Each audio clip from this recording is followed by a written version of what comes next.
Raiders Radio Productions proudly presents this text-to-speech audiobook of Indiana Jones and the Secret of the Sphinx by Max McCoy. This audiobook is presented freely and without charge by Raiders Radio Productions using text-to-speech technology. Please note that while this method allows for broader accessibility, it may result in occasional mispronunciations or audio imperfections. For those who find this format helpful, especially members of the blind and low-vision community, we hope this offers you a meaningful way to experience a story that might otherwise be out of reach. Thank you for joining us. Now, let the adventure begin. Preview. In the ancient sands of the Middle East, murder and greed guard the world's most magical treasure. Indiana Jones, he survived a trap-laden Chinese tomb, crossed the Himalayas and a land aflame with war to help a woman in distress and to locate a biblical artifact and the priceless, dangerous treasure it will unlock.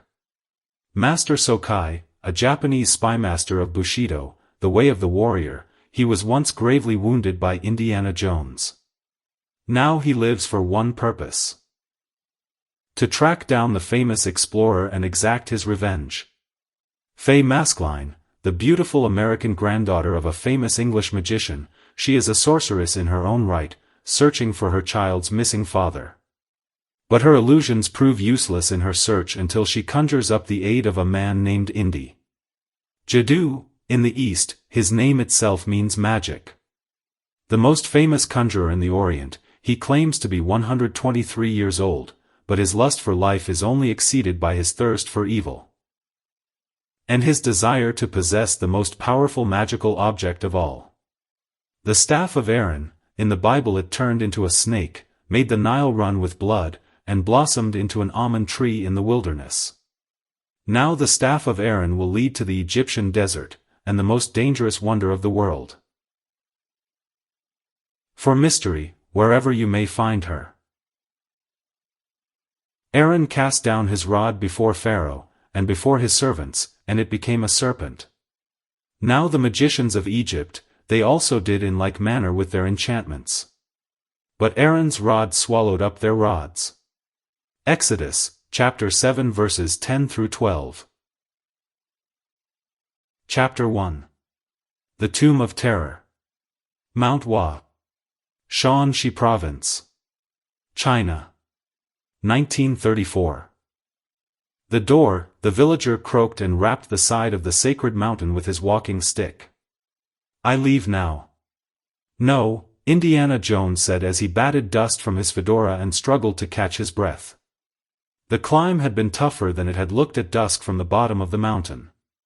Now half the night was gone and there was still much to be done. The deal was to take me back down the mountain as well, Indy said as he placed his hands on his knees and leaned forward to ease the pain in his chest. Or don't you think I'm coming back? The old villager smiled serenely. He hugged his walking stick and regarded the gasping American through milky eyes. Then he gave a lazy smile that revealed a mouthful of jagged teeth as he leaned forward. Jones, pay low now, he said. Indy gritted his teeth. Looking at Lowe's face from this distance reminded Indy of holding a pet rat and peering down its grinning snout. You didn't know when the rat was going to sink his teeth into your fingers, you just knew that eventually it would. Lowe was the best guide in the province, but he was the most notorious liar as well. When Indy first came to the village of Lintong, 3 days ago, Lowe had bragged that he had been inside all of the important treasure tombs of the Weibei Plain. And although Lowe could name the occupants of each of the tombs and describe in blood-curdling detail what horrors lurked in each, Indy knew it had been a long time since the villager had seen the interior of an unlooted grave, if indeed he ever had. Otherwise, he wouldn't have found him living on top of a garbage mound, begging foreigners for money to buy opium. I don't see any door here, Indy said.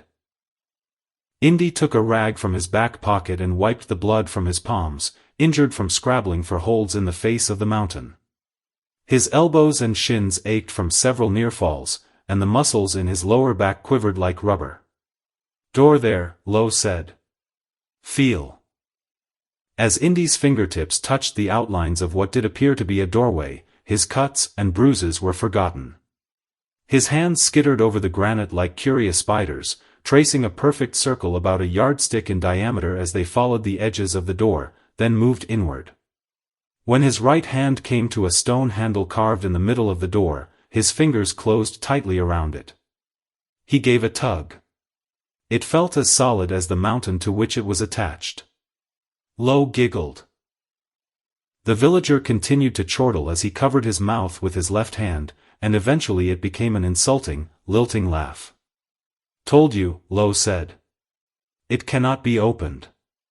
Some say it takes the right kind of magic, others say that the door is just picture carved into the mountain. What do you say? Indy asked. I tell you when I get my money. All right, Indy said. As he counted out a fistful of bills of various countries and denominations from the pockets of his leather jacket, he asked Lo, why aren't you tired? I'm tired. Americans breathe too shallow, always out of air, Lo said and made an elaborate gesture with his hands of air flowing in and then out of his diaphragm. Must breathe all the way to stomach and feed chi, the life force. Indy shook his head. You're not so bad for an opium addict, he said as he thrust out the bills. Lo snatched the colorful wad of money out of Indy's hand, counted it, then tucked it inside his sash. Not always addict, Lo said. Once best damn grave robber in Mausoleum District. Then the Japanese come. Lo spat. Now, no way for Lo to make honest living. Since the Imperial Japanese Army had seized Manchuria, raiding parties had been crossing the border with some regularity and searching for plunder in the fabled Mausoleum District. The district contained the tombs of 11 dynasties of Chinese royalty, and lay just north of the provincial capital of Xi'an, or Chang'an, as it was called in ancient times, the City of Everlasting Peace, at the end of the Silk Road. Bristling over the plain like a dragon protecting her lair was the jagged outline of Mount Hua, the sacred mountain. All of the easy tombs had long ago been plundered. For most, it was just a matter of digging into the conspicuous-looking mounds the locals called lings. Still, Indy believed, there must be some that were beyond the reach of a shovel. Beneath the river, perhaps, or inside the mountain. Indy was counting on the latter. Besides, it wasn't all guesswork on Indy's part. He had been guided here by the inscription on the blade of a knife which said the sacred mountain was the tomb of Qin Shi Huang, first emperor of China. The knife had been given to Indy by a descendant of Genghis Khan during an expedition across the Gobi. The Japanese raiders will be back at first light, so we'd better work fast, Indy said. Tell me about this door. Just picture carved into mountain, Lo said arrogantly. Once, 17 years ago, Lo and his cousins came to this spot and tied a thick rope around the handle. Then we put a log over boulder there, tied rope to end of it, and all pushed on end of log. What happened? Rope broke, Lo said and turned to leave. Goodbye. Not quite yet, Indy said as he smoothly placed the fedora on his head, then grabbed the villager's shoulder with the same hand. What else to do? Lo asked. Research, Indy said as he took his notebook out of his satchel. He held the pencil in his mouth as he flipped to a page marked by a rubber band. There was a sketch of a round door, along with its dimensions, that Indy had copied from an ancient Arab manuscript. The manuscript was unrelated to the Qin treasure, but Indy had discovered that the architects of secret places thought alike, even if they were from different centuries and cultures. The tip-off for Indy was the last line of the inscription on the knife blade, the breath of the sacred mountain protects the tomb of Qin. Indy now had a tape and was comparing the measurements of the door with those of the sketch. When he was satisfied, he took a piece of chalk from his satchel and, measuring carefully from a small indentation in the center of the handle, made an X on the right half of the door. Then he took a metal protractor, measured the angle from the edge of the tape, and made another X at the same distance, but 45 degrees from the line of the first. Finally Indy measured the distance, halved it, and placed a larger X between the original marks. Qin, old man, Indy said. X marks the spot. What kind of magic is this? Lo asked. Geometry, Indy said as he replaced the chalk and notebook and removed a rock hammer and a chisel from the satchel. The chisel was tapered to a sharp, needle-like point. Now, I'm going to make some noise. It shouldn't take long, but it could attract some unwanted attention. Keep a sharp eye out. Lo nodded. Indy placed the tip of the chisel against the chalk mark, drew back the rock hammer, then struck the butt of the chisel hard enough that sparks flew. Lo covered his ears against the clanging sound. Indy continued to hammer, quicker and with more vigor, turning the chisel as he went. More sparks and bits of granite erupted from the point of the chisel. He stopped after a dozen blows, blew away the rock dust, and inspected the depression he was making in the stone door. Maybe I've got the wrong spot, but from the book I found in Cairo. Indy gritted his teeth. No, this is it. I haven't made a mistake. Indy placed the chisel firmly against the spot, drew the hammer back, and struck.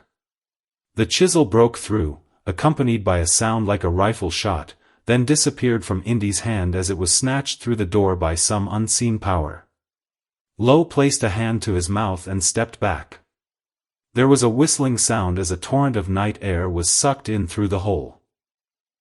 Within seconds, the surface of the door around the hole was coated with a white layer of frost that was quickly turning to ice. Black magic, Lo stuttered. Not quite, Indy said when the rush of air had subsided. Indy grasped the handle and pulled. The round door, which fit like a tapered cork into the pipe-like tunnel behind it, began to come forward.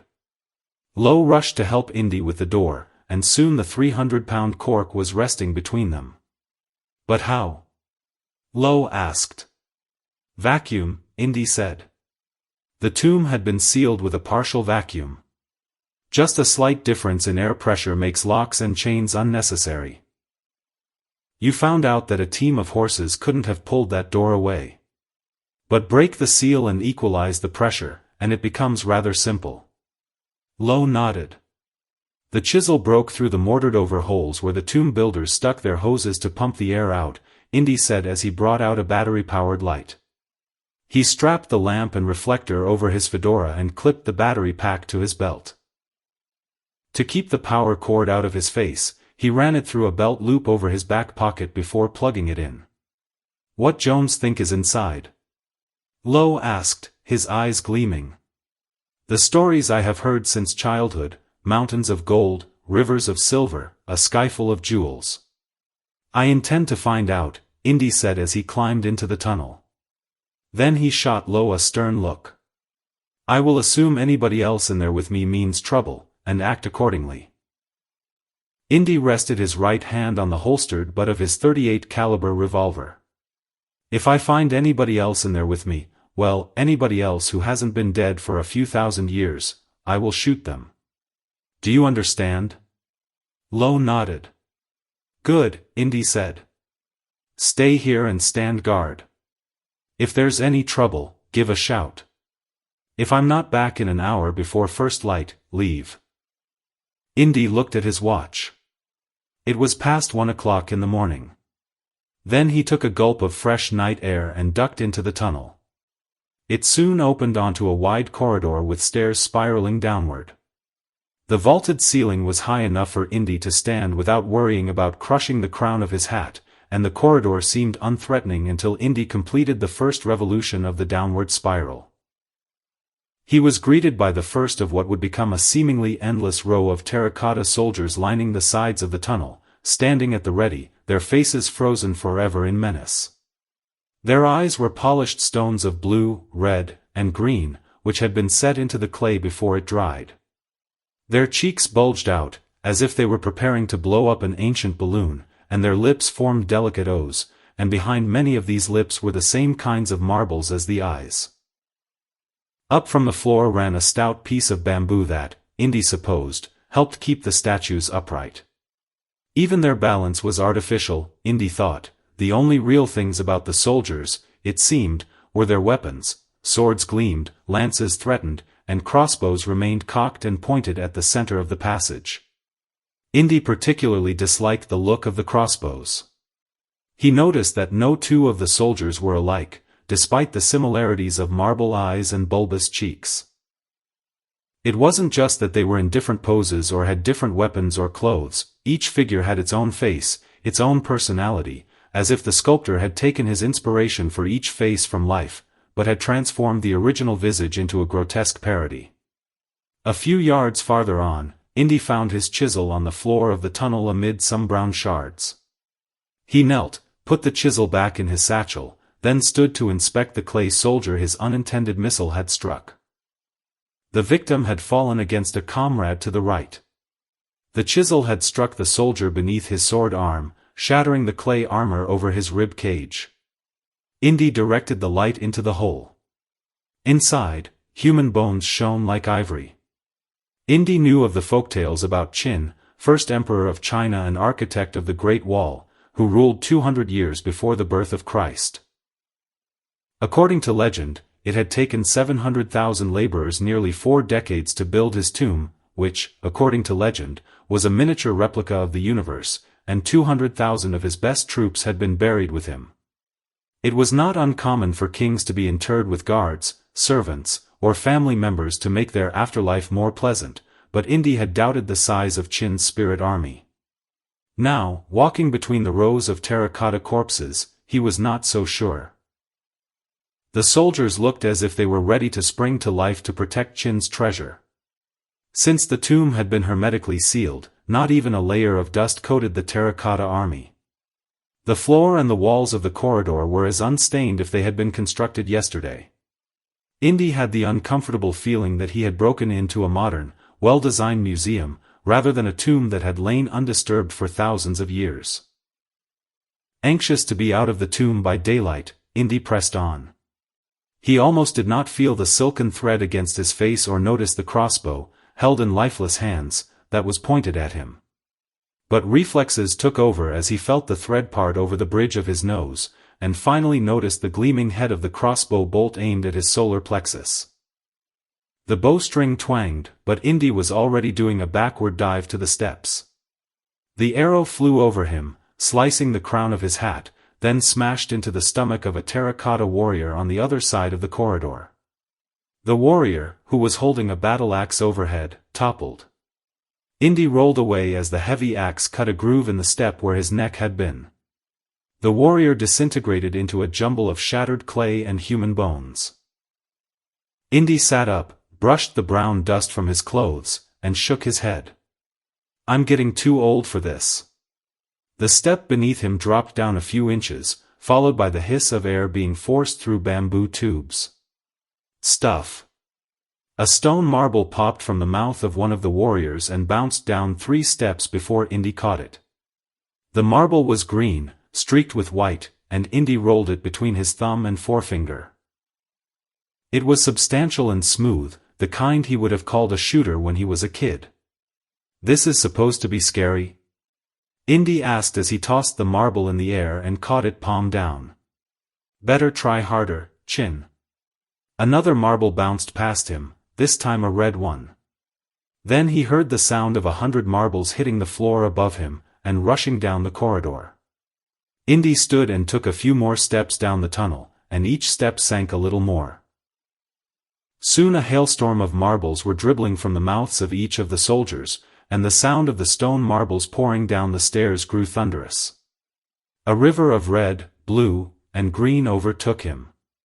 Indy stood for a moment while the marbles swept past, then the surge became irresistible.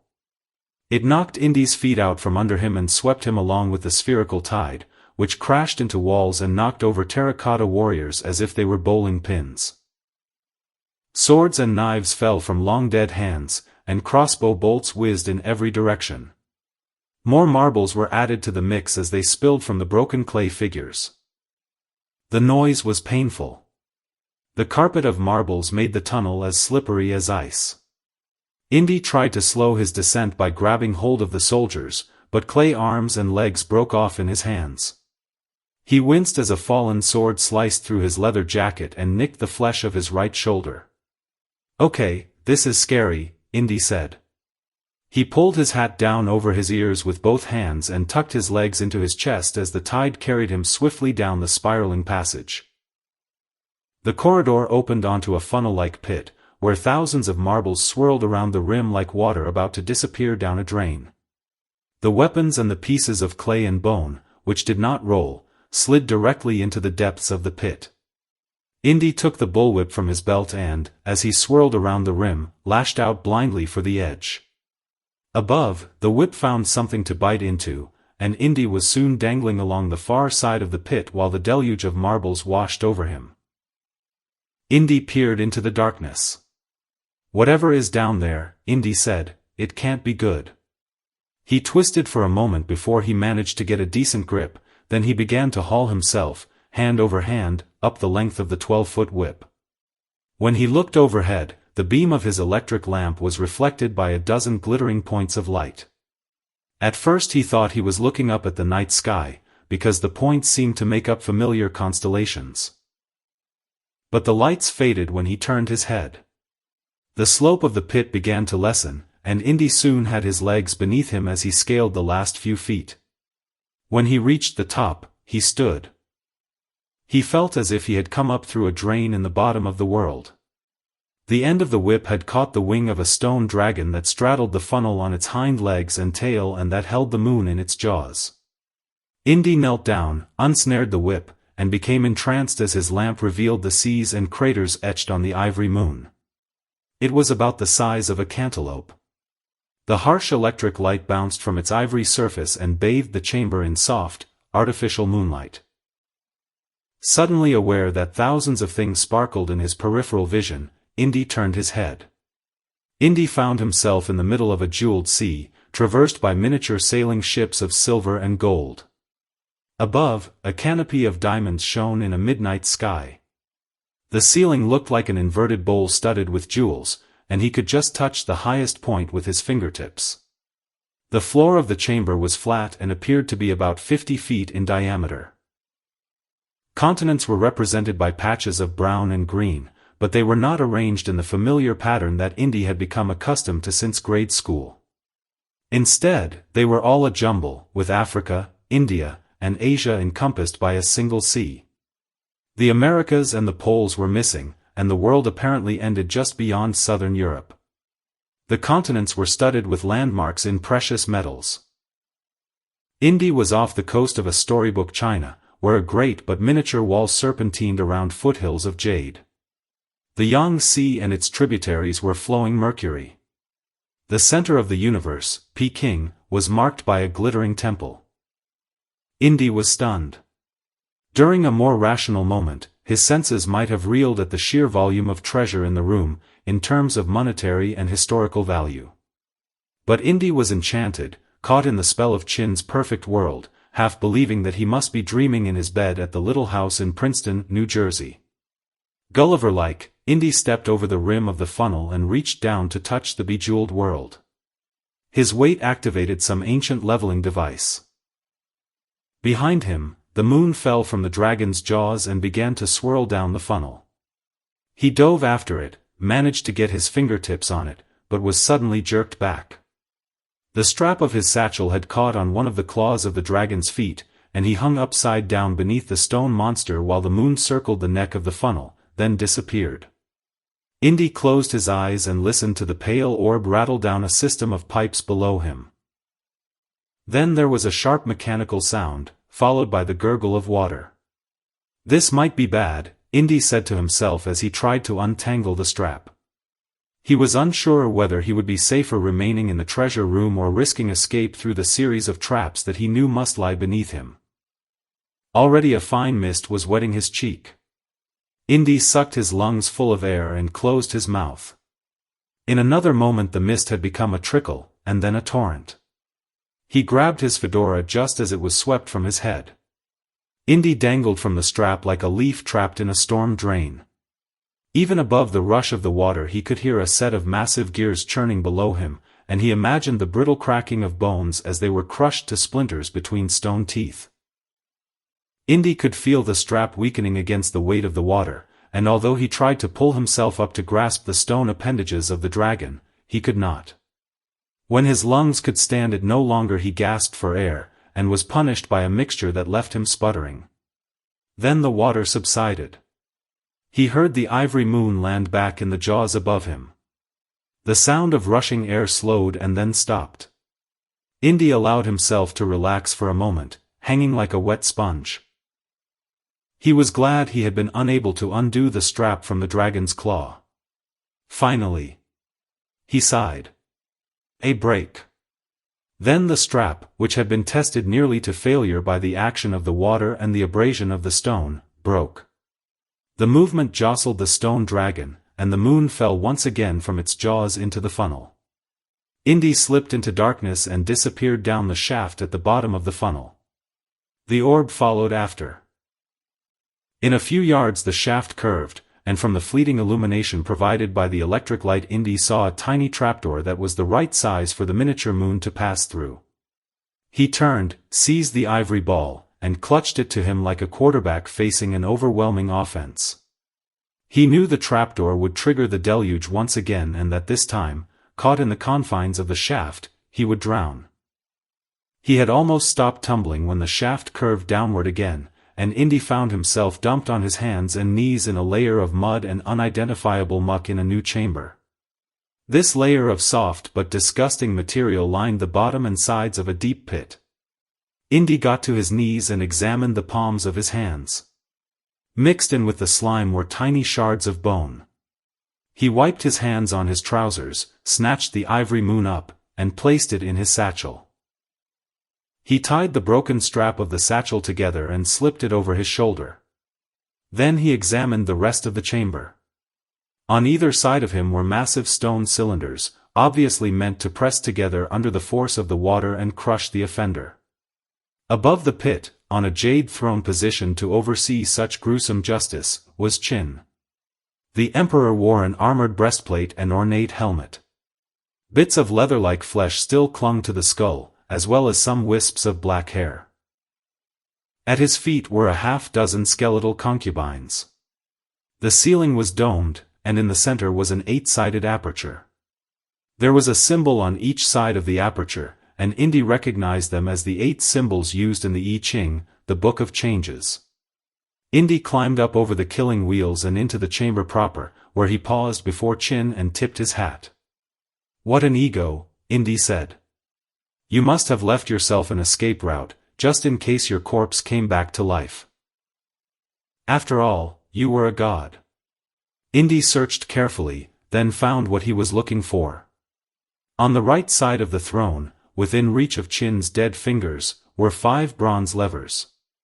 Indy kneeled, then carefully inspected them. Odds were that only one of them would reveal a passage out, the other 4 were sure to be deadly traps.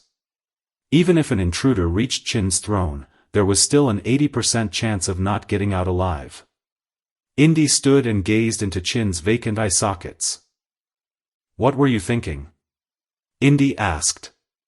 Numbers 3 and 5, which Qin and his contemporaries probably considered divine, were the best choices, Indy decided.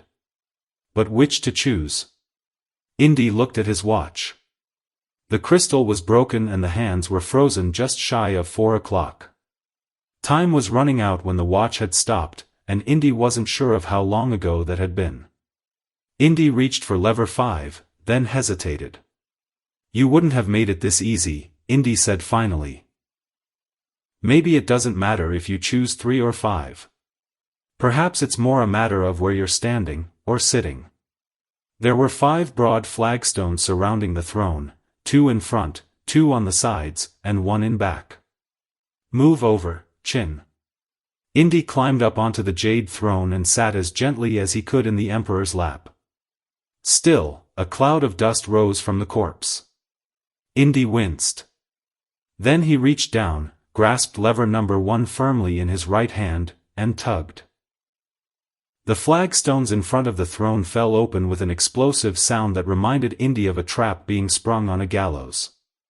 At the same time, the aperture in the center of the dome chamber opened. A rumbling shook the throne room as tons of fine sand poured from the aperture and into the shaft that had been revealed. Then, as the sand stopped, the throne began to rise. Above, Indy could see a glimmer of starlight in a pinkish sky.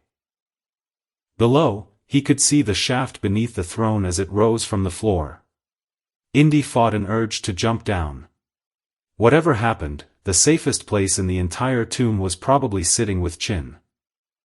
The throne was rising at an angle of several degrees off-center, so that even though the sand fell into the shaft in front of it, the throne would rise up through the same aperture. As it rose, it gained speed. The throne passed through the aperture in the ceiling, 20 feet above the floor, and continued up at the same slanting angle. Indy could smell the fresh night air, and he could see a wider circle of fading stars at the end of the shaft. The throne was going even faster now, and traversed the last 100 feet of shaft in a few seconds. Suddenly it was thrust from the side of the mountain and stopped, in a cloud of corpse dust, with a jerk. Chin's skull rolled from his shoulders, bounced once on the arm of the jade throne, then disappeared down the mountainside. Indy was thrown from Chin's lap, but managed to grasp lever number 5 on his way over. It was the wrong one.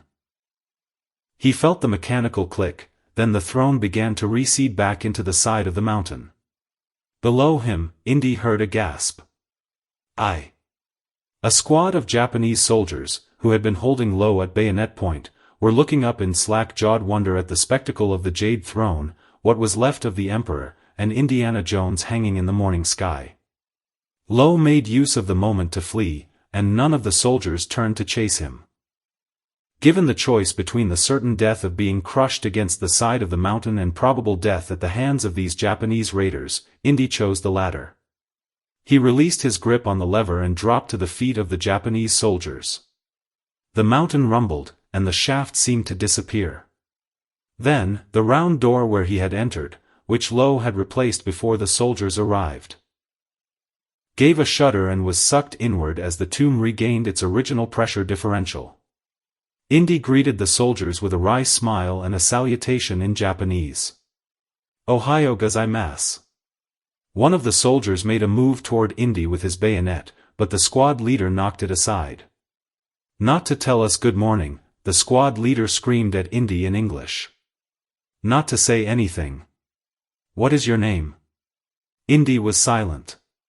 "What is your name?" "You told me not to say anything." Silence. The squad leader drove the toe of his boot into Indy's ribs. "You didn't have to do that," Indy said, doubling over in pain. "What is your name?" "Babe Ruth," Indy said. "Stand up." Indy stood. The squad leader took the Webley from Indy's holster and stuck it into his own belt. Then he took the satchel and removed the ivory moon from it. He held it up for the others to see. "Hey," Indy said. "This is still China, and that belongs to the Chinese. Property now of Imperial Japanese Army," the squad leader said. "You have strayed into Manchukuo, you stupid American. Now we take you into custody to help you get back safely." Chapter 2. Master Sokai.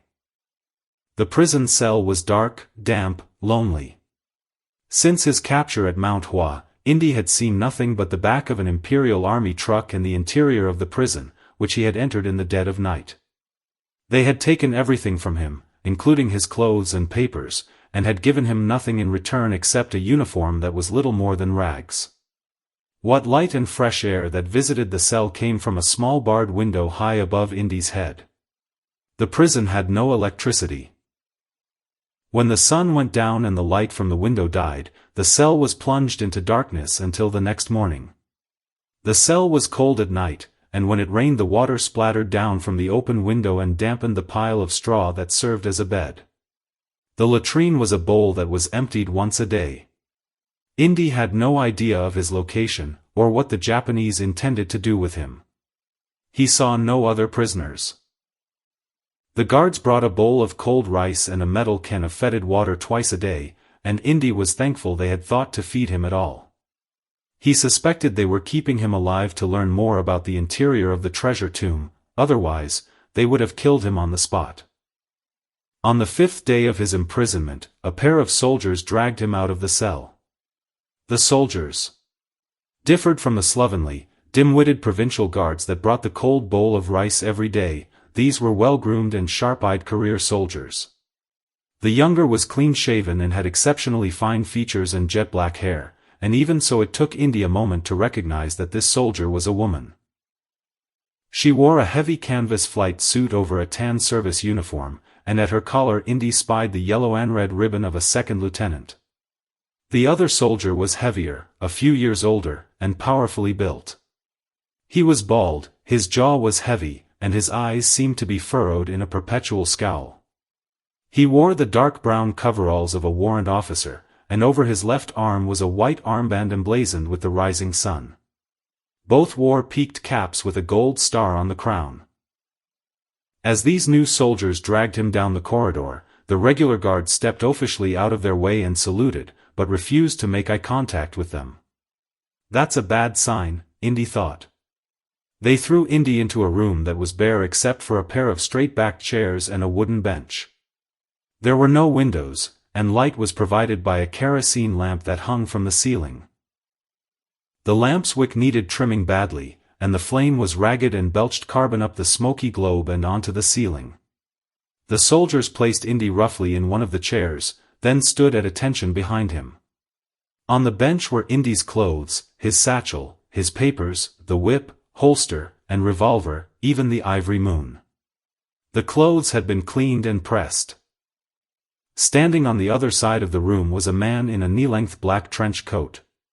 He was young, perhaps 25, of average height, slightly built, with brown eyes and shortly cropped black hair. His cheeks were smudged, and even from across the room Indy could smell the odor of petrol and exhaust fumes. Around his neck hung a pair of aviator goggles, and beneath them were a white silk scarf. He was smoking a cigarette with such practiced nonchalance that he reminded Indy of a leading man in a Hollywood film. He motioned for the soldiers to leave. They bowed and backed out of the room. "Are you well?" The man spoke English with no trace of an accent. "Well enough," Indy said. "Good." The man reached into the pocket of his trench coat and casually drew out a pack of Lucky Strikes. He offered the pack to Indy. "I don't smoke," Indy said. "I did not think you did, Dr. Jones," the man said as he returned the cigarettes to his pocket. "I did not find any evidence of it in your things. But then, smoking is somewhat customary in prison. One of the few freedoms inmates enjoy." With the cigarette dangling from his mouth, the man stepped up on the chair and adjusted the flame of the kerosene lamp. It burned more brightly now, with less smoke. Indy blinked at the sudden brilliance. He ran a hand over his jaws, feeling a forest of stubble that was fast becoming a beard. "Get to the point," Indy said. The man smiled. "Forgive me," he said. "This is somewhat awkward, isn't it? I must apologize for your treatment. I hope the squad that brought you in didn't hurt you too badly." "No?" "Good. My name is Master Mishima Sokai. I work for the Foreign Office in Tokyo." "So you're a spy," Indy said. "Yes, and a rather good one," Sokai said with a smile. "Then you can tell me why your goons dragged me here," Indy said. "I'm a professor of archaeology at Princeton University and was conducting legitimate research on Mount Huawen." Sokai held up his hand. "Do not raise your voice, please," he asked pleasantly. "I am not easily intimidated, and I know more about you than even your colleagues on campus do. This secret life you lead is quite fascinating. Wherever Dr. Jones goes, trouble seems to follow. That cannot be a coincidence. Let's just say I have a talent for it." "Indeed," Sokai said. "And I can appreciate your need for discretion. Since you seem to know so much about me," Indy said, "why don't you tell me something about yourself?" Without asking, he reached out and pulled his clothes from the table. Sokai cocked an eyebrow, but did not stop him from changing. "In addition to being regarded as Nippon's top spymaster by those in a position to know, I am also a fighter pilot, a Chutai leader with the 24th Sentai of the Imperial Army Air Force. And I thought the goggles were just for fun." Actually, being a pilot has its advantages. No train or boat schedules to deal with, superior firepower, and the advantage of first-hand aerial reconnaissance. Fascists seem to be particularly fond of aircraft, I've found, Indy said. What are those two that left the room? Your gunner and bombardier? No, they are the other pilots in my Chu Tai, Sokai said. Lieutenant Musashi and Warrant Officer Miyamoto. We fly Ki-10 Type 95 biplane fighters. The Type 95 flies at a ceiling of nearly 10,000 feet, has a top speed of 248 miles per hour, and is armed with a pair of 7.7mm machine guns in the nose. Do you have a picture of it in your wallet? I appreciate wit, Sokai said, but only when used sparingly. Like a precocious child, you are beginning to try my patience. See that it doesn't break. Sokai stared at Indy a moment to make his point, then continued, let's see, what are the usual questions I am asked? I speak English well because I was schooled in the West. My father was a foreigner, a gaijin, a diplomat. My mother? A geisha who had the misfortune to fall in love with him. I was born the day in 1904 he was executed as a spy during the Russo-Japanese War. So you see, I have grown up gaijin in my own land. I have become quite a fan of American films, American cigarettes, and American clothes. But your politics are decidedly imperial. America is just a hobby, Sokai said. But Japan is the land of my ancestors. Besides, we're on the same side. We aren't at war. Tell that to the Chinese, Indy said. Sokai laughed as he dropped the butt of his cigarette on the floor and ground it out with the heel of a well-polished shoe. Life is a struggle, he said. I am a student of Bushido, the way of the warrior. Sokai reached inside his trench coat and withdrew a samurai sword. He held it in front of him, upright, in a two-handed grip. Often, the old ways are the best, he said. This blade is more than 500 years old, and still it is the sharpest edge known to man. Indy began to speak, but Sokai held a finger to his lips. The swordsmith who made it devoted 10 years of his life to the process. It was forged only after the workshop had been purified and offerings made to the deity that would inhabit the blade, which was made of a single lump of iron ore. The blade was heated, hammered, and folded 5,000 times, and each time it was cooled in the snows of Fuji to temper it. I've heard the stories, Indy said as he bent over to tie the laces of his boots. The spirit that enters the blade is a reflection of the piety of the maker, Sokai continued. Sometimes, when the swordmaker's mental state was marred by a bad thought, an evil spirit would enter the blade. But it would not be known until the blade had drawn its first blood. I've got the feeling you've already found out. That was known long ago, Sokai said. Then he nicked the ball of his thumb with the blade, drawing a sliver of blood. One should never sheath an edged weapon without its having tasted blood. Otherwise, the hunger can grow overpowering. In one graceful, practiced motion Sokai drew the back edge of the sword along the fleshy V between his left forefinger and thumb to guide the blade into the scabbard, then slipped the weapon home. Indy looked at Sokai without comment. I always keep this blade on my person, Sokai said. One never knows when the need for it will arise. I prefer more modern methods, Indy said. Then he reached for the Webley. Go ahead, Sokai said. It's empty, of course. Indy broke open the cylinder. Sokai was right. Then he closed the gun, returned its familiar weight to the holster. And what of this? Sokai said as he plucked the whip from the bench. Surely you don't consider this modern? Slaves have been feeling the lash of the whip since time began. What an odd choice. Sokai tossed the whip. Indy caught it. Sometimes, Indy said, the slaves turn the whip against the masters. An idealist, Sokai said. How charming. What do you want? Indy asked as he donned his hat. Sokai picked up the ivory moon. From the tomb of Chin. If you say so, Indy said. Don't you wonder how Chin's astronomers knew the moon was round? And with such detail that they etched the craters and mares on the far side? We still don't know what that looks like. She never turns her back to us. Get on with it. I'm after not only treasure, Dr. Jones, Sokai said as he placed the moon in Indy's satchel. I'm after power. Ancient knowledge.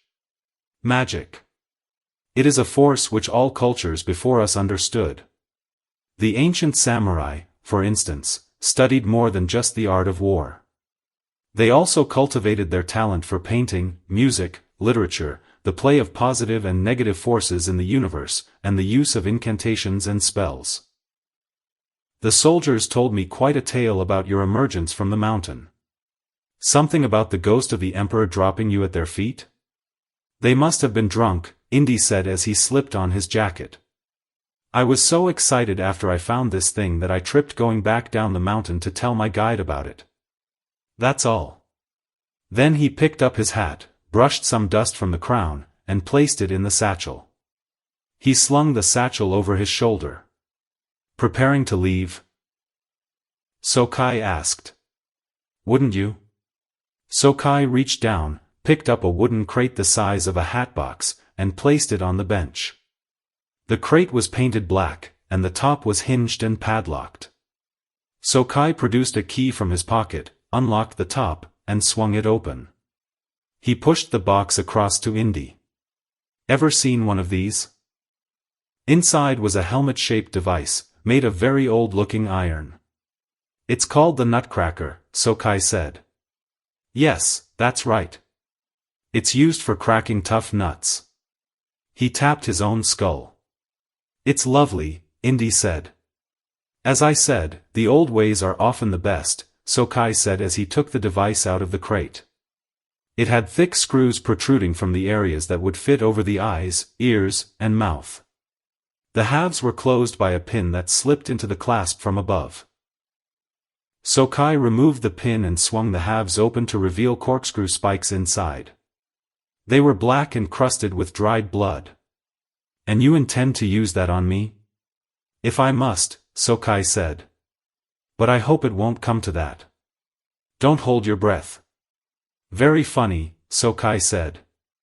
And very brave, in the face of being made progressively deaf, dumb, and blind. Ah, I see that I have your attention now. That is how it works, first one ear goes, and then the other. Then the tongue is ruined. Finally, because most of us prize our sight above all, first one eye is taken, and then comes the great darkness. But don't despair. Most nuts crack before it comes to that. Sokai looked sympathetically at Indy.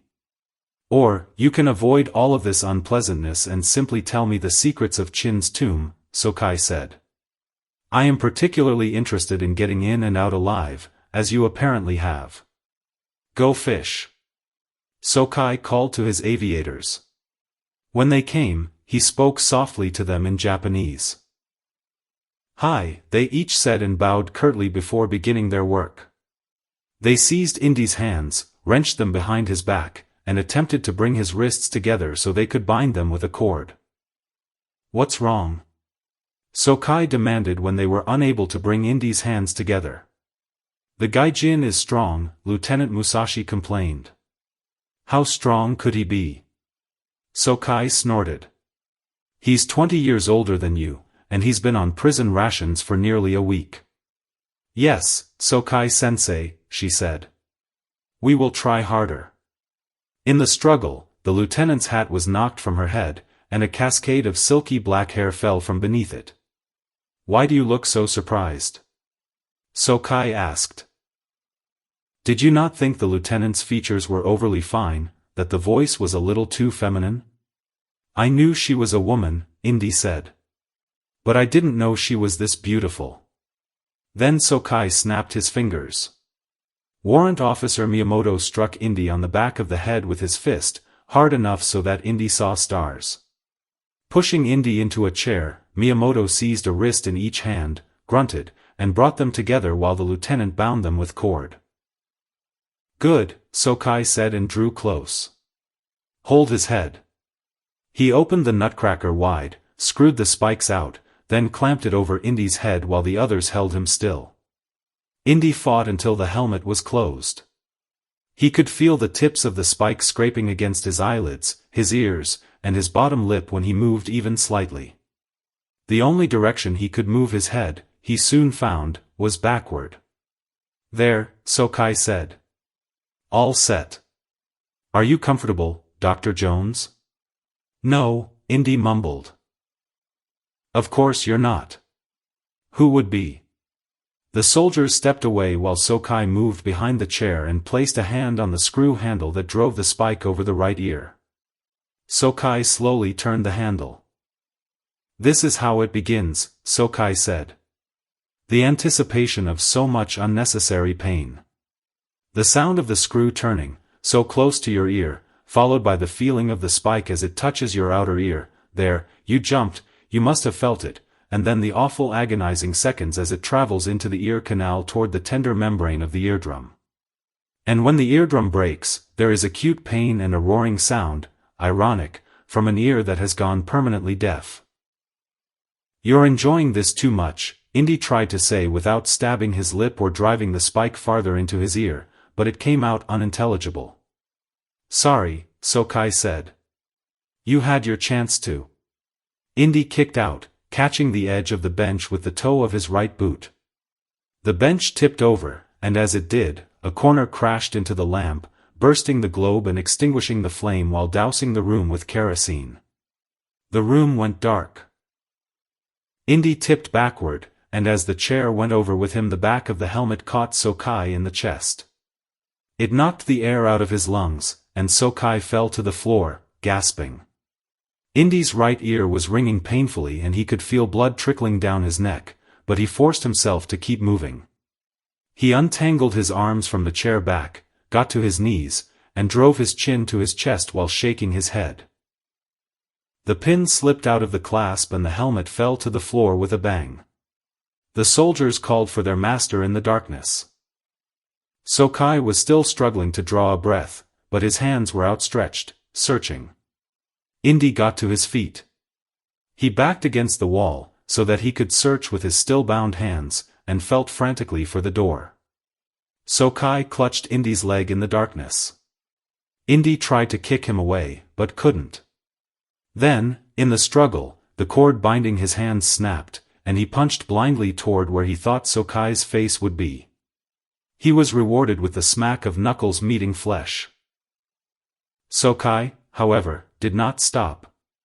He caught one of Indy's jabs in his hands, turned the wrist, expertly locked the elbow, and drove him to the floor.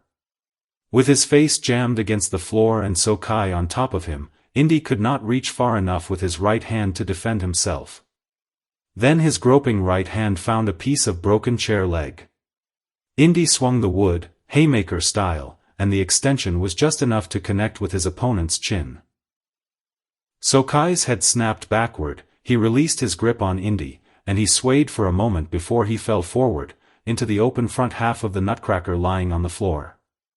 Indy could not see what was happening, but he was shocked at the sound it made, a wet hollow sound like that made by driving an ice pick into a watermelon.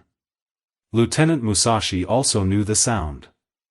I am blinded, Sokai said matter-of-factly, as if it were someone else's eyeball that had been impaled on a rusty metal spike. Musashi's alarm for her master turned instantly to a thirst for revenge. Stop, she commanded, and the barrel of her semi-automatic pistol sought Indy in the darkness, wavering this way and that. A second before the shot rang out, Indy instinctively felt that a gun was being aimed his way, and he flattened himself against the floor.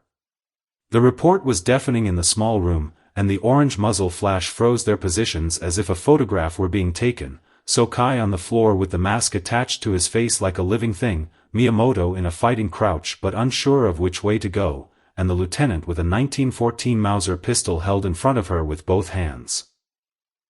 The round pockmarked the wall behind Indy, then the room went briefly back to darkness.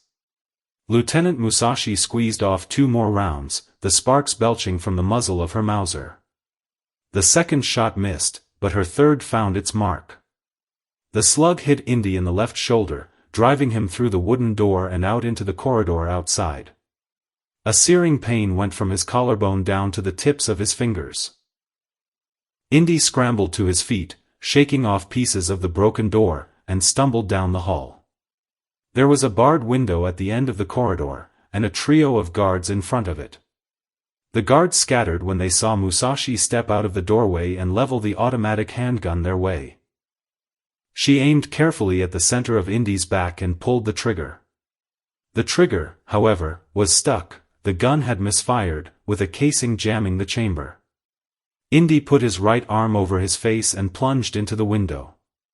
The bars gave way in a shower of old mortar and broken glass. Musashi cursed fluently in English and threw the worthless foreign gun down in disgust. She barked orders at the prison guards to form a squad and go after the American. Then she screamed for them to bring back the first doctor they could find and to send for the best doctor in the province. They looked at her blankly. She repeated the orders in Japanese, even more ferociously than before. Then she walked back into the room, where Miyamoto was cradling Sokai in his arms. "Is he dead?" she asked. Miyamoto shook his head. "But he might as well be," he said. Chapter 3. The Rope Trick. Indy fell into the muddy street outside the prison and attempted a forward roll, but his non-responsive shoulder left him on his back. His shoulder was throbbing and numb at the same time, the way your thumb is when you hit it with a hammer while trying to drive a nail. He didn't think the bullet had struck bone, but it was difficult to be sure. He grimaced and tucked his left arm protectively into his jacket, leaving the sleeve empty. Then he was on his feet and running. It was dusk and he made for the shadows that pooled beneath the gables of a deserted warehouse at the end of the street. Apart from a pair of chickens that scolded Indy for his rudeness, the street was deserted. Posters in Chinese and French tacked to the weathered fence declared that the warehouse had been seized by the Imperial Army, was the property of the Emperor, and trespassers would be shot. Indy had some difficulty scaling the fence, and as he dropped to the ground on the other side, he could hear the steady tromp-tromp of boots coming down the street. The warehouse was a dark cave inside, and Indy could hear the cooing of pigeons in the rafters. He made his way quickly through the darkness, found a door at the rear of the building, shouldered his way past it, and discovered the end of a crooked, narrow alley. The alley was a makeshift home to many dozens of families who had been displaced by the Japanese, and Indy had to hurdle cooking fires, squeeze between packing crates, and duck beneath clotheslines. Once he had to flatten himself against a doorway as a squad of soldiers passed at the intersection of a nearby street, and he held his finger to his lips to urge quiet from a family living in a crate as they stared impassively at him and ate from bowls of cold rice. It was apparent that he was heading deeper into the older section of the city, but he had no idea which city. When he asked where he was, those brave enough to answer or to ask if he was hurt badly spoke a dialect he didn't understand. So he kept pressing on, hoping to find a landmark or some other sign that would give him a clue, and an idea of which way to run for safety. But every block looked the same as the last, other than its being more crowded and difficult to traverse. Exhausted, Indy finally slowed to a walk.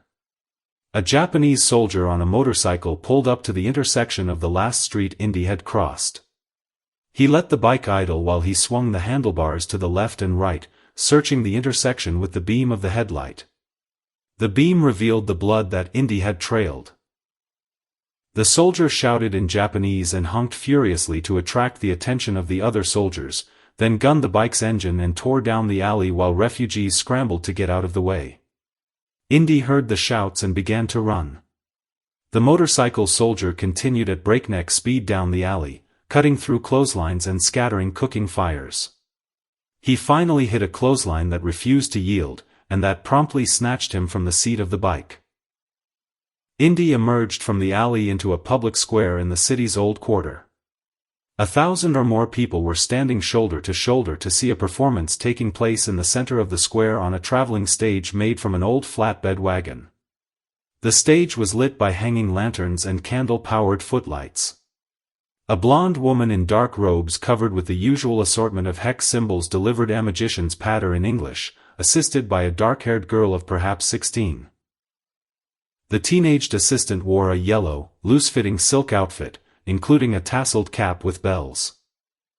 The magician paused every few sentences to allow a Chinese translator to give a more or less accurate account in the local dialect. Indy shouldered his way into the crowd. The magician pointed to the right. There was a bang, followed by a red scarf that floated out of a puff of smoke. Indy ducked involuntarily at the report. The magician pointed to the left. Another bang, and a green scarf floated down. "Have you liked our show so far?" the magician asked. The translator asked the crowd. There was scattered applause and the beating of walking sticks on the ground. "Well, the best is yet to come," she promised. "Please show your appreciation by whatever you can spare, a bit of change, some food, a good wish if necessary.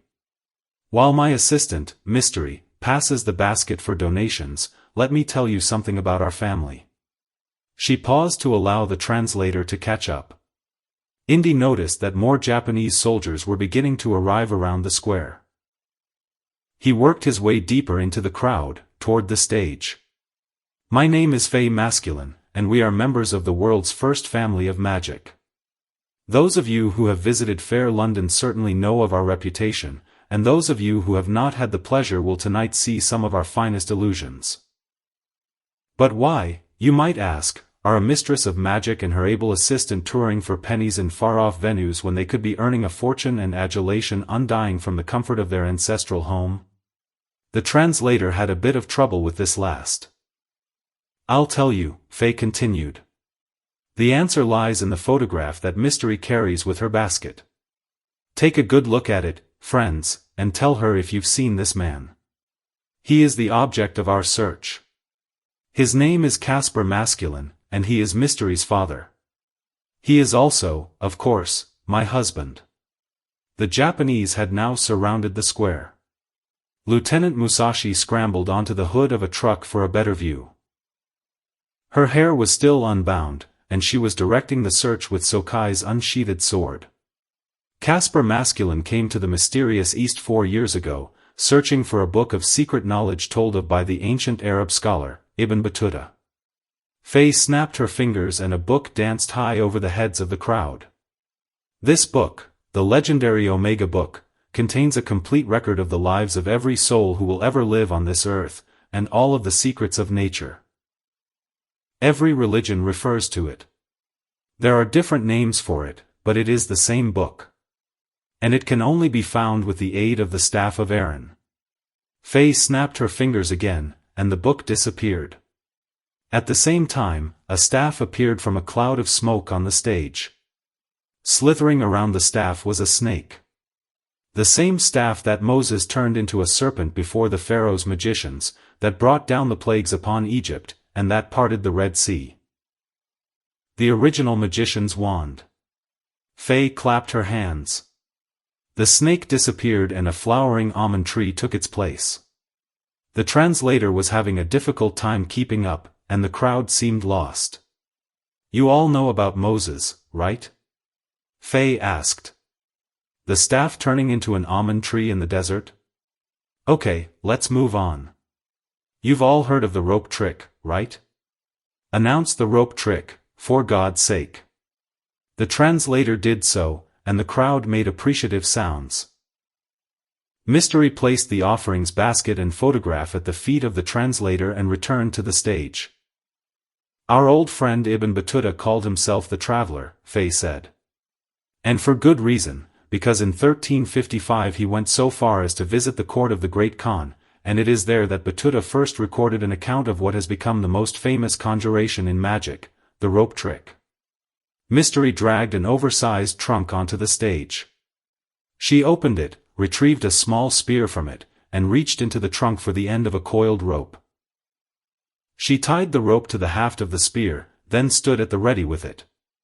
Many have tried over the centuries to duplicate the miracle that occurred that night in Khan's court, but none have succeeded, until now. In our extensive traveling we have learned the necessary black art, and are pleased to present it to you now. Mystery handed over the spear. Faye turned and threw the spear upward. It disappeared into the darkness. The rope followed behind, uncoiling from the box, then hung, clearly suspended in midair.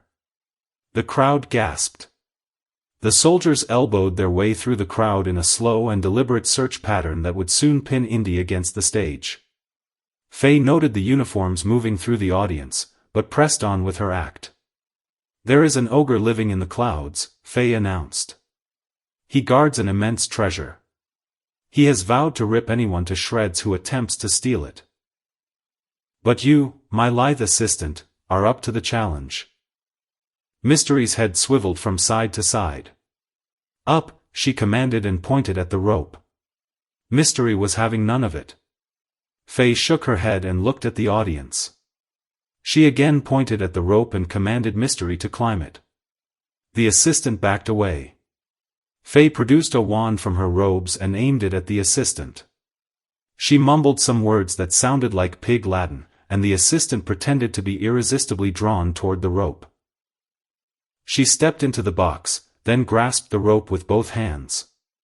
Slowly, she began to climb the rope hand over hand, and the sight of her ascending the rope was made even more dramatic because she did not use her legs to propel herself upward.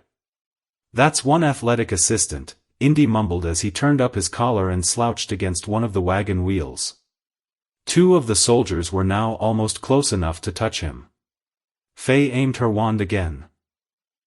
In a puff of smoke, the assistant disappeared into the darkness. At the same instant, Indy ducked beneath the wagon and, in a running crouch, made for the other side. When he emerged, another soldier was waiting for him. Indy ducked back beneath the wagon. Above, Faye was calling elaborately to her assistant, and Mystery was answering in a far-off voice. Then there was the sound of a terrible fight, screaming and the ripping of cloth, and a few bits of tattered yellow silk floated down. Many of the pieces had conspicuously large drops of blood on them, and Faye picked one of these up and regarded it sadly. Then she drew her wand and began to recite a string of mumbo-jumbo that grew in intensity as she made lazy circles with the wand. It was dark beneath the wagon. Indy was crouching, waiting to see what the soldiers would do, when someone butted against him. They both recoiled in surprise.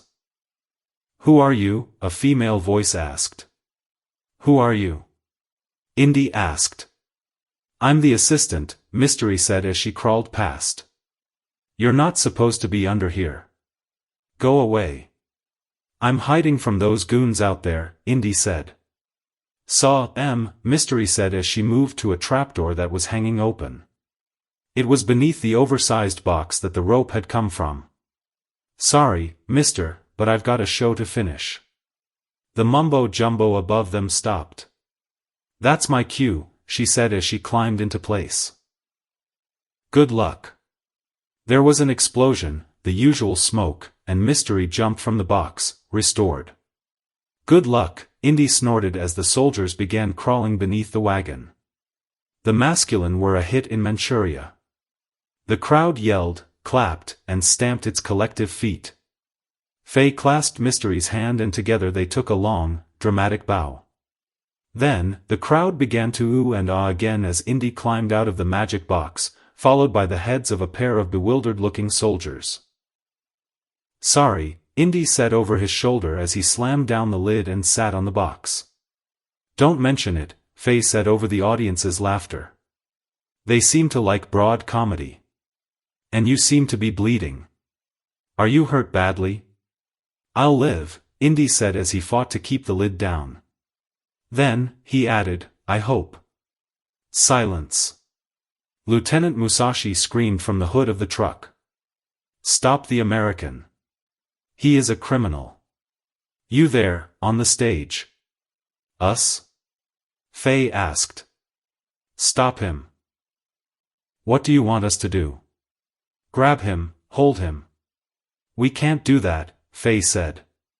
"He's not part of the act." "Who are you?" a female voice asked. "Who are you?" Indy asked. "I'm the assistant," Mystery said as she crawled past. You're not supposed to be under here.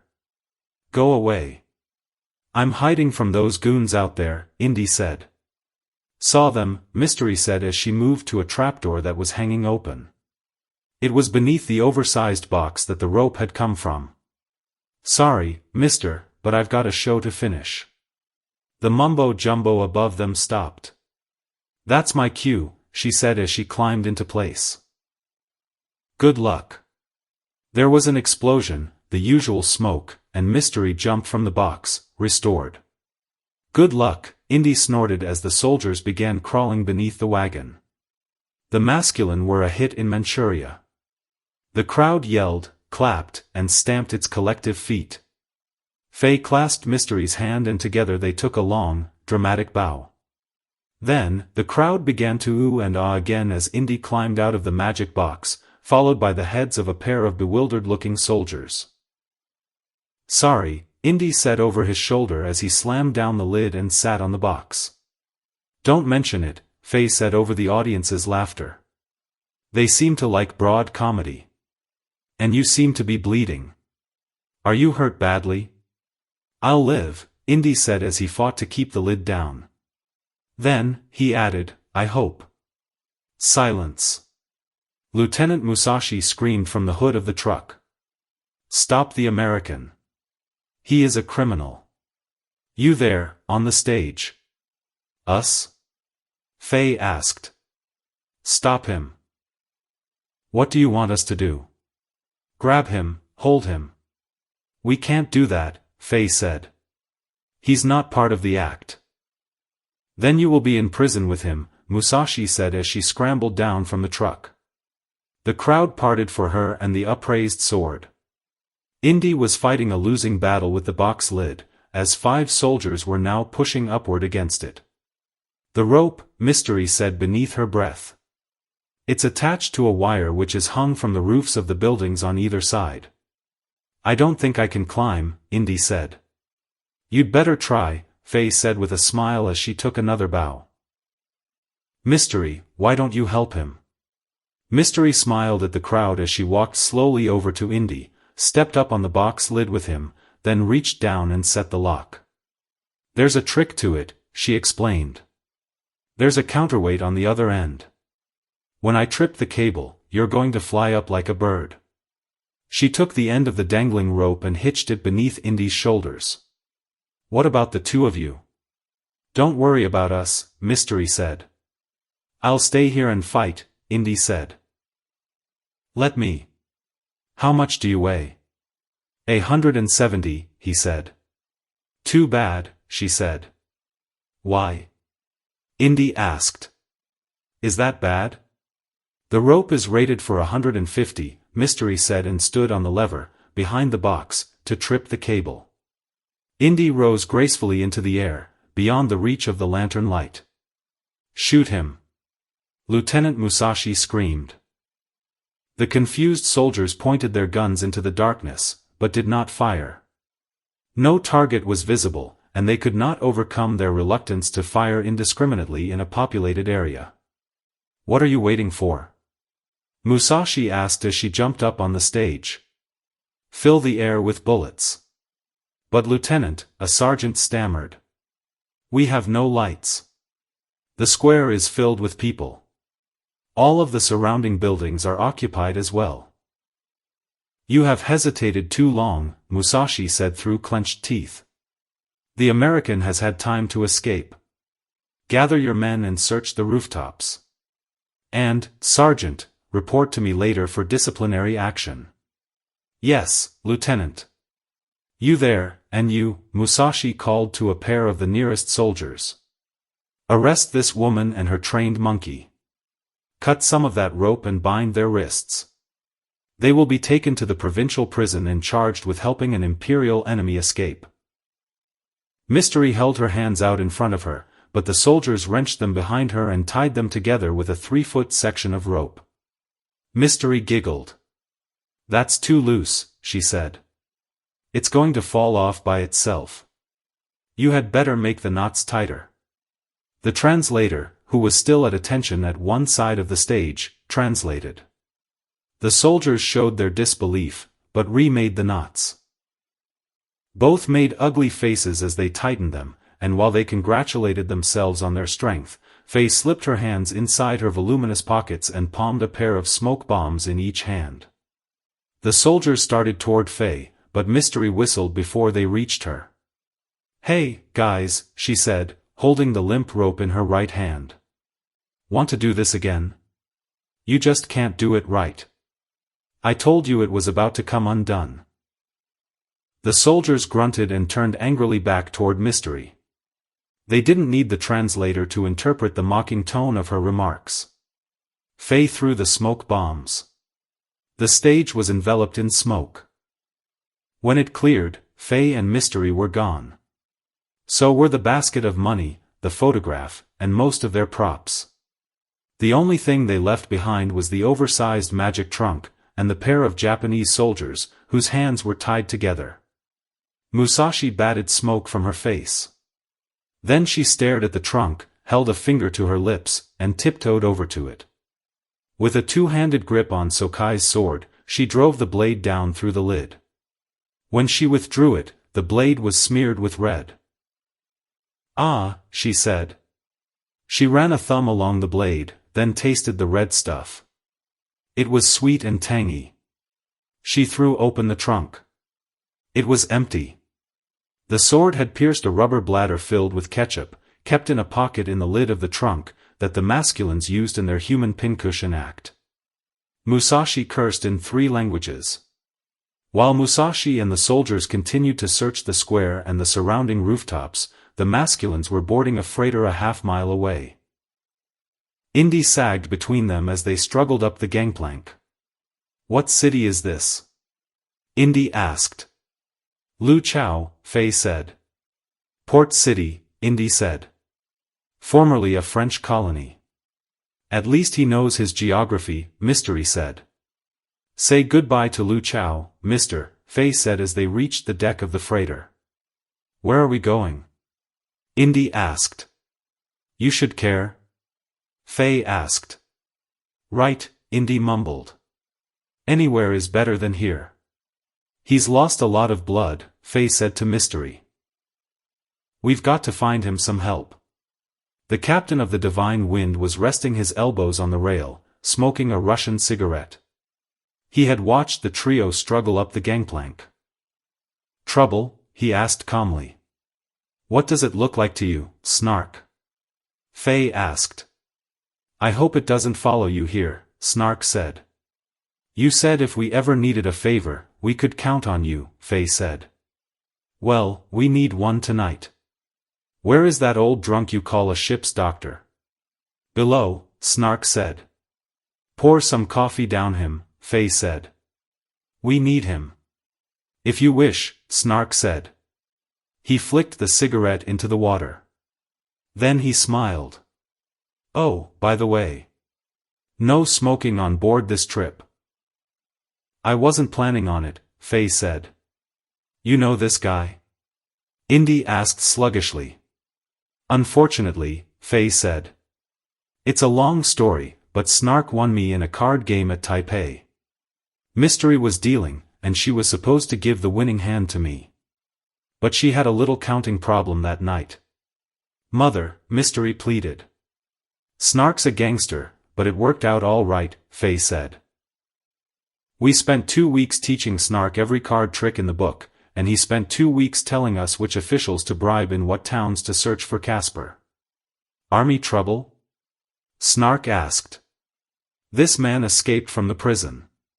He's a sailor now," Snark said. "Australian, by the name of Smith. Heard in a bar fight at the Orchid." "What time do you cast off?" Faye asked. "With the tide," he said, then looked at his watch. "A couple of hours. Can we go now?" "No," he said. "We've already filed our papers with the harbor master. It would attract too much attention. Besides, we need high tide to clear those rocks out there. We're riding too low in the water." "Okay," Faye said. "Welcome aboard," Snark said. "Take the American to the infirmary and I'll have Sawbones meet you there." I'll also have the crew get your old cabin ready. Right, Faye said. Indy woke to the smell of antiseptic and gin. The doctor, an alarmingly thin New Zealander with a pint of Gordon's gin stuck into the pocket of his dingy white coat, had finished stitching the wound closed. "Ah, you're awake," the doctor said when he noticed Indy's eyelids fluttering. "Sorry, but we've got no proper anesthetic. Had to get that bleeding stopped." The slug passed clean through, but it made a nasty hole where it came out the front, beneath your collarbone. "You're lucky to be alive, mate," Indy moaned. "Oh, I bet it hurts." "The woman," Indy muttered. "The girl." "They're safe on board," the doctor said. He tied off the knot, then admired his handiwork and took a slug of gin. "Or, as safe as they can be with Captain Snark in command." "Are we at sea?" "We're still in port," the doctor said. "Where are we bound?" Indy asked. "Don't you know?" the doctor asked and smiled, revealing a mouthful of neglected teeth. "Japan." "No." The doctor pulled Indy up, then began to wrap a bandage around his chest and shoulder. "We've got to get off this boat," Indy said. "Brother," the doctor said, "you and me both." Indy grimaced. "I've got to go," Indy said. "The magician and her daughter are safe. I've got other places to go. But I'm so tired. It's the loss of blood, mate." "Maybe I'll just rest here for a few minutes," Indy said. "You know, gather my strength. Wake me in time to jump ship." There was a knock on the door of the infirmary. "Come in," the doctor said. Then, to Indy, "Relax." Faye and Mystery walked in. Faye was dressed in a black robe tied with a red sash, while Mystery wore the dark blue uniform and cap of a Japanese merchant sailor. "How is he?" Mystery asked. "Not bad," the doctor said, "for a 60-year-old man." "I turned 35 this year," Indy said. "That's different," the doctor said. "He'll live, but you've got to consider the material I had to work with. This guy's got more holes in him than a screen door." "Thank you, Albert Schweitzer." "Who?" "Never mind," Indy said. The doctor shrugged as he picked up his tools. "This boat's headed to Japan," Indy said. "I'm leaving, just as soon as I catch my wind." "You've got to get off, too." "We will," Faye said. "At the first opportunity.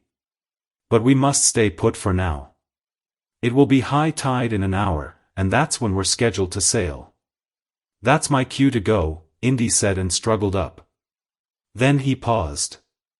"What are you dressed up for, a Halloween party?" "The clothes?" Faye asked. "We thought we'd better change. The only women normally found on freighters like these have been kidnapped into prostitution. Thousands have been taken from across Asia, of all nationalities." "What's your story?" Indy asked Mystery. "I always dress as a boy," she said. "It's safer that way," Faye explained. "At least while she still has the build to get away with it." Indy nodded. "Come on," Faye said and helped Indy off the table.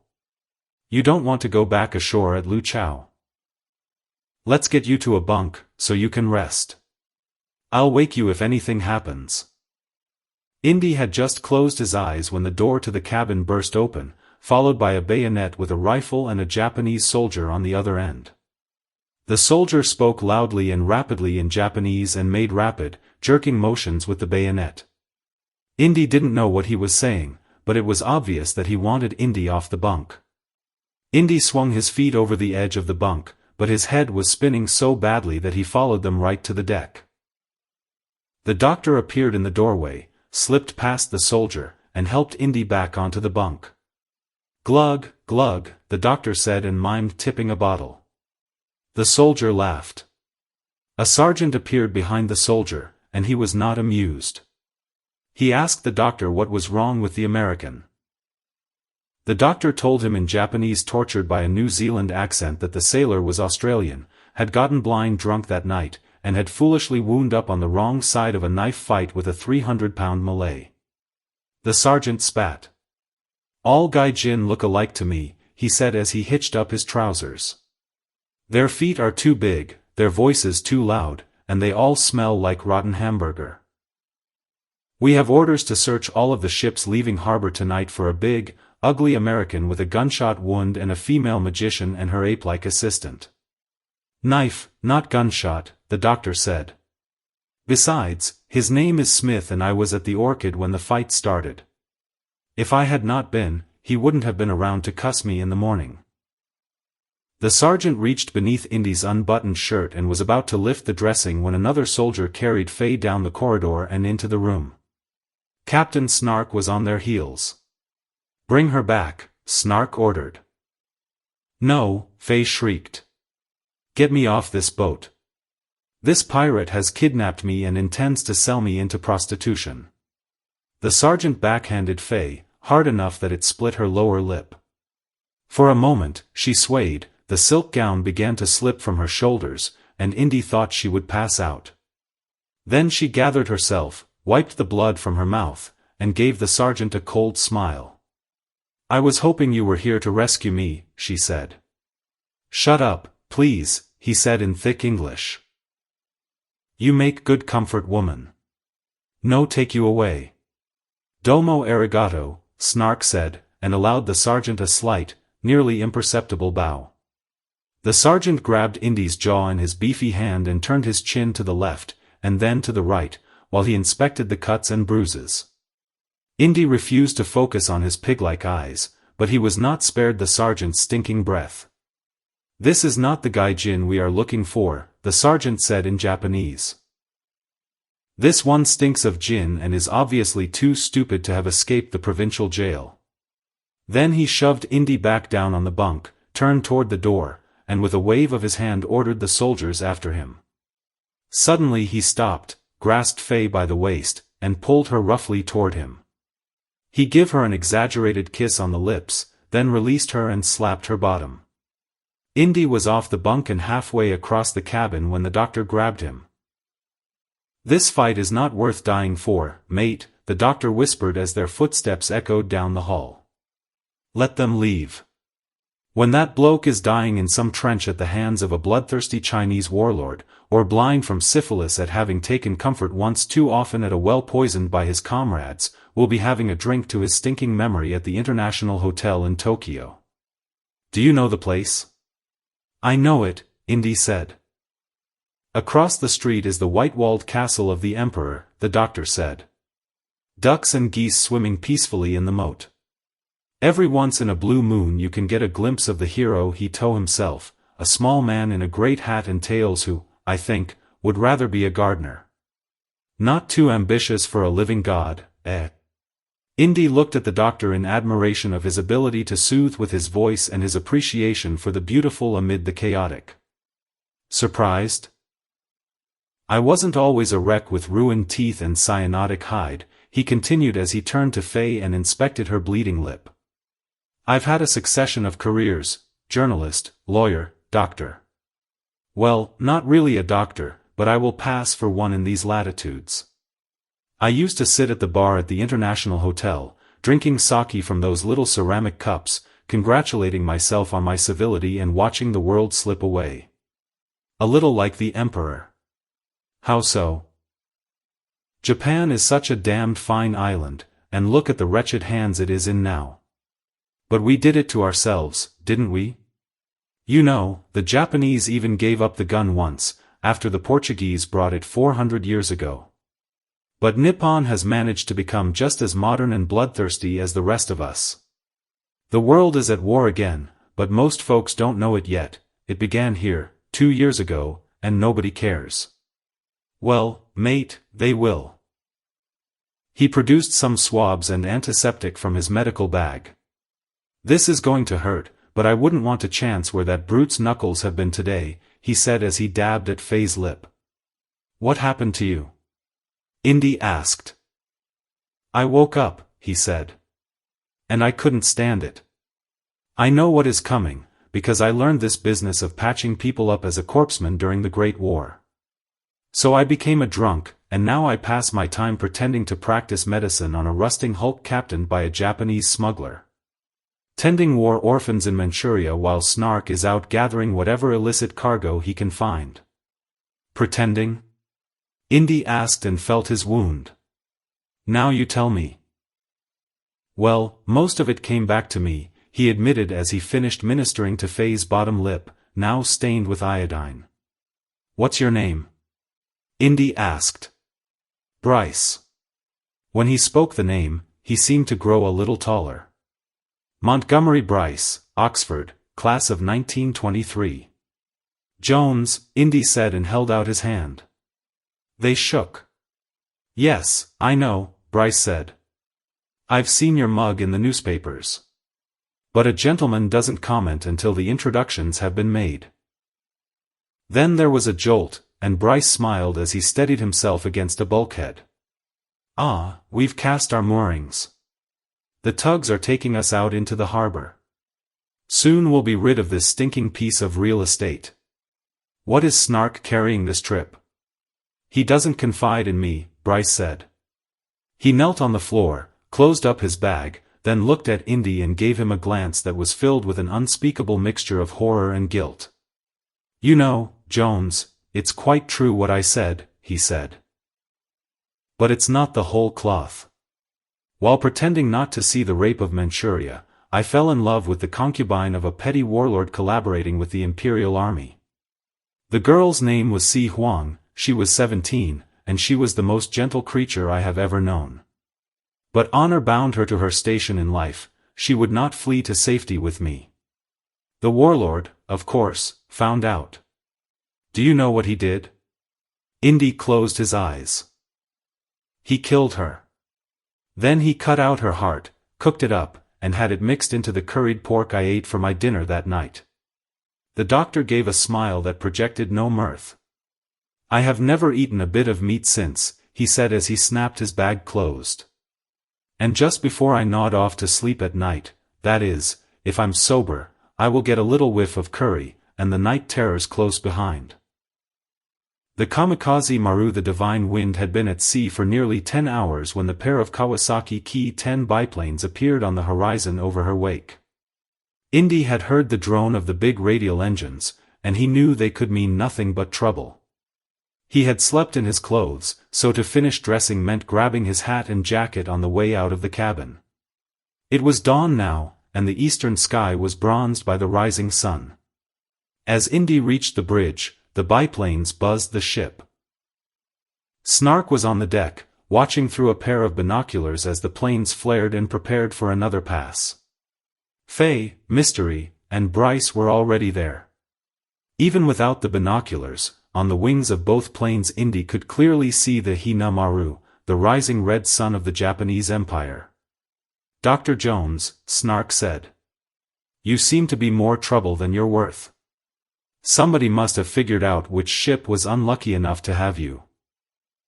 Is there anyone back home who would pay good money to have you back safe and sound? Not unless my old friend Marcus Brody can figure a way to make a museum piece out of me, Indy said. Too bad, Snark said. These biplanes, they are too far out to sea now to turn back to Manchuria. They cannot land on the water, and they have barely enough fuel to reach the Japanese coast. Instead of a fuel pod, each carries a torpedo slung beneath her belly. Snark handed the binoculars to Indy. Can you hail them? Faye asked. Negotiate, perhaps? There's no radio on the Divine Wind, Snark said. I thought that after 1912, Faye began.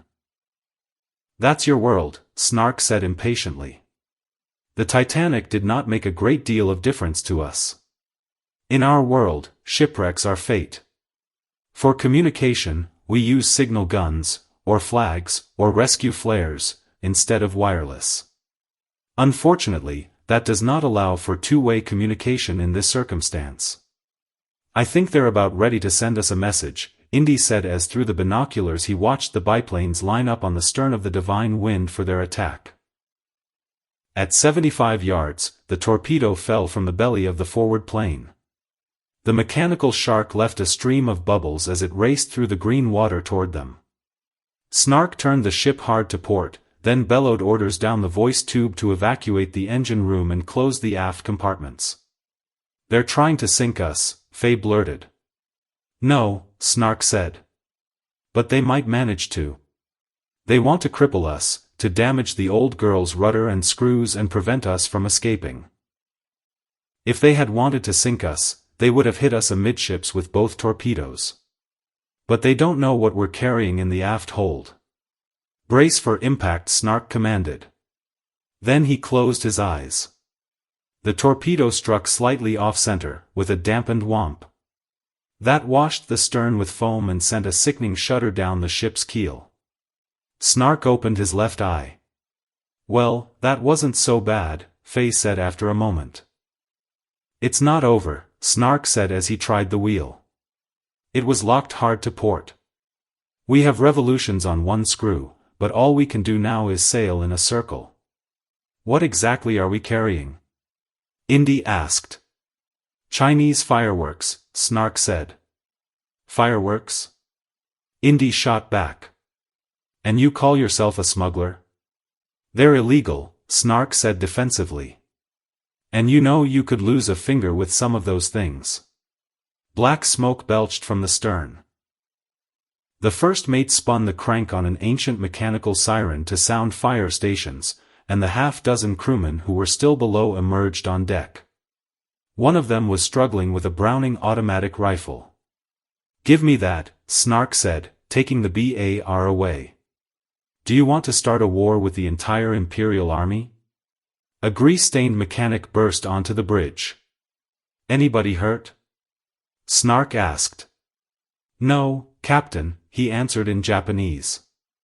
"Then get down there and douse that fire," he barked.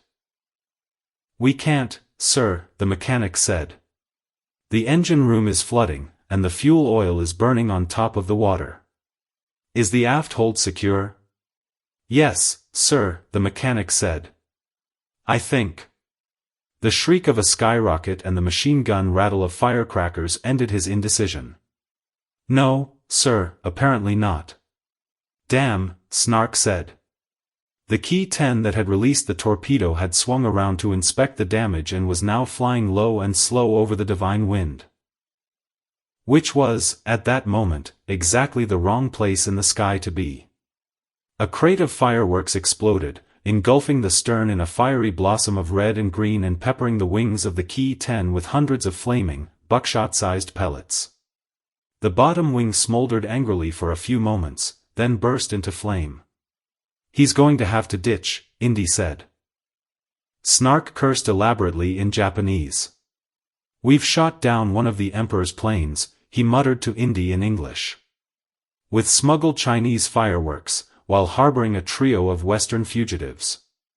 "Congratulations," Indy said. "You're moving up in the world." The pilot of the Key 10 deftly guided the crippled plane toward the sea. It touched the surface 200 yards off the starboard bow of the sinking cargo ship, tipping up on its nose in a great spray of water, then settling heavily back down. Snark calmly gave the first mate the order to abandon ship. "How much time do we have?" Indy asked. 20 minutes, Snark said. "Half an hour, at most. The water won't douse the fireworks, they are chemically fueled, and they will burn a hole through the bottom of our hull. Then, we'll have flooded 4 compartments, which is one too many for us to stay afloat. How about going after that pilot?" Indy asked. "He'll drown soon enough," Snark said, then smiled. "Funny, but this old girl had the last laugh, didn't she?" "No, I mean to rescue." "Not a bad idea," Snark said. He nodded toward the biplane still in the air. "Make a show of it, maybe save my neck if I ever get back home to Nagasaki. Mr. Bryce, take one of the boats and fish the Emperor's Chosen out of the sea." "I'll go with you," Indy said. "Be quick about it," Snark said. "It looks like the crew have claimed the other 2 boats." The rest of you, go as well. As captain, it's fitting that I am last off. Faye, get your things, Indy said. Faye nodded.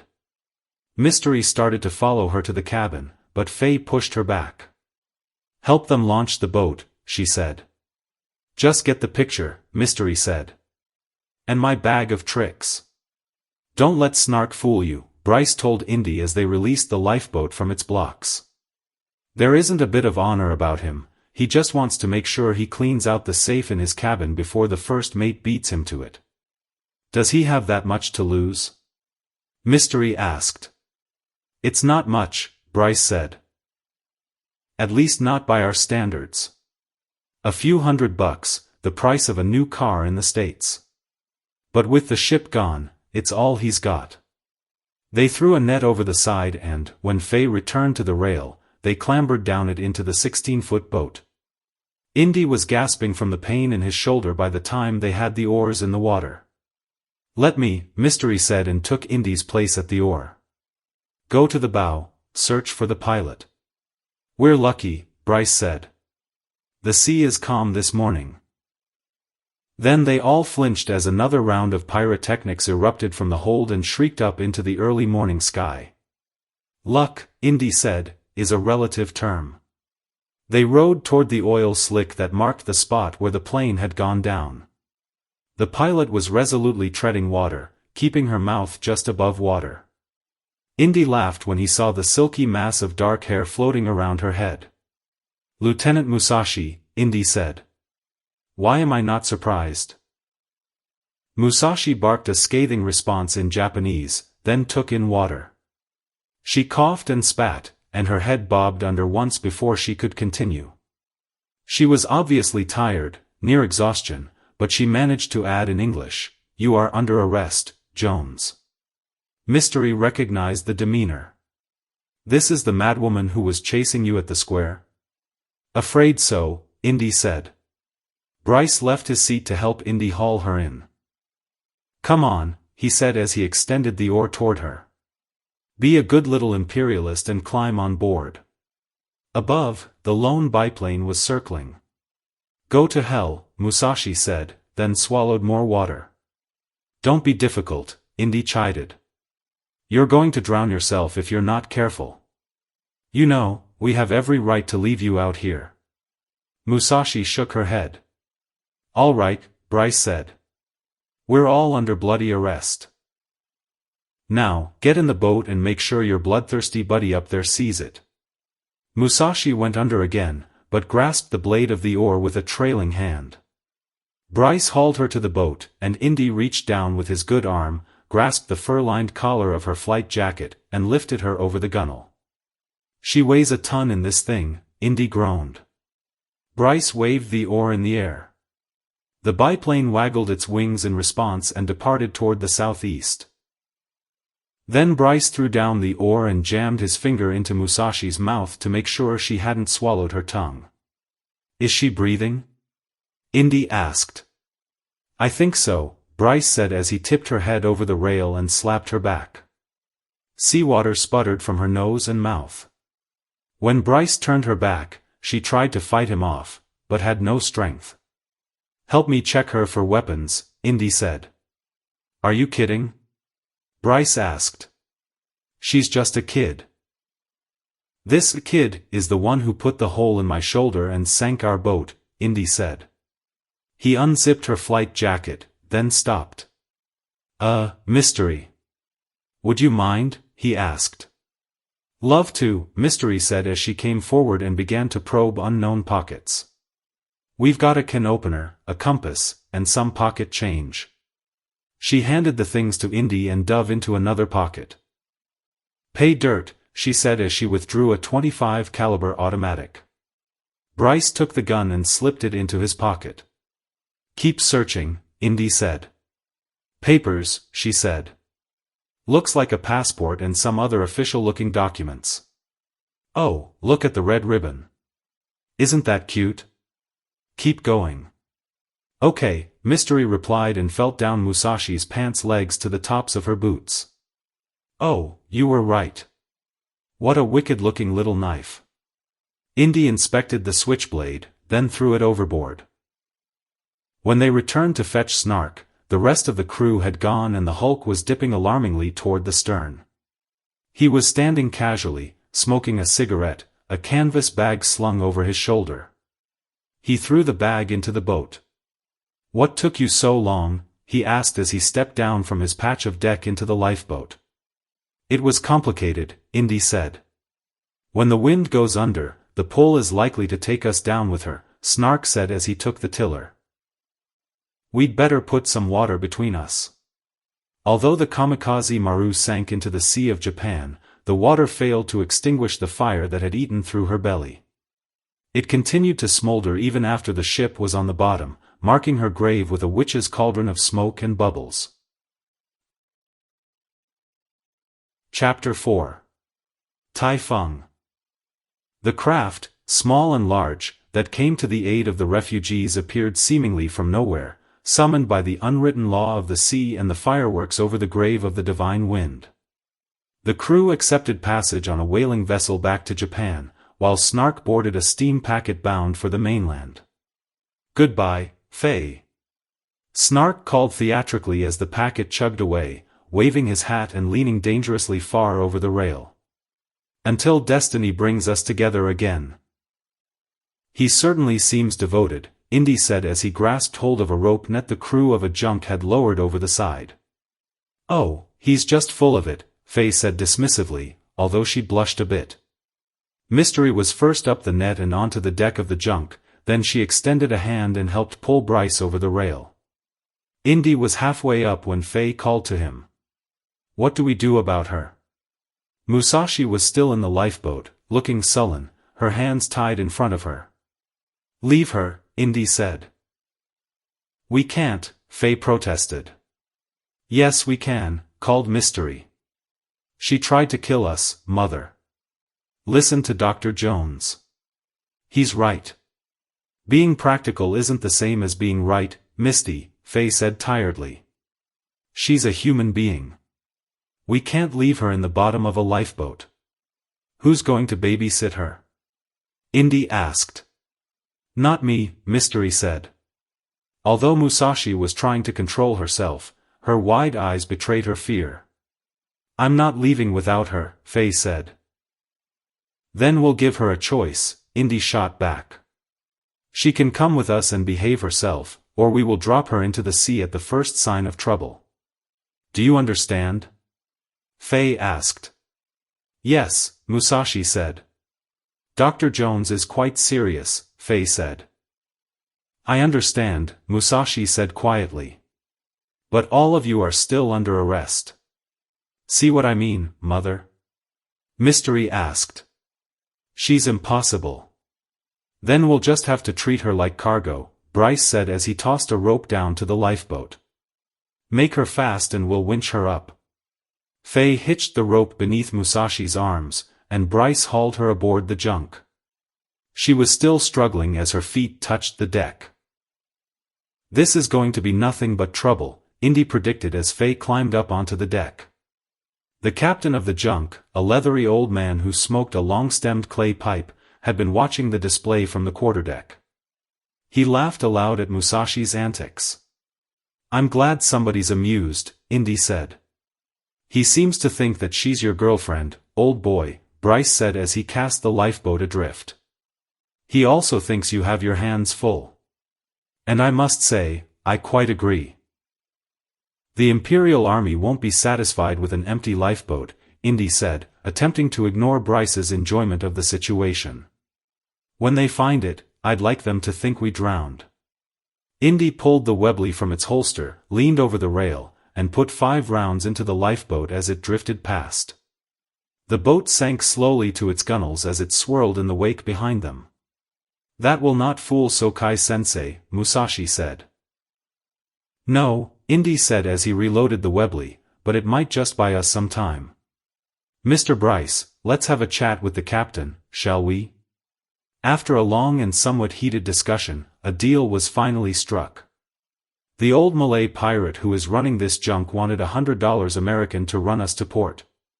Indy reported as he rejoined the masculines on the forward deck. I gave him everything I had, which was $35 and some change. Was it enough? It'll have to be, Indy said. Where exactly are we headed? Shanghai, Indy said. Which is good, because I have friends there. We should arrive sometime tomorrow night. Until then, we just need to take it easy and lie low. Faye nodded. And we can get you passage back to England. I beg your pardon? Faye asked. We're American, Dr. Jones, Mystery said. Mom uses the English accent on stage because people expect it, because Daddy is English. But Mother was born in Oklahoma. Okay, Indy said. We'll get you back to the States, then. We're not going back, Faye said.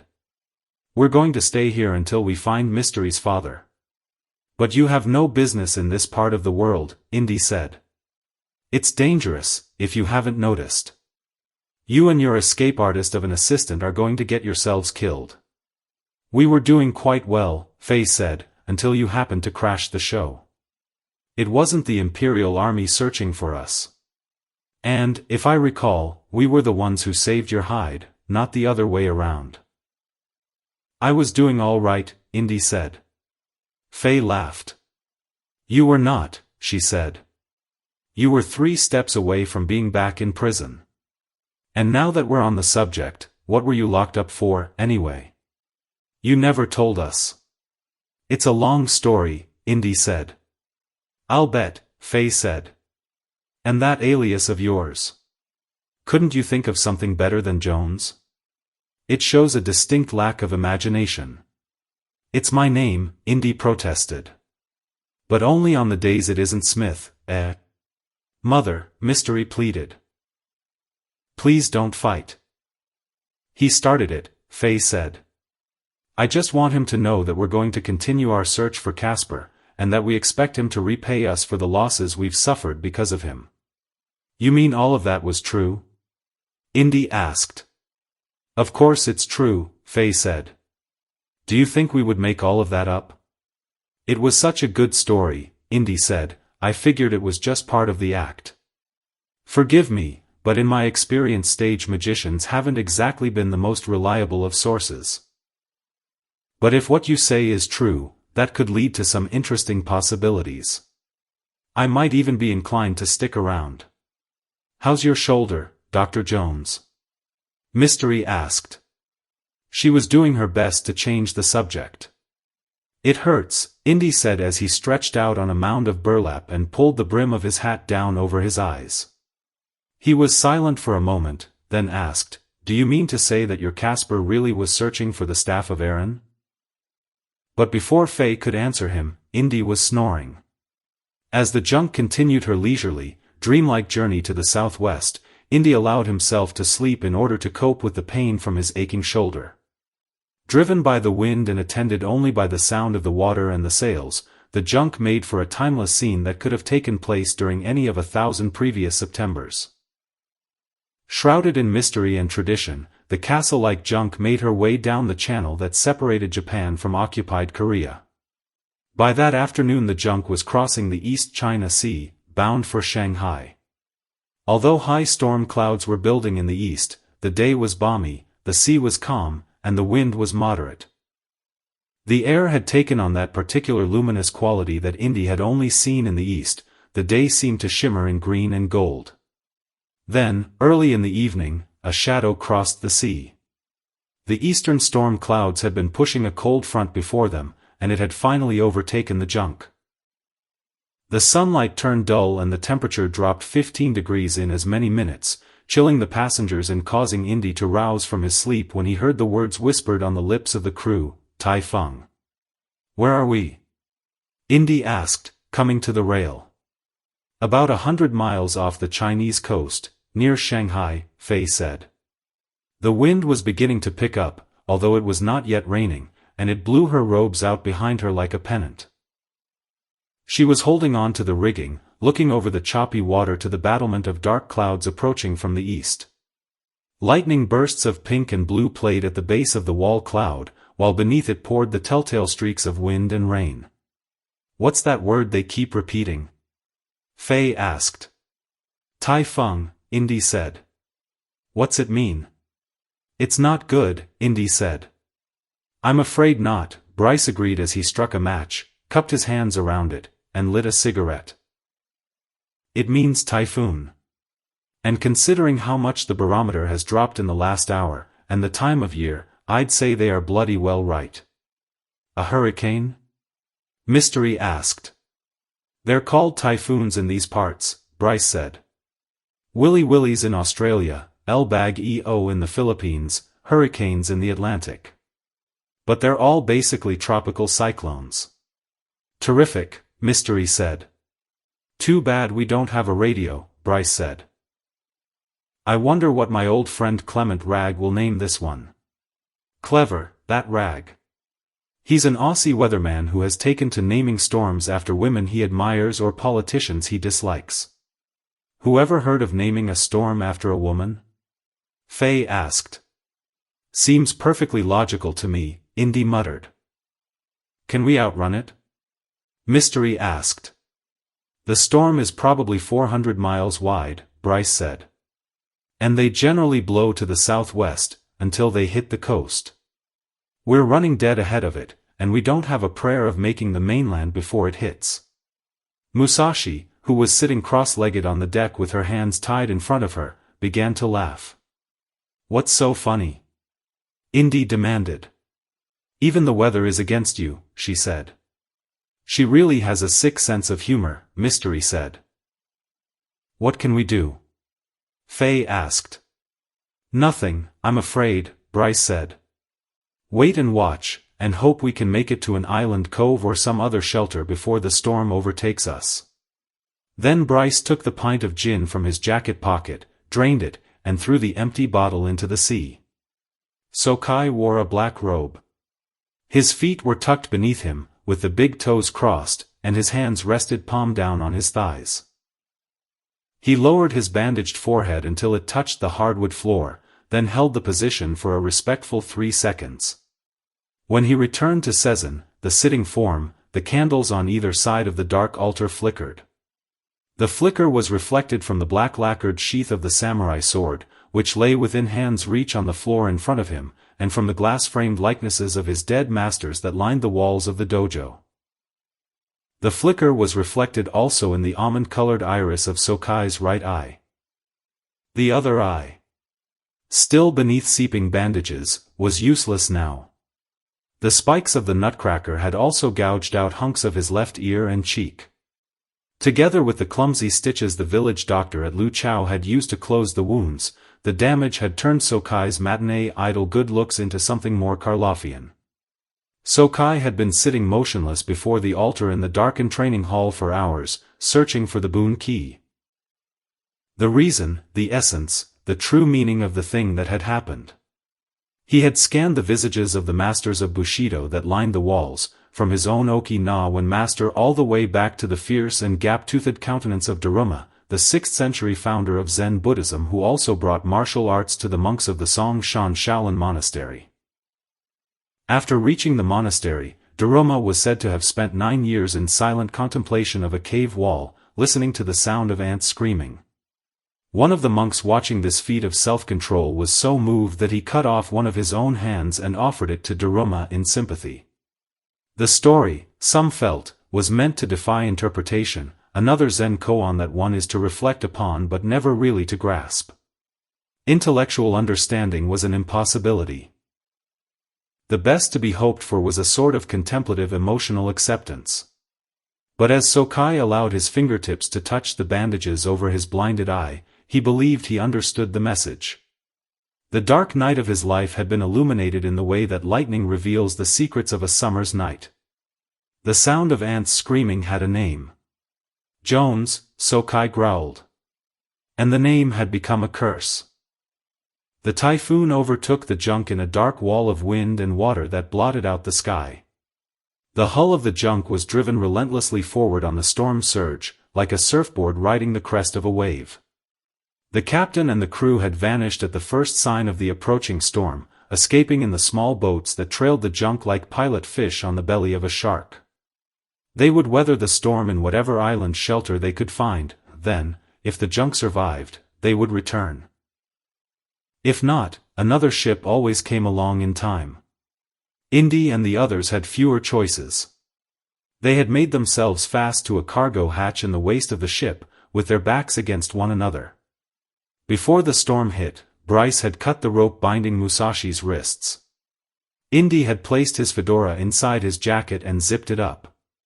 Then he had intertwined hands with Faye on his left and Mystery on his right. They could hear the storm approaching, and it sounded like 100 steam locomotives rushing over the water toward them. "Dr. Jones," Mystery shouted. "What?" "I'm scared." "So am I," Indy replied. "But just hold on to my hand, no matter what." The masts of the junk were carried away like twigs in the first great rush of water over the deck. The hull rolled completely over. For nearly a minute Indy and the others were beneath the water, holding their breath and holding tight, until the hull finally righted itself. Pounded by 90-foot waves and scourged by winds that sometimes reached 200 miles an hour, the castle sections at the bow and stern were quickly broken away. The timbers of the hull poked up like skeletal ribs in the open places, and seawater foamed through, in, and out of the cargo hatch, but the waist section of the hull held together. Then another wave tossed the hull in the opposite direction, and the hull rode the crest until it was suspended over a canyon of surging water. Mystery screamed as the deck slid from beneath her feet. Indy's hand tightened around her wrist. She dangled for a moment over the abyss. "Misty!" Faye shouted. "I've got her," Indy said. At the same moment, Bryce's grip on the cargo hold failed and he plunged feet first into the angry sea, his white-jacketed arms windmilling all the way down. Then Indy pulled Mystery to the protection of his side as the hulk came crashing back down toward the sea. The storm continued for more than an hour unabated, but the relentless action of the wind and water rendered Indy and the others unconscious long before that. The cargo section of the hull was awash, but remained afloat. As the wind subsided, the hulk grounded itself at the shank of a hook-shaped islet. Faye was the first to come around. After making sure that Mystery was breathing normally, she untangled herself from the ropes that held her fast to the cargo door and arranged her clothes. Then she shook Indy. "Jones," she said. "Wake up." "I'm awake," he insisted. "Where are we?" "An island," she said. "It looks uninhabited. Probably uncharted. We've been blown pretty far off course, and I'd be willing to bet we're not in the neighborhood of Shanghai. But the storm's over." "It couldn't be," Indy said, rubbing his eyes. "It's so quiet," Faye said. "And look, up there. Clear sky." "You're kidding." "No," she said. "And birds flying." "That storm had to be several hundred miles across," Indy protested. "It can't be over that quickly." Faye struggled to her knees. She leaned over and patted Mystery on the cheek. The girl's eyes fluttered open, then stared up at her mother for a few long moments. "Mr. Bryce," Mystery said. "I'm sorry he's gone." "So am I," Faye said.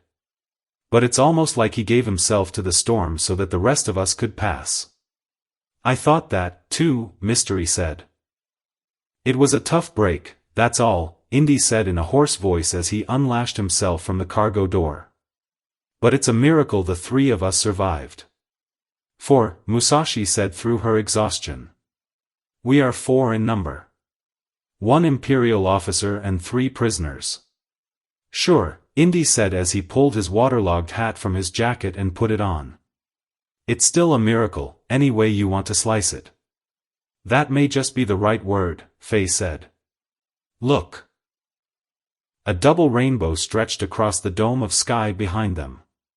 "It's not over," Indy said, suddenly comprehending. "It's just a reprieve. We're in the eye of the storm. Look down toward the horizon, you can see the wall of clouds swirling all around us." "What do we do now?" Faye asked. Indy stood up. Mystery winced sympathetically at the sound of his knees creaking and popping. "We've got to find a place to ride out the rest of the storm," Indy said and rubbed his shoulder. "And we'd better do it in a hurry. If you look straight above, you can see that the center has already passed over us. The rear of the storm will be coming, and it will be just as fierce as what we've already been through." "Look," Musashi said. She was pointing up the beach. The beach was littered with uprooted trees and other debris from the storm. But rising from a cluster of palm trees in the center of the island was a rough-hewn steeple, and on top of the steeple was a wooden cross. Chapter 5. Lazarus Island. The wooden cross was set upon a rocky promontory overlooking a lagoon. Beneath it, built from a cave in the volcanic hillside, was a fortress-like church with great copper-sheathed double doors. Indy grasped the ring of one of the doors and pulled. "It's locked," he said. The wind was picking up, and it had begun to rain again. "Is it occupied?" Faye asked. "Somebody locked it from inside," Indy said. The beach itself was ringed with a few huts, and several deserted outriggers had been pulled high up on the sand. A couple of well-weathered signs in French declared the island a restricted trade zone. Indy beat on the tarnished copper with his fist, then picked up a chunk of volcanic rock and continued knocking. It began to rain harder. A bolt of lightning struck a palm tree 50 yards down the beach, and the concussion of the blast nearly knocked them down. "Hey!" Mystery yelled with renewed vigor. "Inside the church. We need shelter." The door was suddenly unbolted and swung open by a robed and misshapen figure with a kerosene lantern. The four scurried into the cavern. "Thanks," Indy said as he shook water from his hat. "The storm just about got us, again." "No entree," the man said. "Mister, there's a hurricane out there," Mystery said. "Or hadn't you noticed?" "I notice," the man said in a thick French accent. His voice was coarse, as if he had not spoken in a long time. "The island is restricted. You cannot stay." "Sorry," Indy said. "But we really don't have a choice. The storm sank our ship." "Restricted how?" Faye asked. "Forbidden," the man croaked. The man put the lantern on the floor.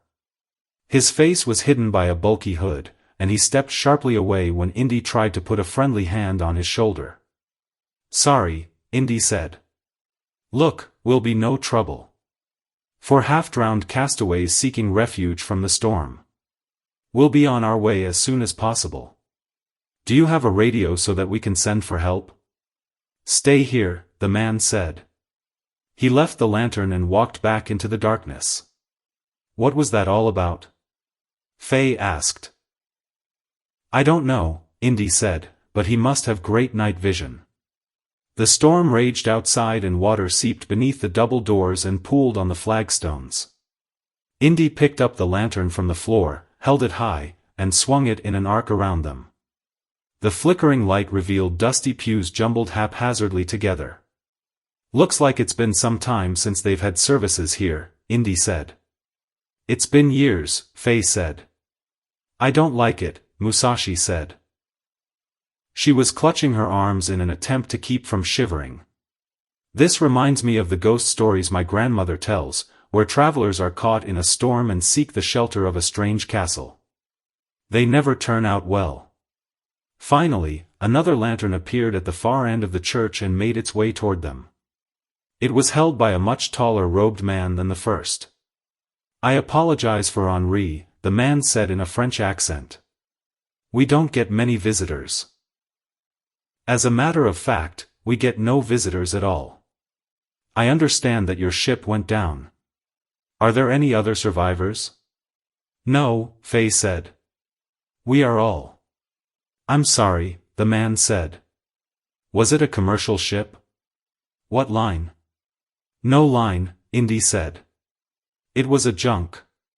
I'm not even sure what its home port was." "Then there is no need to send a radio message, or to search for others," he said. "Come, please.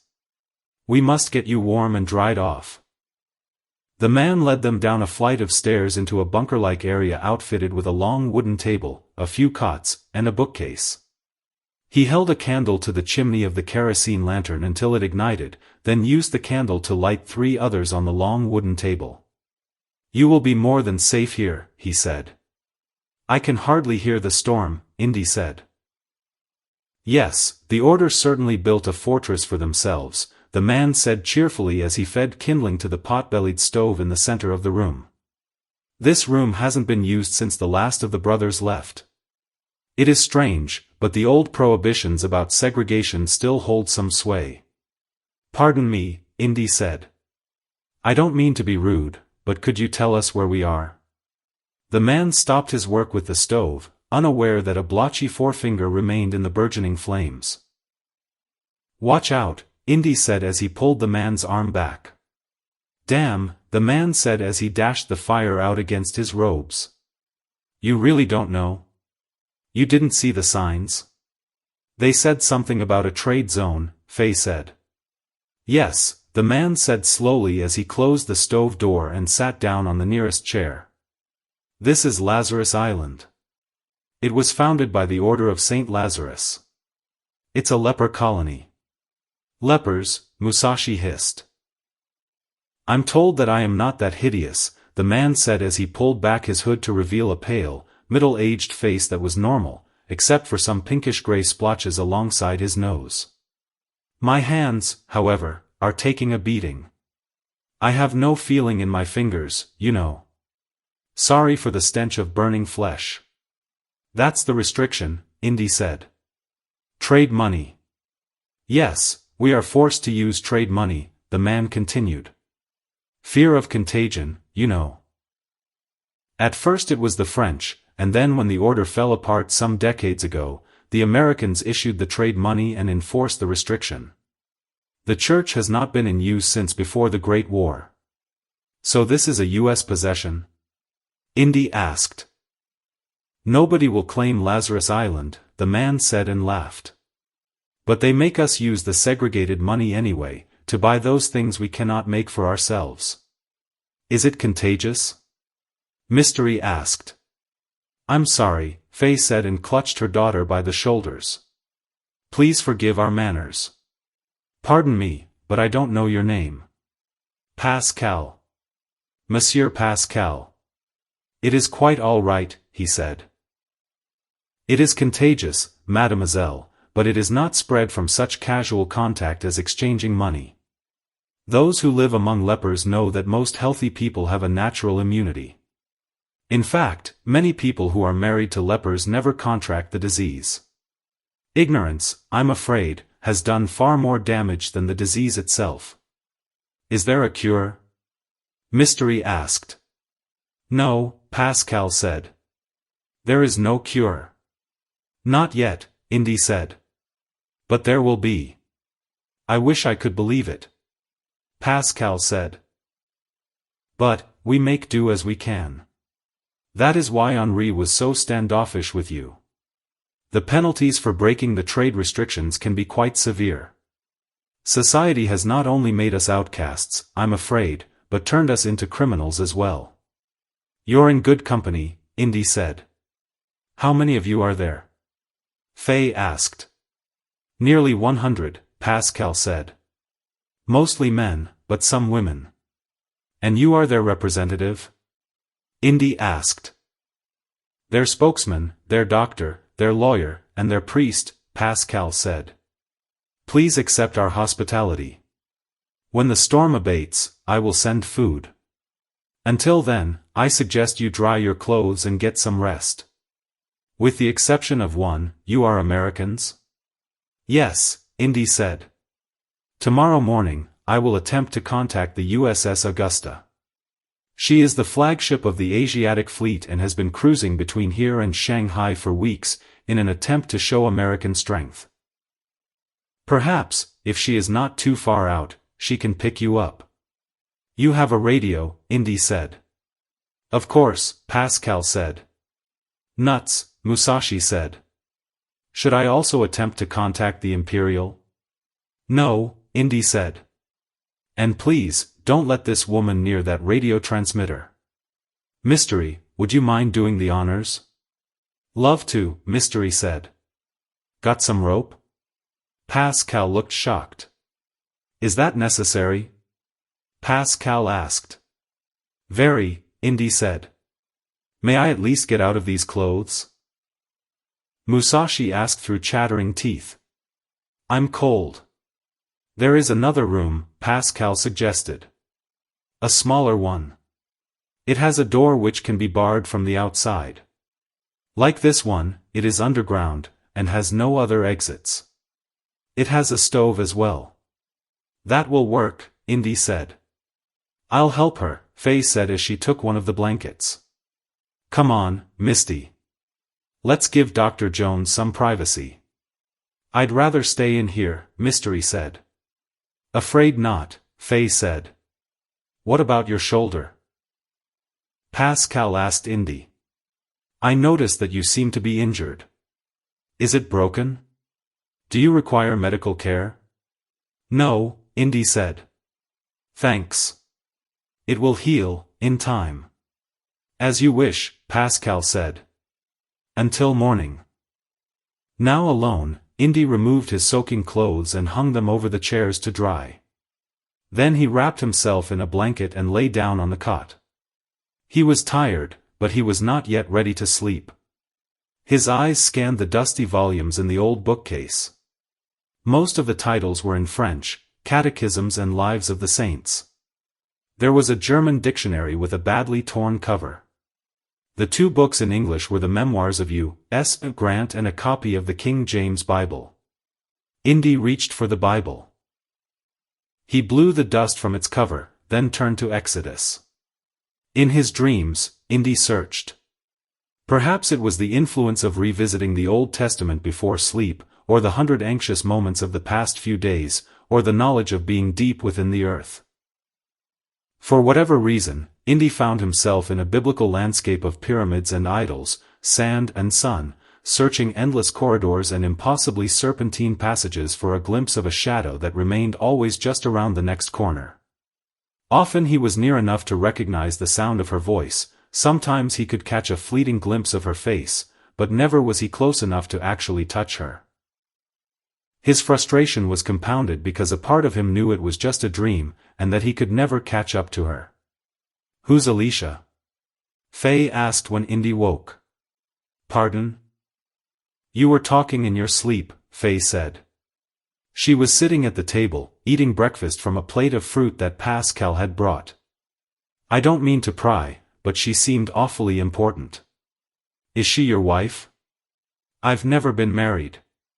Your girlfriend, then? No, Indy said. He sat up and rubbed his eyes. What time is it? He asked. Just after dawn, she said. I went outside a little while ago. It's beautiful, now that the storm has passed. Where's the lieutenant? He asked. Still asleep, Faye said.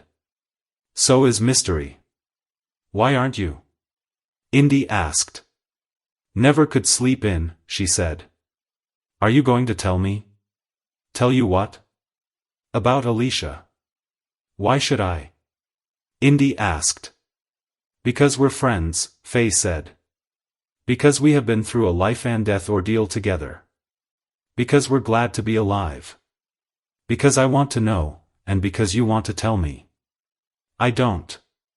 Are you in love with her? I was, Indy said. But not anymore. Look, Indy said. I'll give you the short version, okay? I once knew a woman named Alicia. We made each other miserable. Then she died. Faye was silent. Satisfied? Indy asked. No, Faye said. Can you talk about it without being angry? You're making me angry.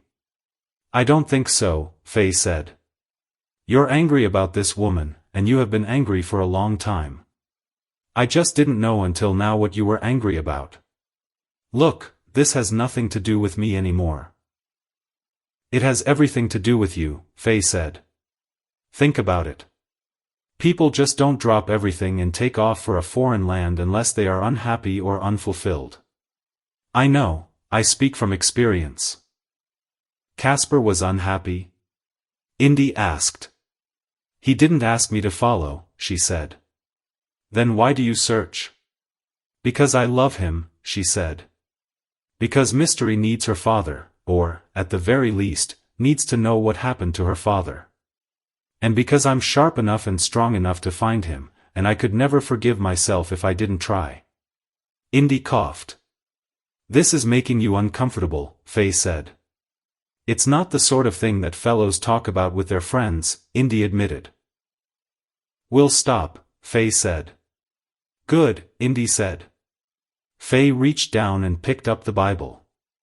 Saying your prayers? She asked. Reading about the staff of Aaron, Indy explained. I understand why Casper was fascinated, it was the original magic wand. It could find water, bring plagues, smite your enemy. As long as Moses held it up, the Israelites could not lose in battle. Faye smiled. When I was a child, Faye said, I would close my eyes, open the Bible, and read a verse at random.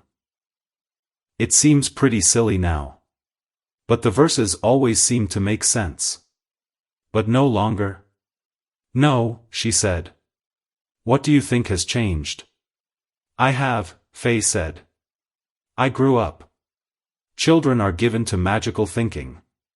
You don't believe in magic, Dr. Jones? It depends on your definition, Indy said.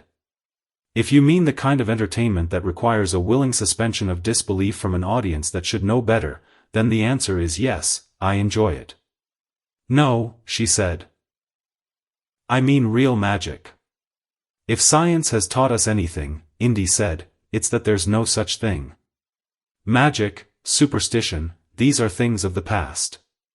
Science is just another belief system, Faye said.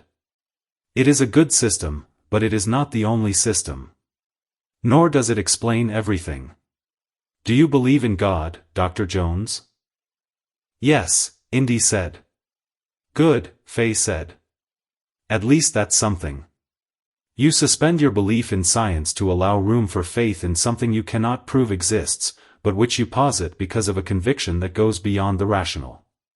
Would it be so hard to admit that magic may work as well? If there were proof, Indy said. Faye smiled. That's what Casper was looking for, she said. Others might seek the staff for the riches or the power it could bring, but Casper was after something else. He wanted an affirmation that magic worked, that miracles could still happen. The original magic wand, Indy said. Yes, Faye said. But it's hopelessly lost to antiquity, Indy said. It may even be a myth. If it is, Faye said, it is a particularly well-documented myth. The Old Testament mentions it often. In Exodus, it turns into a snake and gobbles up the serpents conjured by Pharaoh's magicians.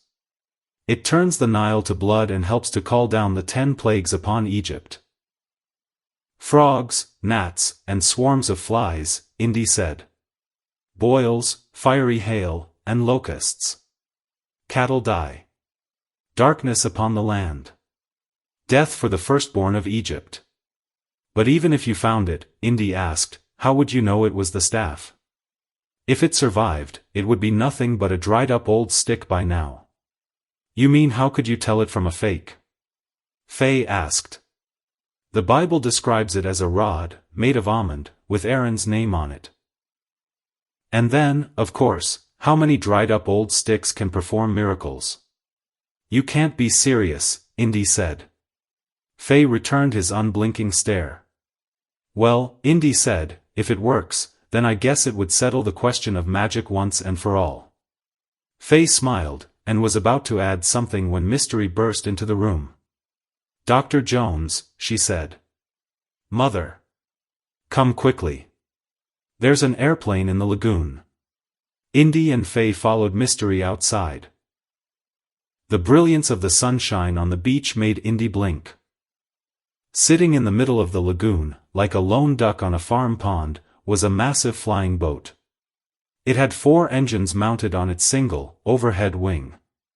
The fuselage was shaped more like the hull of a boat than an aircraft, an effect that was reinforced by a series of portholes. On the nose, below the cockpit windows in black lettering, were the words Pan American. From beneath the wing of the plane the crew was launching a small boat. Pascal appeared at Indy's side.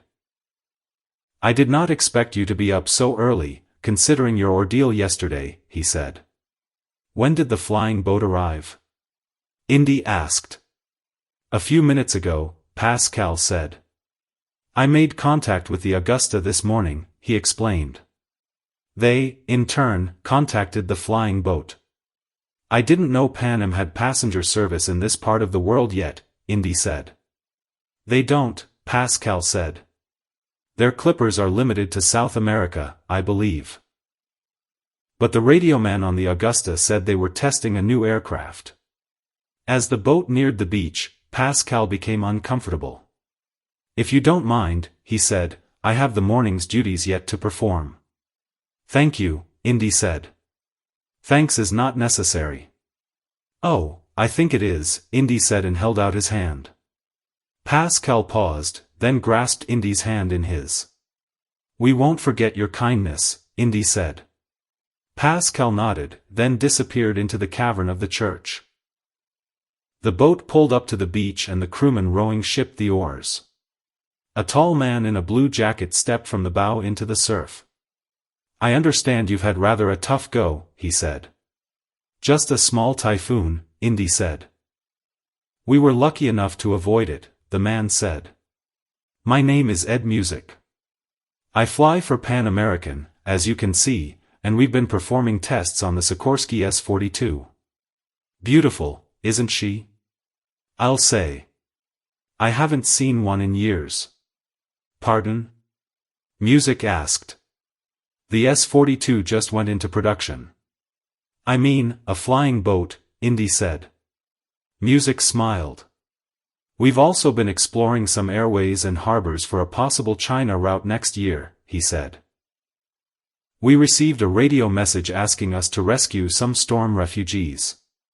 "That would be us," Indy said. "Captain Music, this is Faye Masculine and her daughter, Mystery." "Ladies," Music said and tipped his hat. "I'm afraid we can't return you to the States, since we're not equipped yet for passenger service. But our next stop is Calcutta, and from there you should have no problem getting passage back." "That would be a great help," Indy said. "Is your party ready?" Music asked. The radio man said there were 4 of you. "We're almost ready," Indy said. "What do we do with the lieutenant?" Faye asked. "We can't leave her here," Indy said. "We'll take her to Calcutta and drop her off at the Japanese embassy."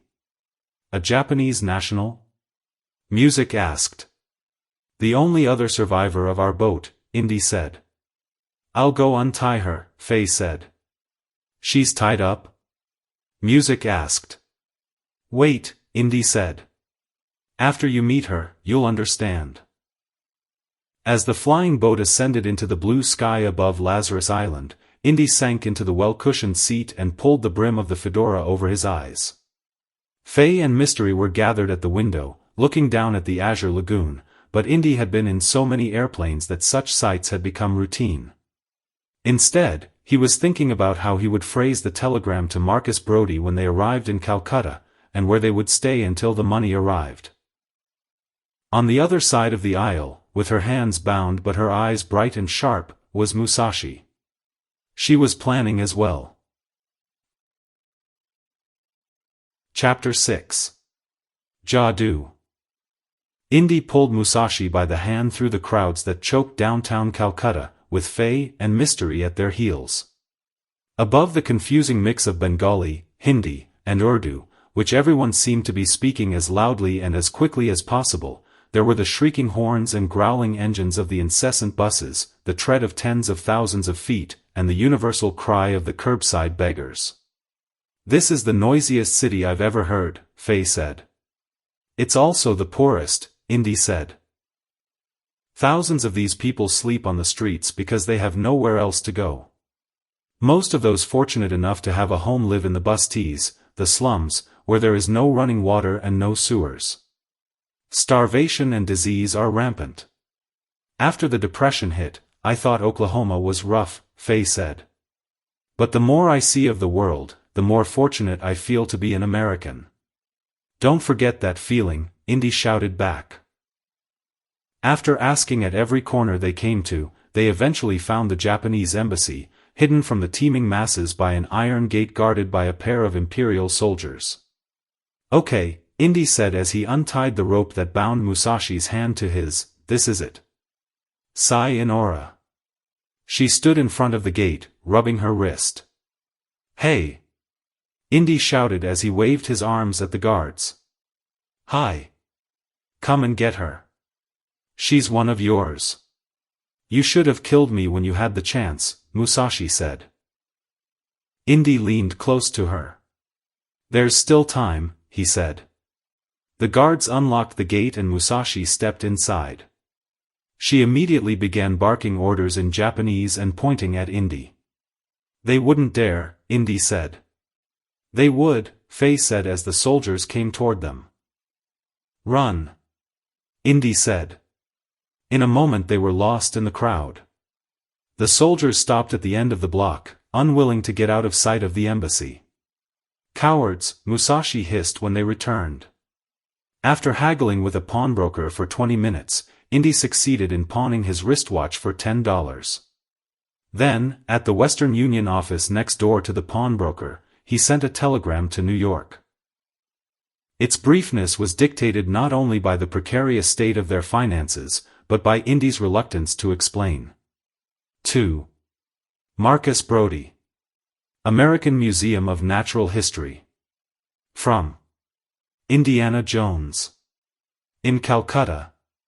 Need money quick. Stop. No questions. We'll explain later. Stop. At Traveler's Aid, they asked about the cheapest and safest place to spend the night. They were sent to the Atlas House, a somewhat run-down but still respectable hotel that catered mostly to middle-class English-speaking merchants. The Atlas charged $2 per night, with board. They signed for 2 rooms. As the desk clerk looked at their names, his eyebrows went up. Something wrong? Indy asked. No, the clerk said.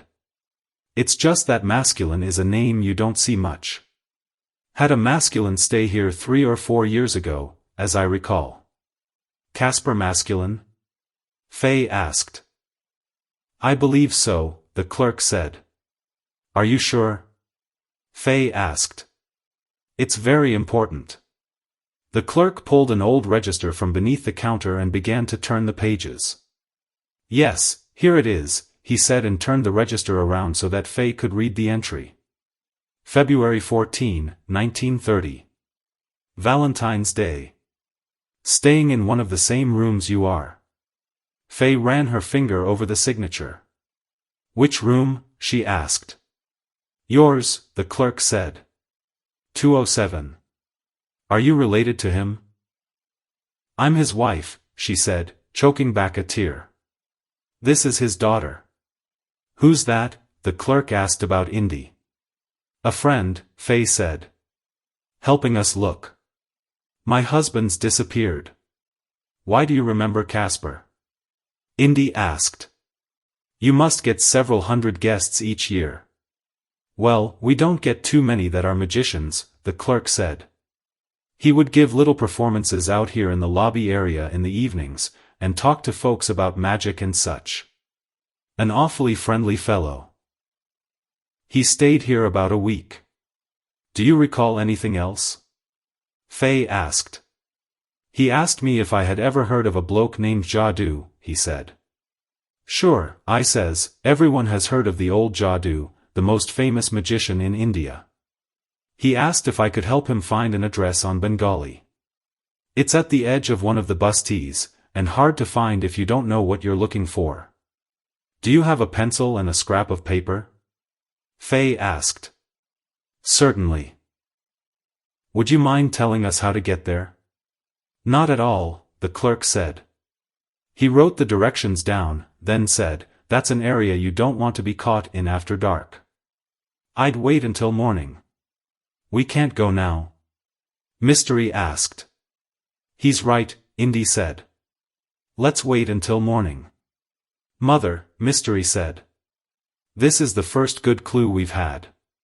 "We've waited 4 years," Faye said. "Another night isn't going to make any difference. Besides, I'm tired and hungry, and we can't pay a visit on a fellow magician looking like shipwreck victims, which, of course, we are." They found the shop on a narrow side street. They had passed it twice before Mystery noticed the small numbers on a faded red door that read 707. The door opened on a flight of worn stairs that led to another, more substantial door on the 3rd floor. This door, made of oak, had a carefully polished brass nameplate attached, Jadoo, world-famed magician. By appointment only. How do you make an appointment? Mystery wondered. Let's find out, Indy said as he rapped sharply on the door with his knuckles. After a few moments a flap opened in the middle of the door. A pair of bloodshot eyes peered out. "We're here to see Jadoo," Indy said. "I'm Indiana Jones, and these are—" "So sorry," the squeaky colonial British voice that went with the bloodshot eyes said. "By appointment only." The flap slammed shut. Indy knocked again, this time a little harder. The flap opened. "You don't understand," Indy said with forced civility. "We need to see Jadoo the magician on a matter of some importance. We don't have time to make an appointment." "Appointment only," the voice snapped. The flap closed again. Indy rubbed his jaw, regarded the closed door, then pounded on it with the edge of his fist. The flap did not open. He pounded again, this time hard enough to bring plaster down from the aging ceiling. "Stop," Faye said. "I thought you wanted to see this joker," Indy said. "I do," she said, "but not by tearing his building down." "Be my guest," Indy said. "Excuse me," Faye said and knocked lightly on the flap. "We're terribly sorry for the inconvenience, and I understand that all visitors should have an appointment. But if you would be so kind as to tell Jadoo that the masculines are here to—" The flap snapped open. "What name did you say?"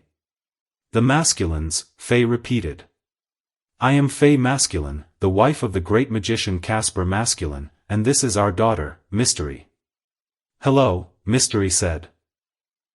The flap snapped shut, and then there were the rattle of chains and the clicks of turning locks. The door opened, and a thin Indian man in a white jacket urged them in with a wave of his hand. "I am the master's servant," the man said. "Call me Pasha." "Thank you," Faye said. They found themselves in an extravagantly appointed entrance room full of memorabilia of several decades of magic. The shelves were filled with books on magic in several languages and brimmed with props and other devices. The servant closed and locked the door behind them once they were in. "I am sorry," he said, "but the master is out at the moment. He will be back very soon, however, and I am certain that he would like to see you. Do you care to wait?" "We will wait," Faye said. "Very well," Pasha said. "May I get you some refreshments? Tea, perhaps?" "That would be nice," Faye said. "Very well," Pasha said, putting his hands together and giving a little bow. Then he backed out of the room. "This place is like a museum," Mystery said as she examined the dusty contents of the shelves. "I can see why Father would have been drawn to this place." "Yes," Faye said. "Look at this," Mystery said as she picked up a drinking goblet that had been made from a human skull mounted on a silver base. The skull was upside down and had been cut in two about the line of the upper jaw, so that the open cranium formed the cup of the goblet. The eye sockets and the nasal cavities were filled with hammered gold. The skull had been bleached and polished to an ivory-like degree of brightness, although the teeth were somewhat yellow. One of the molars was capped with gold. "Is it real?" she asked. Indy took it. The inside of the cranium was etched with the rivulets for blood vessels that, in life, had helped supply blood to the brain. I'm afraid so, Indy said. Yuck, Mystery said. She made a face and wiped the palms of her hands on her jeans. Who could be so twisted as to want to drink from a human skull? It is used for ritual magic, Indy said. Common among primitive peoples all over the world. The idea is that if you make your rival's head into a cup, then each time you drink from it you are symbolically ingesting his power. Surely it's just a piece of the collection. Faye took the goblet from Indy.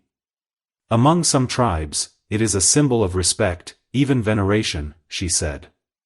The greater your enemy, the greater therefore you must be. How barbaric, Mystery said. Faye said. It's not dusty like the other items.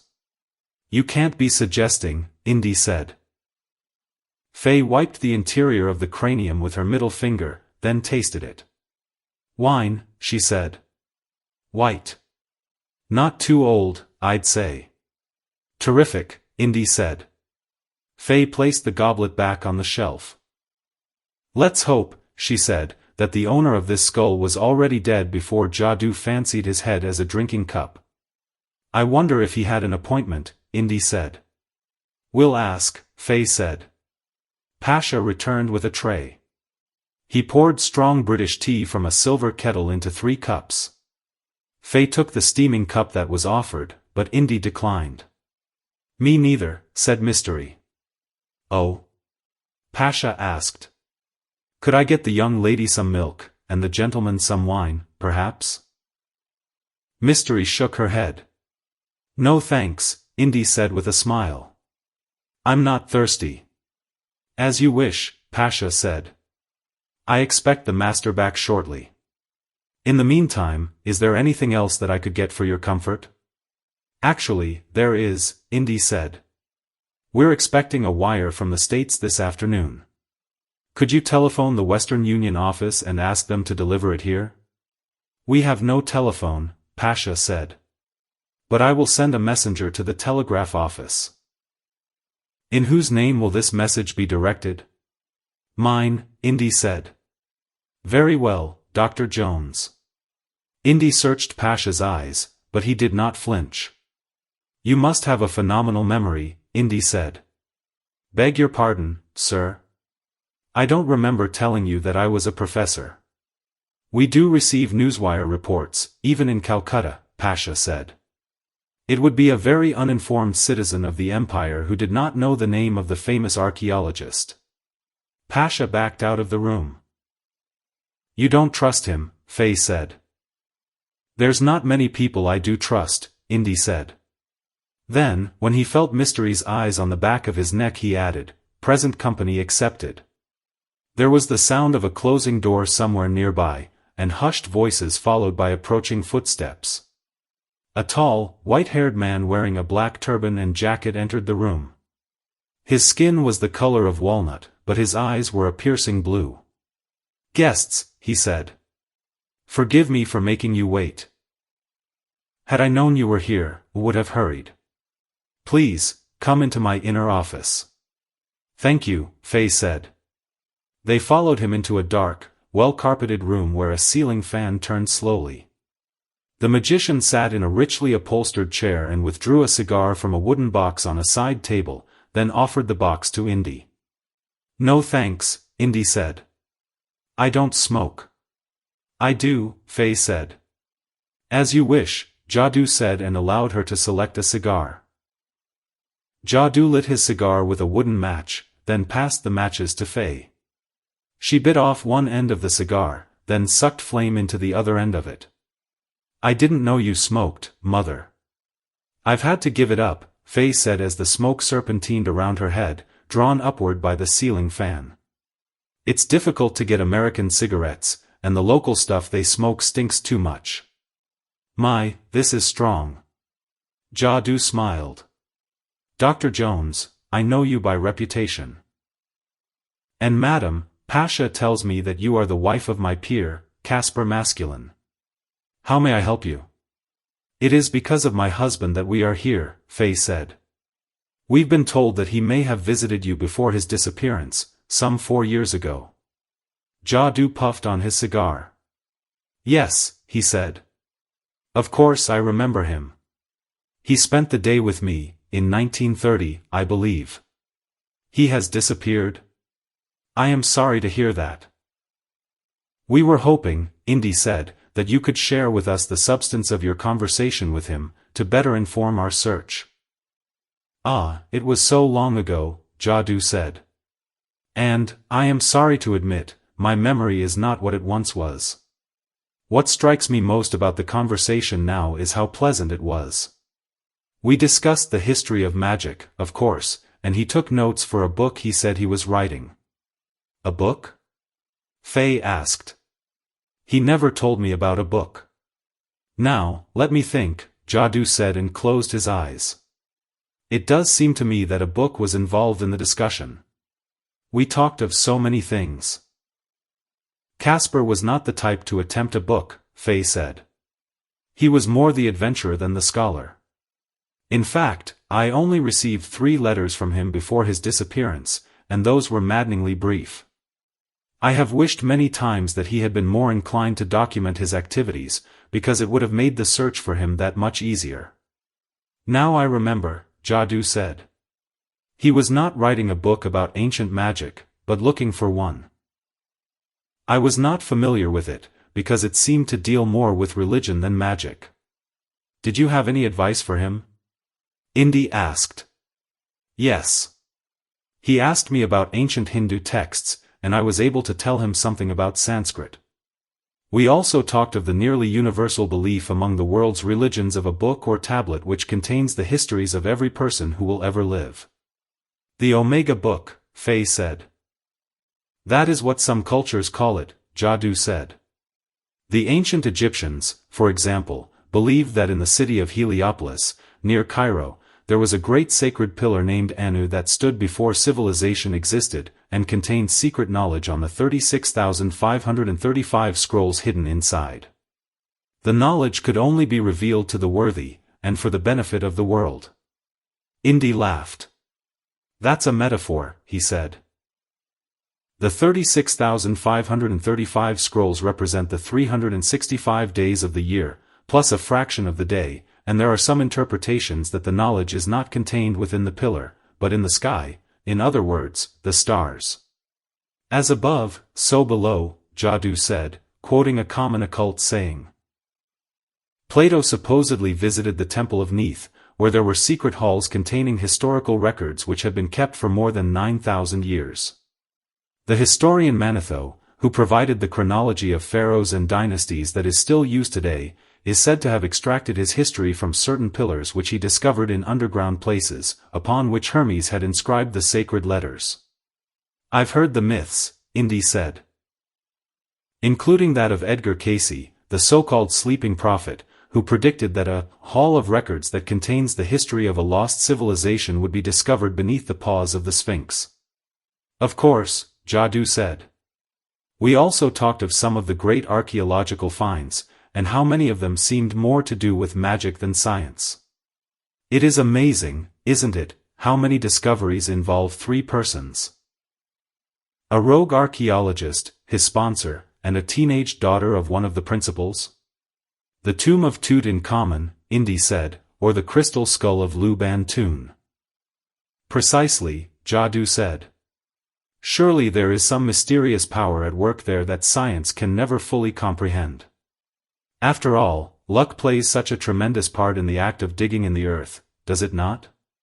In your conversation with Casper about this ancient book, Indy asked, was there mention of using anything other than luck to find it? Yes, Jadoo said.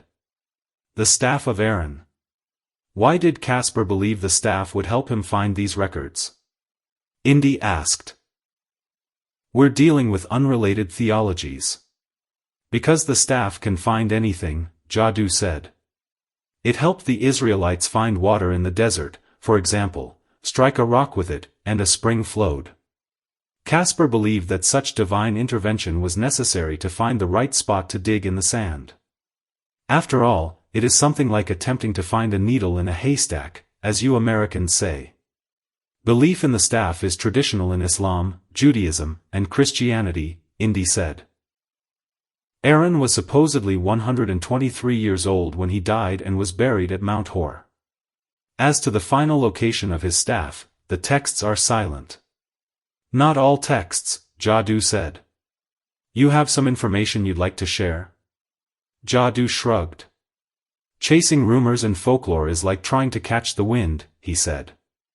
But there is a persistent tale of the staff still being worshipped by a tribe of devil worshippers in Iraq called the Yazidi. Devil worshippers? Mystery asked.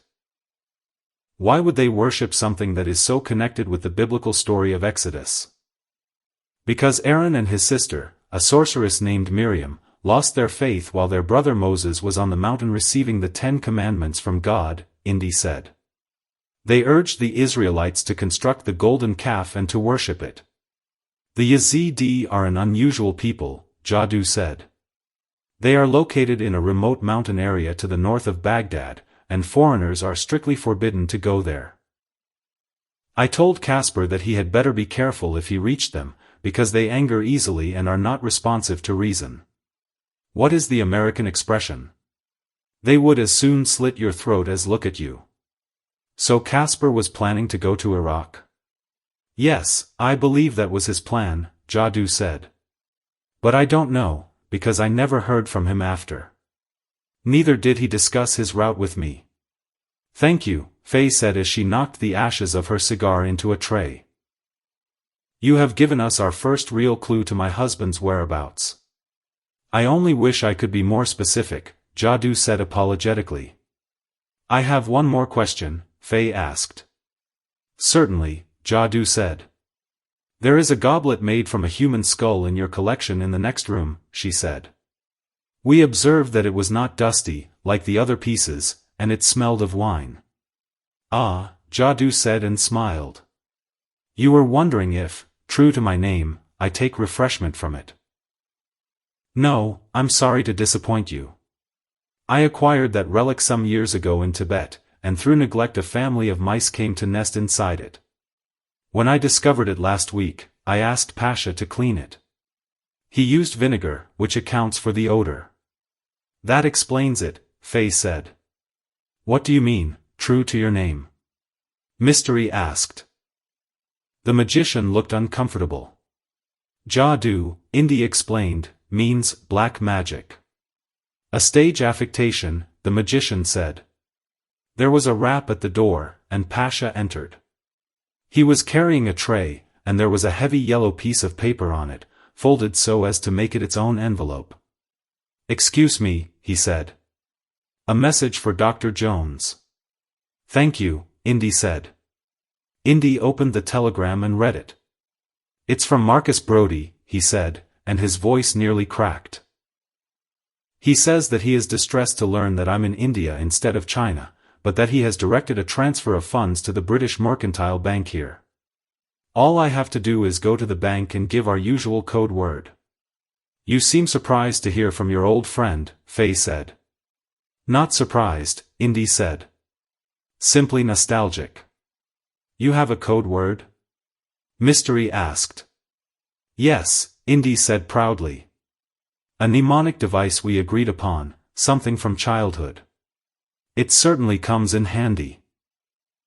But what if somebody guesses it? She asked. Oh, that won't happen, he said.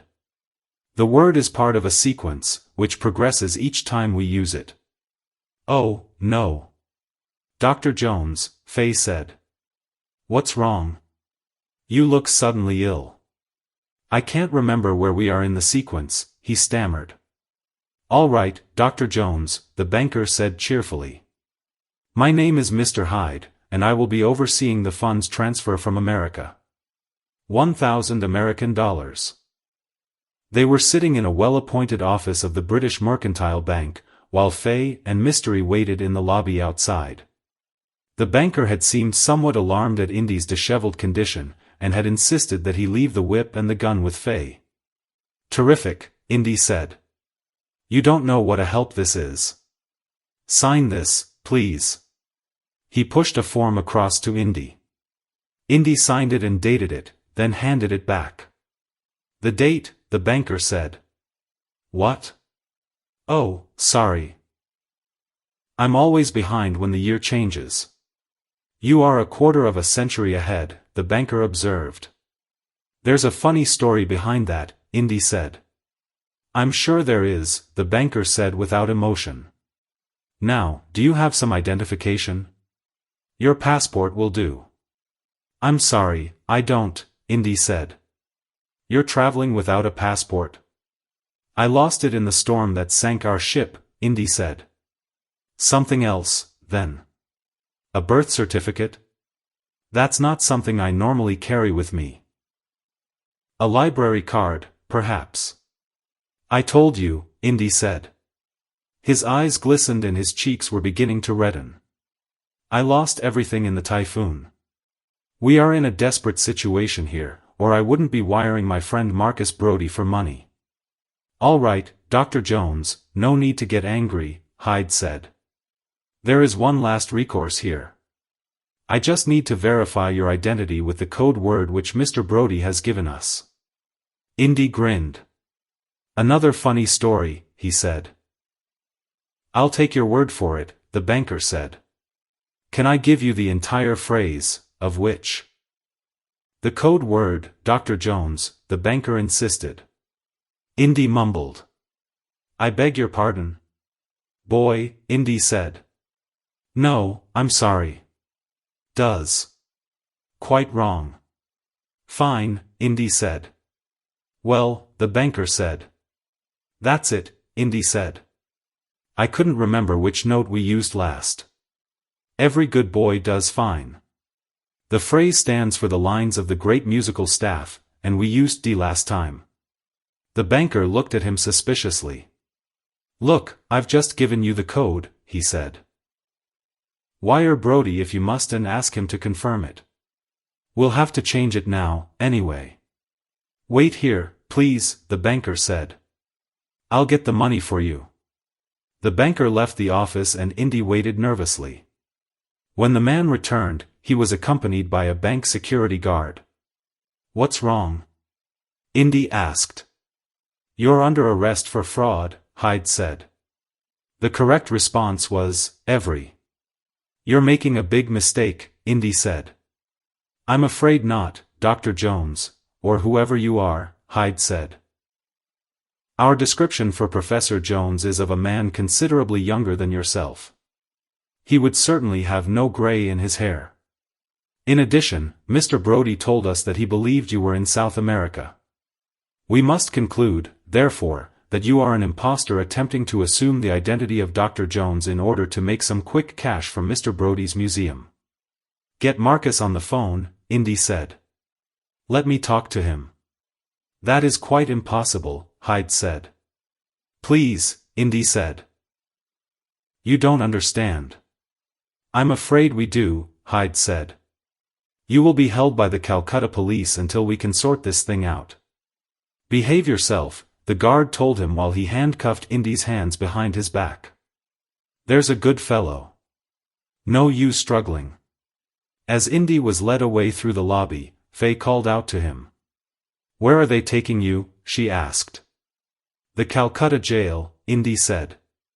"They think I'm trying to rob them. They don't believe I'm me." "You're making a mistake," Faye told them. "This is Dr. Jones." "This bloke apparently has you fooled as well," the guard said. "How do you know he is Dr. Jones?" "Because he told us he was." "How long have you known him?" "A few days," she said. "You lied?" Mystery asked. "No," Indy said. "Do you have any other proof?" the guard asked. "Well, no," Faye said. "But I trust him." "Begging your pardon," the guard said. "But there's your first mistake, madam." "I'm sorry, but I'm going to have to take you and the girl in for questioning as well." "Let me have the gun." "Indy," Faye said. "What do you want me to do?" "Hand it to him," Indy said. She gave the guard the holstered Webley. He tucked it under his arm, then drew a second and third pair of handcuffs from his back pocket. Since there's only one of me and three of you, he said apologetically as he held up the additional sets of cuffs, the bloke here will go to jail, but you women will be released after the inspectors have a chance to question you. Let them go, Indy said. Sorry, mate. The guard handcuffed Mystery's hands behind her back, then turned to her mother. Mystery was out of the cuffs in a few seconds, and she snatched the Webley from beneath his arm. I've had enough of this, Mystery said as she unholstered the revolver and pointed it at the bank guard. Now, miss, the guard said. You could hurt somebody with that. That's the point, she said. I'm not letting you take Dr. Jones. You know what they call the jail here? The black hole. People go in and never come out. Let him go.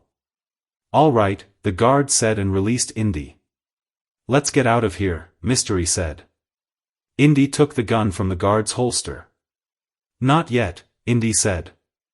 I'll have that money now, Mr. Hyde. You're robbing me? No, Indy said. That $1,000 really is meant for me. It's not your money, it's Marcus Brody's, or at least his museum's. Very well, Hyde said. It will take a moment. I don't care if it's in dollars, pounds, or rupees, Indy said. Just hurry. And don't try anything, because we're desperate. Right, Mystery said. Give me that, Faye said and took the gun from her.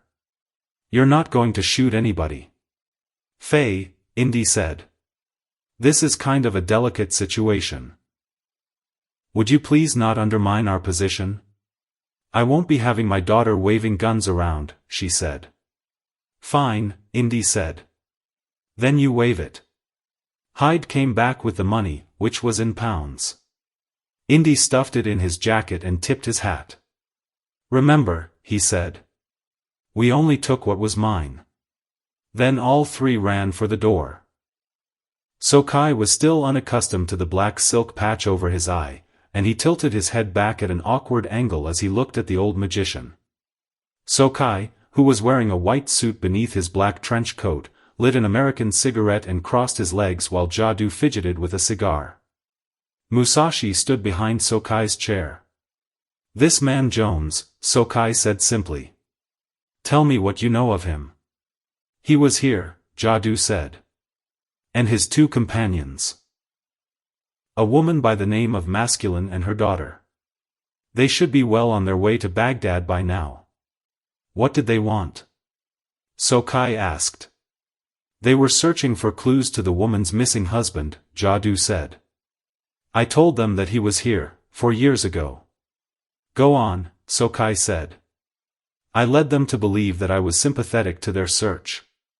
Yes, Sokai said. What else?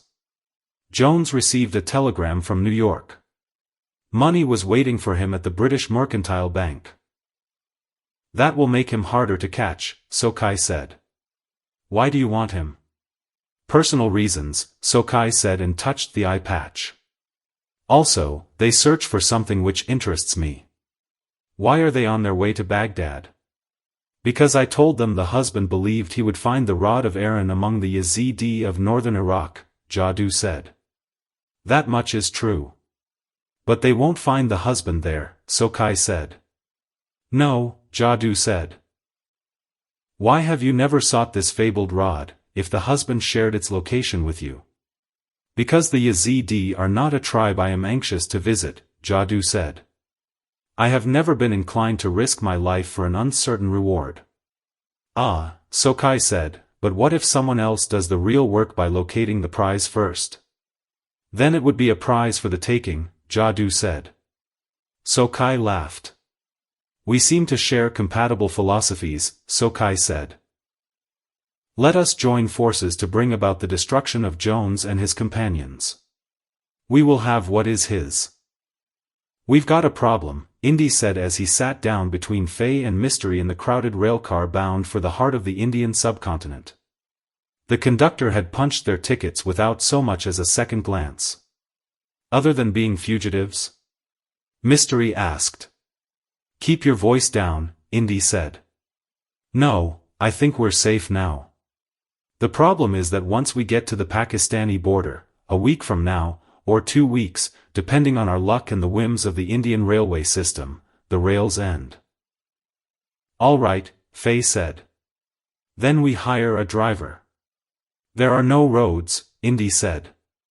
At least not in the modern sense of the word. There are nothing but goat paths, switchbacks, and unmarked graves for 1,500 miles of rocks and desert. The two countries between us and Baghdad, Pakistan and Iran, belong more to the Middle Ages than to the 20th century. So how do people cross it? Mystery asked. Generally, they don't, Indy said. When they have to, they go in caravans, just like they did 1,000 years ago on the old Silk Road. Then we'll find a caravan, Faye said. It takes 6 weeks to cross that much desert on a camel, Indy said. I don't know about you, but I don't think I can spare the time, or the trouble. Have you ever ridden a camel? No, Faye said. It's miserable, Indy said. The smell alone is enough to drive you nuts. But if our timing is right, and our money holds out, we can rent a plane from one of the oil companies.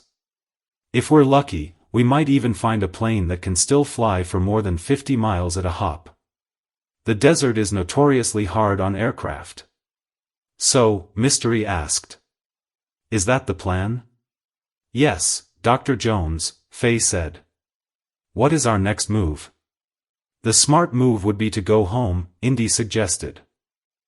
Home, Faye said, is where my husband is. Look, Faye, Indy said. You have nothing left to prove. Nobody would blame you if you gave up, declared him officially missing in action, and went on with your life. I'm sorry, but that's the size of it. You just don't get it, do you? Faye asked. Get what? Indy said. We have to know, Faye said. If he's alive, I want to find him. If he's dead, I can deal with that. But either way, I have to know. It's this purgatory of not knowing that I can't tolerate. If you're not going to help, then Mystery and I will do it by ourselves. Indy clenched his jaw and looked away. You seem to be forgetting something, Dr. Jones. Oh? What's that? Indy snapped. The long shot that Casper actually found the staff of Aaron, and perhaps the Omega book. You may be right, Dr. Jones. Casper may have died long ago. But his cold dead fingers may be clutching the staff of Aaron, which in turn points to the Omega book. It would be the greatest archaeological find and treasure trove of our age. Imagine, Dr. Jones. Your career could come into the daylight. You would no longer be forced to rob graves in the dead of night while dodging goons with machine guns. I like my work, Indy said defensively. Who wouldn't? Faye asked. You get to travel and meet new people with interesting and usually sadistic hobbies. When's the last time you brought anything of real value back to your museum in New York? Indy coughed. There were several items from Chin's tomb that were quite nice, he said softly. And I've had other adventures, but I can't talk about most of them. Nobody would believe me, anyway. So what's one more adventure, Faye continued, just one more shot at the jackpot. You know you can't resist. All right, Indy said as he rubbed his hand over his stubbled jaw. We'll keep pushing on, keep hoping for the best, but expecting the worst. And one other thing. Since we will be sharing hardships equally on this expedition, we will also share equally in whatever rewards are unearthed. Agreed? Agreed, Dr. Jones. Then Faye paused. With the provision, of course, that if I should not survive, Mystery will receive my full cut, and you will do your best to see her back safely to Oklahoma. I could do no less, Indy said. I can take care of myself, you old fossil, Mystery said as she batted Indy's fedora from his head. As for Mother, she is just as capable as I, and nothing is going to happen to her. But in the unlikely event that it does, Dr. Jones, I will hold you personally responsible for making me an orphan. Chapter 7. Children of the Devil. The big silver biplane with the red Standard Oil logo emblazoned on its corrugated sides glided down to within a yard or two of the desert floor. The 360 horsepower right radial engine sputtered and died as it sucked the last drop of fuel from the 90-gallon tank. The big low-pressure tires bounced twice on the hardpan, leaving twin plumes of dust behind, and then there was a jolt as the tail wheel dropped to the deck. Sitting on the floor of the cargo hold of the PT-6 transport, Faye Masculine lost her balance and nearly landed in Indy's lap. "Sorry," she mumbled, suddenly self-conscious. When the aircraft had rolled to a stop, Mystery unlatched the rear cargo door and jumped down to the ground. Both she and her mother were dressed in khakis they'd purchased 2 weeks earlier at a bazaar in an unnamed village along the banks of the Indus. The Iraqi sun blazed overhead, and with the exception of some hazy blue mountains in the north, there was nothing to see except the unforgiving desert. "Where are we?" Mystery asked. "Somewhere in the upper plain," Indy said as he emerged from the plane with a plank of wood. "Here, position this on the ground, would you?" Indy mounted one of the 2 motorcycles in the cargo bay, released the clutch, and rolled it down the board to the ground. Then he returned to the aircraft and did the same thing with the other motorcycle, which had a sidecar attached. Both motorcycles were red American-made Indians, and both had already been well used by the time Indy had spent the last of the money to buy them from a trader at the oil company camp in the Pakistani desert the day before. The first motorcycle was a 1929 Indian 4, with 4 black exhaust pipes exiting on the left side and a broad seat that looked like it belonged on a tractor. The motorcycle with the sidecar was a 1928 Scout. On the sidecar was painted, in English and Arabic, "Property of British Geologic Survey." Faye brought out the food and supplies, which they strapped to the motorcycles and packed into the luggage area of the sidecar. They hung the canvas water bags from the front fenders of the bikes. Indy and Mystery then hauled out the gasoline, 10 cans of which were designated to get the aircraft back to the Indian border. The other 8 cans would be strapped to the rears of the motorcycles. The pilot opened the big triangular glass pane door and jumped down from the cockpit. "You cut that a little close, didn't you?" Indy asked. "This was the first flat spot I could find that wasn't strewn with rocks," the pilot said. "Besides, you said you wanted to get as close to La Leche as possible." "Well, it's about 100 miles in that direction." The pilot jerked his thumb over his shoulder to the north. After they had finished refueling the aircraft, Indy took the map from his satchel and unfolded it on the ground, then placed his compass on it. "Okay," he said, sitting on his haunches.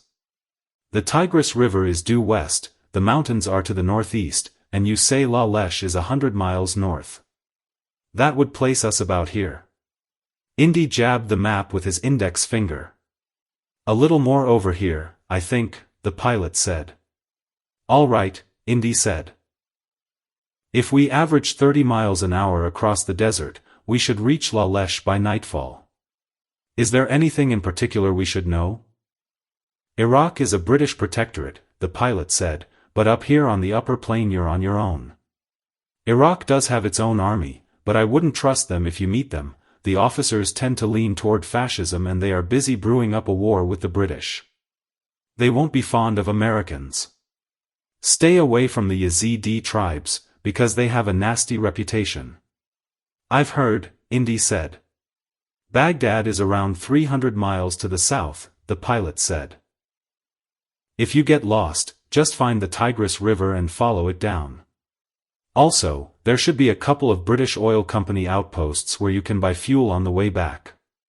Indy folded the map and put it back in his pocket. "Thanks," he said as he stood and shook the pilot's hand. "This is the first time I've flown somebody out to the middle of nowhere and dropped them off," the pilot said. "Good luck, because I know you'll need it." Indy mounted the Indian 4 while Faye and Mystery argued over who was going to ride in the sidecar. They finally agreed to flip a coin for it, and Mystery won. She climbed into the Scout's saddle while her mother took the sidecar. "Do you know how to ride that thing?" Indy asked as he slipped on his goggles. Mystery just smiled at him and kicked the starter. The scout's engines puttered to life, and then the rear wheel skidded in the dust as she dumped the clutch and twisted the throttle. "Hey!" he shouted. "That bike has to last us several hundred miles. There are no garages out here." Mystery, however, could not hear him. "Kids," Indy said and shook his head. Then he started his own bike and followed. For an hour they rode across the plateau, occasionally steering around boulders or climbing a gully, their dust trails hanging behind them in the hot afternoon air. Indy checked the compass often to make sure they were still headed in the right direction. They stopped once for lunch, then Faye and Mystery switched places and they pressed onward. As the afternoon wore on, the terrain became rougher, and they found themselves approaching a high mound overlooking the Tigris River. At the apex of the mound was a group of ancient ruins, some of which had obviously been excavated in the not-so-distant past. Indy brought his motorcycle to a stop and the road was little more than a goat path, and it was so rough that they were forced to reduce their speed to nearly a crawl for fear of breaking the springs of the motorcycles. Totally intent on negotiating the road, Indy did not notice that they had been followed for the last 10 miles. Suddenly there were 4 riders on each side of them, and they easily kept pace with the motorcycles. The horses were white Arabians, 16 hands high, and the riders wore dark robes and carried ancient muzzle-loading rifles. From their belts hung conjures, the wicked-looking curved daggers of the desert. On flat ground the vehicles could have easily outrun them, but not here. Indy throttled down his motorcycle and brought it smoothly to a stop, and Faye did the same. "Don't make any sudden moves," Indy said with a smile, looking at the riders but talking to Mystery and Faye. "And whatever you do, don't speak to them, because that would be an insult. Only men speak to men." The leader was a big man with bright blue eyes that peered from a face as weathered as the landscape around them. His nose was like one of the larger boulders, and his hair and beard were the color and texture of steel wool. He jumped down from his horse and approached Indy. He had his flintlock rifle in the crook of his left arm, and his right hand was free to wield the conjure if needed. He greeted Indy in Arabic, then said, "I speak English a little." "Good," Indy said, and he drew back his jacket a little so the holstered Webley would be evident. "I speak Arabic a little. I am Sheikh Ali Azad. My name is Dr. Jones," Indy said in Arabic, knowing how much stock this part of the world put in titles. "These women are my assistants. They are unimportant, but I am fond of them. They are mine." Faye smiled pleasantly, unaware of the conversation. The sheik nodded. "You treat sick people?" he asked. "No," Indy said. "I'm not that kind of a doctor, I'm a teacher, an archaeologist. I dig in the ground." "What do you look for?" the sheik asked. "The past," Indy said. The sheik nodded gravely. "We have been waiting 3 days for you," he said. "In a dream I saw you coming, upon your red machines. All 3 of you. But I thought you were 3 men. I was fooled, because your women wear pants. That is the way of dreams. They are true, but you do not know in which way until it comes to pass." "You are Yazidi?" Indy asked. "You live in Lalesh? We call it Sheikh Ada, in honor of our great prophet. It lies in the valley, yonder. We are a peaceful people. The world does not understand us. They try to kill us, to wipe us out. Why are you here? The dream did not tell you?" Indy asked, gambling. The sheik grunted. "May I see your gun?" Indy took the Webley from the holster and extended it toward the sheik butt first.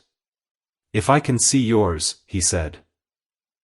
The sheik handed him the flintlock and took the Webley. The rifle was old, perhaps 100 years or more, but well cared for. It smelled of oil and black gunpowder. It was of about .40 caliber, and a fresh flint was in the hammer. The sheik opened the cylinder of the Webley, noted the brass cartridges, closed the revolver, and tested its heft by sighting on a mountain peak. Then he returned it to Indy, and Indy handed him the rifle. "Very nice," Indy said. The sheik nodded in satisfaction. "I call you Jones." Indy nodded. "I'll call you Ali," he said. "I take you to Sheikh Ali said. "But first, rules, no spitting. No wearing blue. No making Shaitan angry." The sheik mounted his horse and led the way down the road, followed by the other 7 riders. Indy started his motorcycle. "Who's Shaitan?" Faye asked. "Satan," Indy said. The village of Sheikh the holiest of the Yazidi cities, was a collection of white, cone-shaped tombs and temples in the center of a few hundred huts situated in a green valley. Peacocks, symbols of one of the semi-deities that the Yazidi believed ruled the earth, roamed freely.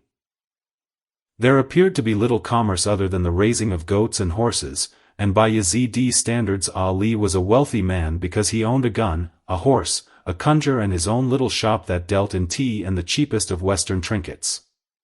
Because he was considered the most powerful man in the village, other than the high priest, he had been allowed to learn and speak English. "How many Yazidi are there?" Mystery asked as she got out of the sidecar. "Nobody knows," Indy said. "Estimates range from a few thousand to perhaps tens of thousands. In an area in which religious war is the biggest industry, the Yazidi have the misfortune of being identified with the one personality that is nearly universally hated. They have been persecuted for centuries." "How long have they been around?" "Nobody knows that, either," Indy said. "But they appear to be one of the oldest religious groups in the world. Some have claimed they are a direct link to the religion of the Sumerians, but that hasn't been proven. They can be traced as far back as the mystery religions, however." "Do they really worship the devil?" she asked. "Worship is the wrong word," Ali told Indy as he approached. It would have been impolite for him to answer Mystery directly. "We believe that Allah is good. Because Allah is good, we have nothing to fear from him. It is Shaitan you must watch out for and give respect." "What are the ways in which you give respect?" Indy asked. "In every aspect of life, of course," Ali said. "Come, are you hungry? We will eat." Indy followed Ali into his house, but stopped Faye and Mystery before they could enter. "Sorry," he said. "But you have to wait out here until the men finish. Then, you'll be brought the scraps." "The scraps?" Mystery asked. "She's right," Faye said. "That's barbaric." "Don't make a scene," Indy said. "It reflects badly on me. Look, I don't make the rules around here. Besides, it could be worse, at least you don't have to wear veils, which is considered pretty progressive in this part of the world. If you're hungry, there is plenty of decent chow in the sidecar." After the meal, Indy emerged wearing a white turban and a coarse zibun, the traditional Arab homespun robe. Over his arm were a pair of dark robes. He paused just outside the hut, put his hands on his stomach, and belched elaborately. Faye and Mystery were still sitting beside the motorcycles, since none of the other villagers, male or female, dared to express the slightest interest in them. Ali slapped Indy on the back and thanked him for the compliment. "Come," he said. "I will show you your house. Bring your women. Have a good time?" Faye asked. "You got the best end of the stick, believe me," Indy whispered. "Mutton and sheep eyes. I'd give anything for a ham sandwich right now." "Sorry," Faye said. "Misty and I ate all the potted ham." "It was delicious," Mystery said. "Here, put these on," Indy said as he threw the robes at Faye. "They think it's indecent for a woman to wear pants." Ali led them to a modest hut not far from the village well. They left the motorcycles outside, after Indy removed the spark plug wires. "Don't you trust us?" Ali asked. "Of course," Indy said as he stuffed the plug wires into his satchel. But would you leave your horse outside with a bit still between his teeth? The dirt floor of the hut had been freshly raked, and there were 2 straw mats arranged for sleeping. Other than the mats, there was no furniture. A basket of fruit had been placed by the doorway, which was covered with a strip of canvas. "I hope you find it adequate," Ali said. "More than adequate," Indy said. "Thank you, my friend." Before dawn the next morning, Ali crept inside the hut and knelt beside Indy. Faye and her daughter were still asleep, sharing a straw mat in the far corner of the hut. Ali placed a hand on his shoulder. Indy's eyes snapped open, and his hand reached for his revolver. Ali's conjure was at his throat before Indy's fingers could close around the butt of the Webley. "It is only I," Ali said as he sheathed the knife. "I thought somebody was trying to steal the bikes," Indy said, lowering the revolver. "Dress quickly, my friend," Ali said. "Here, put on this turban, the proper headgear for a man. You have been invited to our temple, something no white man has seen before, at least not one who has lived to tell about it." "Why me?" Indy asked as he pulled on his boots. "Because of my dream," Ali said, "and because the other sheiks attach significance to your visit as well. This is a time of great portent." Indy followed Ali outside as he wrapped the turban around his head. The stars were shining brightly in a cloudless sky. They walked down the dirt street to the temple with the cone-shaped top, and Ali paused. A dozen pairs of shoes and boots were outside the doorway. "Take off your boots," he told Indy. "Leave them outside, and do not step on the threshold when you cross the doorway. Say nothing, do nothing, unless you are instructed." Once inside the temple, Ali took a lighted candle from a table and moved a tapestry hanging on the far side of the rounded wall, revealing a flight of stairs. Conjure in hand, a priest stood beside the tapestry, which represented a peacock. "Is this always guarded?" Indy asked. "Of course," Ali said as he descended the steps. "This is the center of worship for all Yazidi. It is ancient beyond memory. We cannot allow you to witness our rituals, but as Sheik I can show you our most venerated object. After all, that is why you are here, is it not?" Indy smiled, but said nothing. On the walls of the passage were representations of large black snakes twisted around each other. Indy could hear the sound of running water, and as they descended the sound grew louder. "What do the pictures of the snakes mean?" Ali held his finger to his lips. When they reached the bottom of the steps, they were in a large granite cavern. Ali used the candle to light a pair of torches held in sconces upon the wall. In the center of the room was a pit, and at the bottom of the pit was a flowing stream of clear water.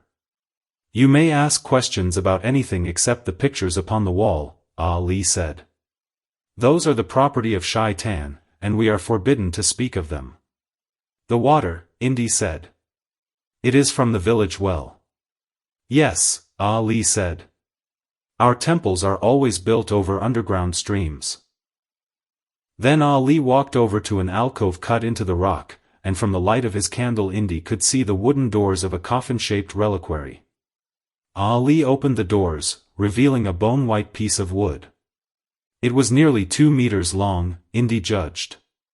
Ali gently removed the staff from its resting place.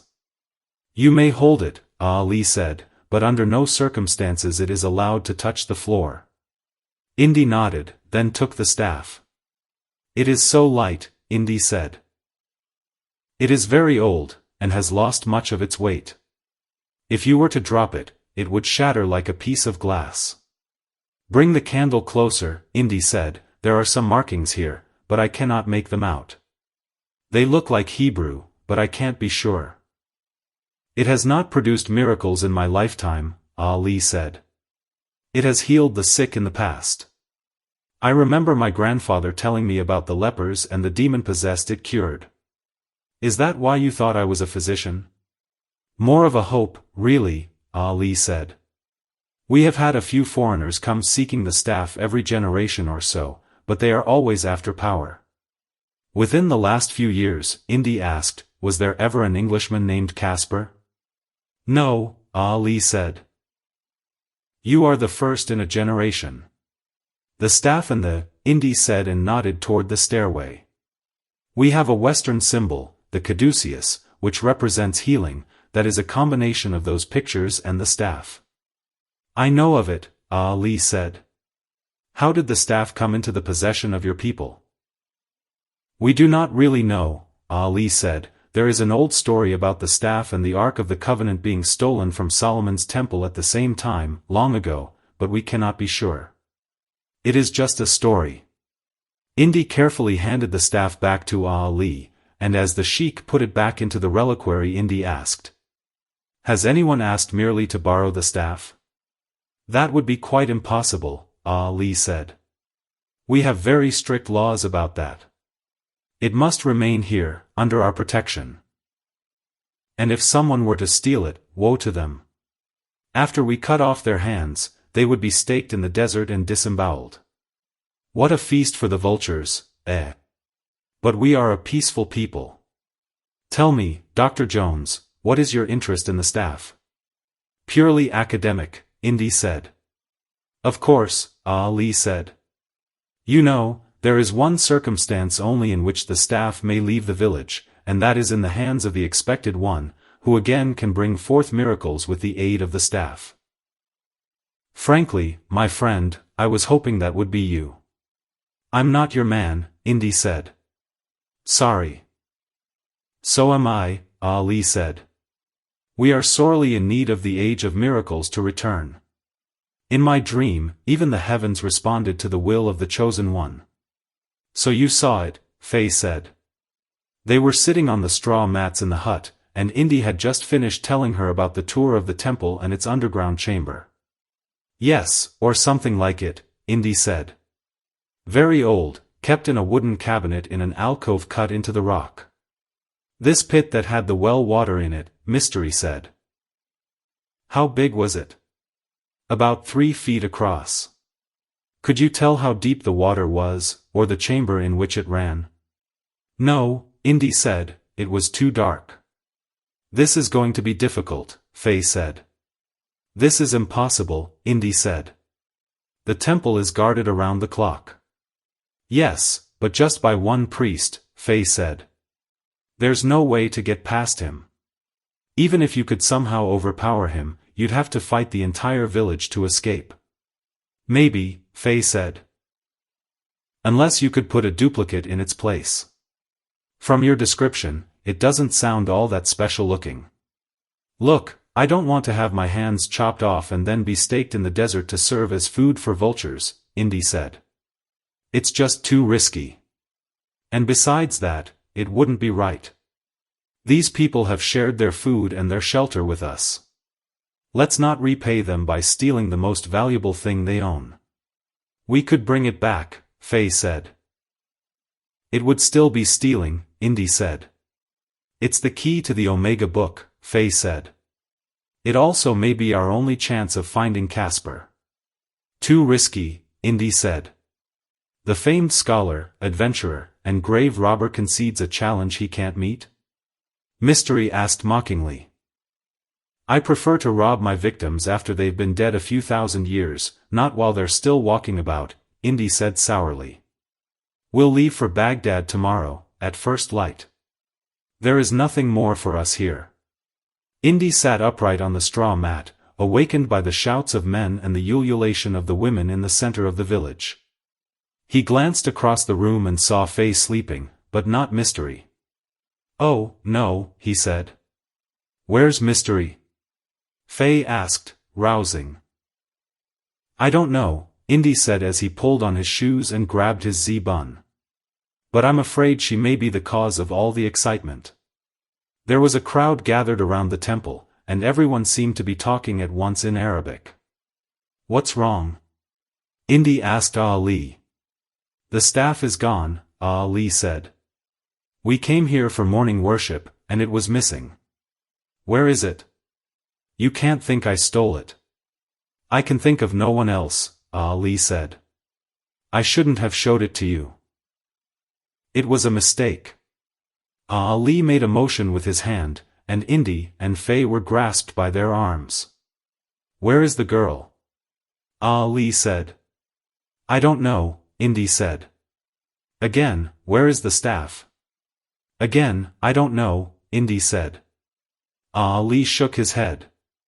He drew his conjure, the blade of which gleamed in the pinkish light of dawn, and held it beneath Indy's chin. You will tell me, Ali said. Better you tell me now than later, but you will tell me. Because I will start by peeling the skin from your arms and legs, he said. The palms and the soles of the feet are particularly sensitive. Then, I will do the same to your chest and belly, and finally I will peel your face and scalp away. After that, when we recover the staff, we will cut off your hands. I know the rest, Indy said. Stake them down, Ali commanded. The crowd grabbed Indy and Faye by their hands and feet, then staked them spread eagle on the sand with leather rope and wooden pegs. Do you have any ideas? Faye asked. Not one, Indy admitted. Ali sat cross-legged on the ground and removed Indy's left boot. Then he pulled the sock off and pressed the blade of the knife to the thin skin over the bone. We are a peaceful people, he said. Hitler says the same thing, Indy said. Who is this Hitler? Guess, Indy said. You force us to do this, he said. Then Ali leaned close to Indy and said, for fear of Shaitan, please tell us where you have hidden the staff. I thought you were my friend. I do not want to hurt you. We will have to kill you now, of course, but I do not want to torture you. Then don't, Indy said. Ali shook his head and began to trim the flesh from Indy's ankle. Indy gritted his teeth, but could not suppress a scream when he felt the blade of the knife skim along the bone. Stop! Mystery shouted. She emerged from the well, holding the staff. Her hair was matted and she was covered with mud. I stole your stupid stick, she said. I lowered myself down the well and swam the underground spring to the chamber. Let them go. Ali shouted in Arabic for the men to grab her. You touch me and I'll break this thing, Mystery said. You let Indy and my mother go, and then I'll think about giving this back. Ali told them to stop. We cannot release them, he told her. It is our law. Then you can just say goodbye to your most precious possession, Mystery said and applied pressure to the staff. It bent over her knee like a bow, and when it began to crack Ali held up his hand. All right, he said and told the others to cut Faye Masculine free. What about Dr. Jones? Mystery asked. He abused my trust and my friendship, Ali said. For that alone, he must die, as you must die, for stealing the staff. But I will let your mother go. Faye stood up, rubbing her wrists. She walked over and took the staff from Mystery. A sudden cool wind rustled the coarse robes of the men and the scarves of the women, and Ali thought he saw something like the glow of phosphorus playing about the length of the staff. Give me the staff, Ali said. Then go.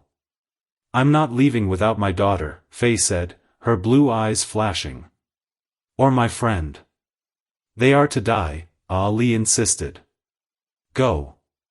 Damn you, Faye said and pointed the staff at Ali. You're not going to kill anybody. A thin bolt of lightning descended from the cloudless sky and struck the sand at Ali's feet, knocking the conjure out of his hand and sending him flying backward. The crowd retreated. Wowzer, Mystery said. Do it again, Mom. I don't know what happened, Faye said as she walked over to Indy. She drew a knife from her belt and cut him loose. I was just angry, that's all. Remind me not to make you angry, Indy said. Ali sat up and shook his head. His turban and robe were smoking, and puddled on the ground was a red-hot fulgurite where the sand had melted together. Could it be? He asked. A woman? What's he talking about? Faye asked as she helped Indy to his feet. How's your ankle? Indy wiggled his toes. Funny, he said, examining the wound. It's just a scratch. I could have sworn that Ali carved a hunk out of my ankle like it was a Thanksgiving turkey. But it's not bleeding now, and it doesn't even hurt. May I examine the staff? Ali asked. Why should I give it back? Faye asked. Please, Ali said. Allow me to see it, if only for a moment. He held out his hands pleadingly. Give it to him, Indy said as he put on his sock and boot. Ali took the staff and tested its weight. It is much heavier, he said. Bring me a lamp. Someone brought a lighted oil lamp, and he examined the length of the staff with it. He ran his thumb over the letters. Look, he said. They are quite clear now. What? Faye asked. The Hebrew letters, Ali said, offering her the staff back. The name of Aaron, Indy said. This is really it. Of course, Mom, Mystery said. You think you can summon lightning with any old stick? You are the expected one, Ali said. I'm no such thing, Faye said. The age of miracles has returned, Ali said. I wouldn't argue with him, Indy whispered in her ear. Grab the staff and let's get out of here. A woman. Ali said in amazement. I told you I wasn't it, Indy said. Ah, but that is the way with dreams, Ali said. And our lives are but dreams while Allah sleeps and Shaitan plays. Our prayers are merely supplications to Allah to continue sleeping, for when He awakes, the world vanishes. Chapter 8. Snake Charmers. 2 weeks later, in the Moose Key, the ancient section of Cairo, Indy braked the Indian to a stop in front of a tenement building that he had visited many times. Mystery, driving the Scout with Faye in the sidecar, pulled up behind him. Both motorcycles were covered in dirt and mud, and badly in need of repair. Wait here, he told the masculines as he pulled the goggles from his dirty face.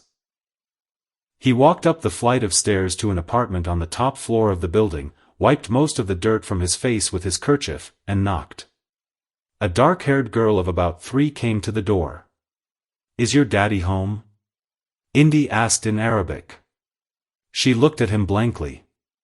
Another child came to the door, a boy, a little older and bigger than the first child. Indy repeated the question. The boy nodded gravely, but did nothing further. Finally, another girl joined the 2 youngsters already at the door, and when Indy repeated the question yet one more time, she called into the house. Indy could hear heavy footsteps pad across the wooden floor, and soon a familiar face appeared in the doorway. Salah, Indy said. It's me. Salah stared for a moment, as if he were looking at a ghost, and then broke into a wide grin. Let him in, my little ones, Salah said. This is our friend, Indiana Jones, who has come to pay us an unexpected visit. Come in, please. I have a couple of friends downstairs. Invite them up as well, Salah said. No, wait, I will send one of the children to fetch them. Are you hungry? We can make something, it will be no trouble. You look as if you have come a great distance. Salah led Indy out onto the balcony, poured him some tea, and allowed him the most comfortable seat. The balcony overlooked a narrow alley, but beyond Indy could see the minarets and rooftops of Cairo. Forgive me for asking, my friend, but what spell has some wizard put you under? Salah asked, concerned. You don't look like yourself, a pale, tired, older imitation of yourself, perhaps. Indy smiled. If I believed in the religion of my ancestors, Salah continued, I would have to conclude that your Ka has come to visit me on its way to the underworld. I'm no ghost, Indy said. I'll tell you the story sometime, but not now. Rest assured that it is really me. I'm surprised to catch you at home this time of day. The depression is felt the world over, Salah said. There have been few digs in this area since the late 20s. In addition, the Service Day Antiquities has been making it increasingly difficult to obtain permits to continue excavations at the more famous monuments. Hold that thought, Indy said as Faye and Mystery joined them. Sala stood and kissed both of their hands. In her left hand, Faye held the staff, wrapped in a thin blanket. You did not tell me you were traveling with such beautiful companions, Sala said. Please, Faye said. I'm sure I look frightful. What do you have there, my radiant one? Open it, Indy said. Sala unwrapped the blanket. The staff had grown thicker and heavier, and was now a rich brown color. Sala ran his fingers over the Hebrew lettering. Surely this is a modern fake, he said. No, Indy said. It's the real McCoy. How can you be sure? We had a demonstration of its power. But this would shows hardly any signs of aging at all. When I first saw it, Indy said, it was nothing but a desiccated stick. Since then, it has changed into what you see now. And it is what has brought us to Cairo. Indy spent the next hour telling Salah about the adventures he and the masculines had shared. When he finished, Salah scratched his dark beard and took a sip of his cold tea. Do you know what my people call the Sphinx? He asked. The father of terror. It was once thought to be an eternal god, old beyond humanity. Will you help us? Indy asked. Of course, Salah said. Anything I have to give, it is yours. But it will not be easy. We must work at night, and be prepared for the possibility of discovery, or intrusion. Tell me, this Japanese villain whom you blinded, is he still following you? Not since Calcutta. Well, at least that is something, Salah said. We shall begin 2 nights from now. The moon will then be full, and it will help us to see while we are digging. Antiquities, the shopkeeper hissed. He was a gaunt man with a hawk-like nose and a gold front tooth, with a cheap tarbouche perched on his scalp, and wearing a dirty grey robe. Priceless relics of a lost civilization. May I show you a royal scarab, perhaps? We are not interested in your poorly made fakes, Sokai said. Sir, everything in this shop is genuine, the merchant said, pretending injury. Jadoo was behind Sokai, and the old magician surveyed the contents of the shop with a practiced eye. There were the usual pieces of ostraca, limestone flakes bearing hieroglyphic prayers, building notes, and graffiti which had been gathered at the Giza necropolis, poor copies of funerary statues, the originals of which were housed at the museum in downtown Cairo, and assorted pieces of imitation jewelry, including copies of the golden beetle scarabs that adorned the breastplates of pharaohs. Sir, everything in this shop is genuine, the merchant repeated. I have dug most of these items from the sand myself. In that case, you must have dropped them on your dirty floor, Jadoo said. None of these items have seen the interior of a royal tomb. You injure my pride, the shopkeeper said. Tell me what it is you seek, and I will help you find it. Something a bit more exotic, Jadoo said. I can take you downstairs. There, we have things which we cannot offer for sale to the general public. Forbidden things. Things which one can mix a potion in to help heal wounds, restore virility, prolong life. Ah, now we are getting somewhere, Sokai said. He shook a lucky strike out of the pack, put it to his mouth, and allowed the shopkeeper to light it. We have the best 4,000-year-old mummies, the shopkeeper continued. Fresh from the tombs, ground up, and ready to be used. The very best medicinal mummy anywhere. Or, you can take a full mummy home as a conversation piece. What is your name? Ahmed, sir. And yours? My name is unimportant, Sokai said. What matters is that I am looking for a trio of mummies of rather more recent vintage. Of course, Ahmed purred. What dynasty? What time is it? Sokai asked. Ahmed looked shocked. Are you suggesting murder? He asked. Come now, Sokai said. Do not feign revulsion with me. I know that the mummies you have for sale downstairs were walking and talking just months ago, that you steal bodies from graves, wrap them up, and leave them out in the desert until they are dry enough. Not knowing what else to do, Ahmed smiled. We have made inquiries, Jadoo said, and those in a position to know say that you are the man to approach if you want to get things done quickly and quietly. Ah, but it will not come cheaply, Ahmed said. Of course not, Sokai said. He withdrew his wallet from his coat pocket, extracted 5 10-pound notes, and placed them on the dirty counter. We are not talking piastres here. There will be another 100 pounds for you when the job is done. Ahmed looked to see if anyone was watching, then scooped up the notes and placed them in the pocket of his robe. Tell me about the 3, he said. They are in Cairo, Sokai said, but I am not sure where. An American archaeologist, a woman friend of his who is a magician, and the woman's daughter. I want the man most of all. What is this man's name? Indiana Jones. Ahmed laughed. Do you know him? Everyone in the Moose Key knows Dr. Jones, he said. It will not be difficult to find him, but his death will not be a popular thing. He is well liked by the diggers. I must ask 300 pounds for his death. Jones is not worth that, Sokai said. I will give 200. Agreed, Ahmed said. Tell me, what is Jones seeking in Cairo? It will help if I know a weakness, if I can make them come to me, where I can work at my leisure, instead of murdering them in their beds. The Sphinx, Jadoo said, then looked at Sokai. They are here for the Sphinx. That is all we can tell you. And, I want everything that they are carrying, Sokai said. Every scrap of paper, every object, no matter how insignificant it may seem. Bring it all to this address. Sokai handed him a business card containing the address of an export company. Do you understand? Perfectly, Ahmed said. And after? Deliver them to me, of course, Sokai said. As mummies. Mystery shuffled the deck of cards while Salah's children crowded around.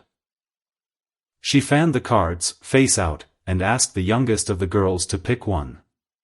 4-year-old Jasmine smiled, but was reluctant to take a card. Go ahead, her 10-year-old brother, Mashti, told her in Arabic. It is all right. Choose a card. Jasmine reached out and selected the 3 of clubs. Now, show it to your brothers and sisters, Mystery said. I'm going to close my eyes so I don't see it. Don't anyone say the name, either. Mashti translated, and Jasmine giggled as she waved the card around. Done? Mystery asked, her eyes still tightly closed. Yes, Mashti said. All right, I want you to put the card back into the deck, anywhere at random, Mystery said, holding the closed deck in front of her. Slip it in anywhere. Mashti guided Jasmine's hand to the deck, where the card was inserted in approximately the middle. Done, Mashti said. Mystery opened her eyes. Now, I'm going to try to find your card, she told Jasmine. Be very quiet, because this takes a great deal of concentration. What's concentration? Mashti asked. Thinking, Mystery said as she took the first 5 cards from the deck and held them in her hand. No, I don't think any of these are it, she said and let the cards fall. Then she took 10 more cards from the top, but none of these met with her approval, either. Are you sure it's in here? Mystery asked. Mashti translated, and the children nodded. Okay, Mystery said and went through another 20 cards. None of these are it, either. I'm just not finding it, she said, then dropped the rest of the deck onto the floor and held her hands palms up. It has to be in there, Mashti said, and he and the children searched through the cards on the floor, but to no avail. Oh, wait a minute, Mystery said and thumped herself on the forehead. That was my special flying card deck. How silly of me. I know where that card is. She reached over and pulled the 3 of clubs from the back of Jasmine's dress. It flew over there, Mystery said. The children applauded in delight. That was very good, Salah said from across the room. It was one of the first tricks my father taught me, Mystery said as she gathered up the cards and returned them to the deck. It's really a simple sleight-of-hand trick, but it always has been a crowd pleaser. I'm sure your father is very proud of you, Sala said. How could he be when he hasn't seen me in years, she asked angrily. My mother and I apparently don't mean very much to him. Sometimes, Sala said slowly, parents must leave their children for a time because of the demands of our stomachs or of our dreams. I have been away from this brood for months at a time, at one dig or another. It doesn't mean I love them any less. You always come back, Mystery said. When parents don't, Sala said, it is often because of circumstances beyond their control. Your father loved you very much to teach you these tricks, and I'm sure that he wouldn't be away from you for any length of time by choice. Sometimes I think he's dead, Mystery said. And sometimes I wish he was. The not knowing is the hardest part. I mean, if only my mother and I had a card, or a letter, explaining that he loved us but couldn't come back yet. That would mean so much. Of course it would, Sala said. None of us are young enough to be orphans. When I lost my own father I thought the world would come to an end, but it didn't. And my father lives on in the shining faces of these children you see before you. I'm never having kids, Mystery said. The world is too hard. It would be cruel to bring another life into it. I said that when I was your age as well, Sala said. I hated the idea of children, of the responsibility of a family. But the world has an agenda of its own. And the peculiar thing about children, if they are loved and cared for and respected as human beings, is that they make the world a softer place. Mystery made a face. You will see, Sala predicted. You will find the right young man, Anne. I've never had a boyfriend, you know, Mystery said. My life has been so crazy. Tramping about the world, looking for my father, dressed half the time in men's clothing, hardly having finished a performance in one town before moving on to the next. Sometimes I wonder what it is like to have regular friends at all, much less a boyfriend. You have friends, Sala said. Indy is your friend. I am your friend, and your mother is certainly your friend. I want somebody who isn't old. Sala made a disapproving sound deep in his throat. You know what I mean, Mystery said. Yes, Sala said, and that is precisely what bothers me. Mystery rolled her eyes.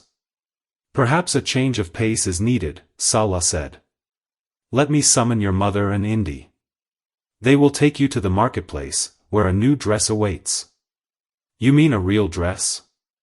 Mystery asked. With a skirt and everything? Yes, with a skirt and everything, Sala said. I can't believe I'm excited about this, Mystery said. It's so normal? Sala asked. Mystery twirled in the middle of the street, and the white dress billowed out like a parachute around her, with the afternoon sun behind. An old Egyptian digging a trench at the curb paused long enough on the handle of his shovel to give a disapproving scowl, while a young man on a bicycle craned his neck and gave an appreciative whistle before colliding with the grill of a parked taxi. It's official, Indy said as the expected argument ensued between the taxi driver and the bicyclist. She's stopped traffic. I hadn't realized how much she had grown up, Faye said. I didn't have curves like that when I was 17. How can she? Better nutrition, maybe, Indy said.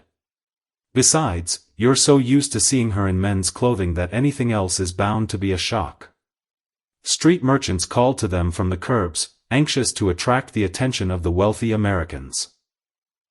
Most of them wanted to read the fortunes in their hands or in tea leaves in exchange for a few piastres, or to scribble some mystical numbers on a slip of paper that would then be burned and consequently bring good fortune. Others held near-worthless trinkets in their outstretched hands, beads and costume jewelry mostly, while still others called in less strident voices offering things that were illegal even in the Moose Key, stolen goods, hashish, a few moments of passion with a stranger. Mystery paused in front of a snake charmer.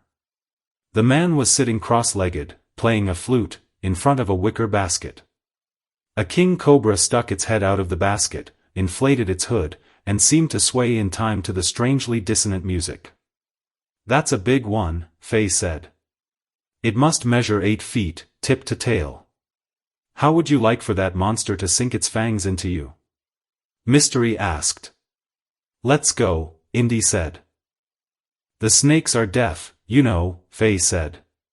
"They can't hear the music. They're responding to the movement of the flute, not the music." "You must have seen this 1,000 times already," Indy said. "Yes, but this is one of the biggest snakes I've seen," Mystery said as she knelt down beside the snake charmer and gazed in the cobra's eyes. "Snake charming is a very old profession. Fathers pass it to their sons, and sometimes it's the only thing that puts food on a family's table." Indy walked ahead a few paces. "Very good," Mystery said as she laid a few coins on the ground. The snake charmer stopped the music and grinned broadly. "I show you famous rope trick," he offered. "Some other time," Mystery said. Then, before she could say no, he grasped her hand and looked intently at her palm. "You will live a long and eventful life," he said. "You will marry young, have many beautiful children, and your joy will always be greater than your sorrow. Promise?" Mystery asked. "Dr. Jones," Faye chided. "I would never have guessed you were afraid of snakes." "What are you talking about?" Indy asked with a wry smile. "It's that damn music I don't like." A dark man in a red turban, who had been sitting on his heels with his face resting on his arms, suddenly looked up. He struck his walking stick 3 times against the pavement, and when Indy looked his way he asked softly, "Who would know the secret of the Sphinx?" Indy stopped. "What did you say?" he asked. The man was silent. Indy walked over, knelt on one knee, and peered at the man. The man returned his stare, but the leathery face revealed no hint of emotion. "Dare to know the mysteries of the Sphinx?" the man asked. "Come on," Faye said, tugging at Indy's shirt. "Wait," Indy said. "He's just a fortune-teller," Faye said. "But he said something about the Sphinx," Indy said. "What do you mean, do I dare to know? Why do you ask me?" "Your shadow walks with you," the man said. "You seek the Sphinx, and what it contains. I can help you." "How?" Indy asked. "How can you help me?" "Let's go," Faye said. "I don't like this." "There is a map," Ahmed said. "Very old. It shows many great mysteries surrounding the monument, mysteries that have yet to be revealed." "Let me see it," Indy said. "I do not have it," Ahmed said. "But I can show it to you." Indy hesitated. "It is not far," Ahmed said. Faye crossed her arms. "How much?" she asked. "Not much," Ahmed said. "Take me there," Indy said. "We'll discuss how much it is worth after I've seen it." Ahmed nodded. He stood and led the trio through the winding streets to an alley, then down the alley to the back door of his shop. He knocked on the door, and it was opened by an unseen hand. They entered and Ahmed beckoned them to follow him down a flight of stairs. "I don't like this," Faye said. "What can it hurt?" Indy asked. "He's probably got some useless piece of trash that's been reprinted 100 times before. But, then again, he may have something that we really need. We've got to find out." Indy went first, followed by Mystery and then Faye. The stairs creaked ominously with their weight, and the basement was so dark they could hardly see their feet. "What's that smell?" Mystery asked. "I've never smelled anything so bad." "Do you mind?" Indy asked as he reached the bottom of the steps. "Could we have some light here?" Ahmed struck a match and touched it to the wick of a kerosene lantern hanging from the ceiling. When he turned back around to face them, he held a rusty .32 caliber revolver tightly in his left hand. They heard the scratch of a key as the door above them was locked. "A robbery?" Indy asked. "I know where that smell is coming from," Mystery said. An arm and a leg floated in a large vat of greenish liquid along the opposite wall, while on a wooden table beside it was a salt-encrusted corpse. The organs had been removed and lay in metal pails on the floor. On the bench was a bloody pair of long needle-nose pliers, with bits of brain still clinging to the jaws, and a big roll of wide linen bandages. "You're making your own mummies," Indy said. "Best in Cairo," Ahmed said. "Oh, my God," Faye said. "What have you got us into this time, Jones? I told you this was nonsense. Can we argue about this later?" Indy asked. "I've got a situation on my hands." "We're involved in this, too," Faye shot back. "Or don't you think?" "Silence!" Ahmed shouted. He waved the barrel of the gun. "Come here, slowly." They walked to the middle of the basement, beneath the lantern. Ahmed approached Indy cautiously, gun at the ready, and snatched his revolver from the holster. Ahmed looked at the larger and well-oiled Webley for a moment, then threw his own gun onto the wooden bench. It struck one of the small baskets stacked there, and from inside there came the familiar furtive sounds of a snake looking for a way out. "Your gun is much better," Ahmed said admiringly. "That was bright," Faye said. "I'll bet it's loaded, too." "Don't start on me," Indy warned. Ahmed called out for someone named Abdul, and then they heard the basement door unlock above them. A 7-foot-tall Arab with a shaved head and glistening muscles walked down the protesting stairs. He was carrying a large wicker basket, which he placed in front of them. "Take off your clothes," Abdul said. "Put them in the basket. Also, shoes, belts, billfold, everything." "You've got to be kidding," Mystery said. "Not kidding," Ahmed said and cocked the revolver. "Take off your clothes, or I will have Abdul take them off for you." Mystery looked over at Abdul, who was smiling in anticipation. "What's going to happen after we do?" Ahmed made a motion with the barrel of the gun, and Abdul reached for Mystery. Indy stepped between them and placed a hand on Abdul's sweaty chest. It felt like pressing against a canvas bag full of steel ball bearings. "Why don't you shoot me?" Indy asked Ahmed. "I will," Ahmed threatened. "No you won't," Indy said. "Because you don't want to puncture my hide, do you? It's hard to explain a bullet hole in a 4,000-year-old mummy. It is strange, is it not, Dr. Jones?" Ahmed asked. "Don't look so surprised, you are better known here than you have thought. And you are to become the very thing which you have sought for so many years. Well, I've got news for you, buddy. We all become history, one way or another, but I'm not going to speed up the process by climbing into that vat." "Oh, yes you are," Ahmed said. "Even if my cousin Abdul has to throw you into it." Abdul grabbed Indy by the belt and collar and lifted him up. Facing the ceiling, the best Indy could do was to elbow Abdul in the head, and although the giant grunted at each blow, he did not ease his grip. "No," Ahmed said. "We must have his clothes and the contents of his pockets first." Abdul put Indy down.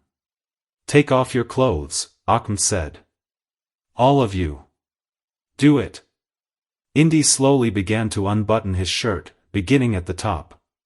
Faye and Mystery started to loosen their clothes as well, also slowly. "Where's the staff when you need it?" Indy asked Faye. "Shut up," Faye said. "What?" Ahmed asked. "Nothing," Indy said. "You mentioned a staff." "Maybe I did," Indy said. "Is this staff valuable?" "Priceless," Indy said. "But it's not important now, is it?" He finished unbuttoning his shirt. Faye knelt down to undo the laces of her boots, while Mystery slipped the new dress from her shoulders. "Tell me about it," Ahmed said. "It would take too long," Indy said as he pulled out his shirt tails. "And you're obviously in a hurry to get us in that brine solution." The barrel of the gun wavered. Both Ahmed and Abdul were staring at Mystery in her underwear, their eyes bright with anticipation. Reaching behind his back and pretending to free his shirt tail, Indy grabbed the whip instead and came forward with it. The whip cracked as it bit into Occam's wrist, and the gun went off just before Occam dropped it and staggered backward into the wooden bench. The bullet struck the masonry wall behind him. The wooden bench toppled over, spilling the corpse and the baskets of snakes onto the floor. Cobras darted in every direction. Snakes! Indy yelled. Lots and lots of snakes. Abdul seized Indy by the back of the neck with a ham-like fist and began to drag him toward the vat. A 9-foot cobra slithered up his leg and Abdul tried to shake it off. The cobra hissed and opened its hood, then sank its fangs into Abdul's thigh. The giant yelped and grasped the snake with both hands, but could not pull it free. When he turned to plead for Indy to remove it, Indy drew back and hit him on the chin with his best punch. Abdul staggered backward and fell face forward into the vat. The liquid sizzled and hissed. Ahmed was already dead. Several snakes hung from his face, and there were many red and puckered bite marks across his cheeks. "Let's get out of here," Indy said. He jumped onto the stairs. "Don't you want your gun?" Mystery asked as she slipped the straps of the dress back on. "Forget it," Indy said, coiling the whip and hanging it at his belt. Mystery shook her head, then walked calmly across the floor. "Don't," Indy said. "Shoo," Faye said. "Don't interrupt her concentration." Mystery continued forward, stepping over the writhing snakes, and picked up the Webley. "They're just trying to find a way out," Mystery said. Ahmed was a goner, but Abdul probably would have survived if he hadn't panicked. A cobra bite is not normally lethal. "I'll take your word for it," Indy said as he slipped the Webley into its holster. "What do they do with the things they make?" Mystery asked. "There's quite a black market for powdered mummy," Indy said. "Some people use it as a medicine, while others believe it's a powerful aphrodisiac." "How revolting," Mystery said. "Shouldn't we burn this place or something?" "We would, if it wasn't attached to honest shops and homes on either side," Indy said. "We'll just have to leave it for the snakes to take care of." Chapter 9. Jackals. They drove to the Giza Plateau shortly before sunset in a rickety old Ford owned by Salah's brother-in-law, parked the car near the Nile beneath a sandbank so as not to attract attention, and waited for the moon to rise. When it did, rising like some ghostly messenger over Cairo 2 hours later, a jackal howled in the distance. The howl drove the last of the tourists back across the bridge to the safety of Cairo, leaving the monuments to the desert and the things that lived there. Salah picked up the canvas bag of torches soaked in pine tar and the heavy iron pry bar, and Indy got the shovels and axes. Faye carried the staff and a pair of lanterns, while Mystery carried the ropes and tackle. They climbed up the rocky bank of the Nile and made their way across the tortured landscape toward the Sphinx. As they grew closer, the Sphinx's head emerged from the horizon, along with the peaks of 2 of the 3 pyramids beyond. Finally, they threaded their way around the toppled columns and stones of the temple to arrive at the mouth of the enclosure itself. Before them was the enigmatic face of the Sphinx, staring perpetually to the east. The ragged paws jutted toward them, while the head, with its protruding ears and ribbed hood, seemed ready to topple forward onto them at any moment, so badly damaged was it.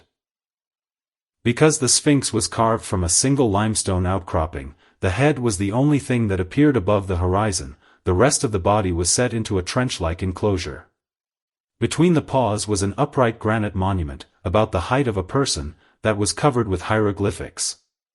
Like the Sphinx itself, the monument was damaged and incomplete. "There's something about this place," Faye said. "You can feel the ages pressing down upon you." "No, not just the ages, but all of eternity." "You're not the first person to note that," Indy said. "I felt it too, the first time I came here as a boy. Much more of the Sphinx is exposed now than it was. Its history has been one of alternately being buried by the desert and being dug out by later generations. Won't anybody notice that we're snooping around here?" It's not likely, Indy said. We're so well hidden by the enclosure that they would have to be right on top of us before they discovered us. What does this say? Mystery asked, standing in front of the granite stele. The moon was so bright that Indy could read it without the aid of a lantern. It's like most government monuments, he said. It commemorates a public works project and the leader who instituted it. About 25 centuries ago, Thutmose IV cleared out the sand around the Sphinx and made repairs to it. Because we have part of a name down here on the damaged portion of the tablet, the single-syllable Kaf, most Egyptologists believe the Sphinx was built 1,000 years earlier, by Khafre. What do you think? Mystery asked. I think we don't have all the answers yet, he said. I've read that Napoleon used the Sphinx for target practice, Mystery said, and shot off the nose. No, it was disfigured by an Islamic zealot in the 14th century, Indy said. All right, Indy, Salah said as he set down his bundle and picked up a shovel. I am ready. Where do we start? Good question, Indy said. Faye, it's time. Faye nodded. She walked to the Sphinx, then turned and sat between the paws, with the staff across her lap. She lowered her head and concentrated, remaining this way for a quarter of an hour while the others waited in silence. Finally her head came up. Faye opened her eyes, but she looked as if she were listening to distant music. She placed one foot beneath her and then the other, and finally she held the staff out in front of her at arm's length. She walked forward 7 paces, hesitated, and took a step to the left. She held the staff over her head with one hand, then twirled it as she brought it down. The end of the staff sank into the shallow sand and struck something hard beneath. Dig here, she said. Are you sure? Indy asked. There wasn't any lightning or anything. I expected more. When the Israelites looked for water in the desert, Faye said, they simply struck a rock with the staff, and a spring flowed. Why should this be any different? Well, thousands, no, probably millions, of people have crossed that particular spot over the last 5,000 years, and nobody's found anything there. It sounded like the staff struck the natural limestone beneath the sand. Quit complaining and dig, Faye said. Salah marked the spot with his foot, then started to clear away the sand with a shovel. Indy and Mystery moved to help while Faye watched, the staff held upright in her hand. In a few minutes they had enough sand removed to see a smooth, flat surface.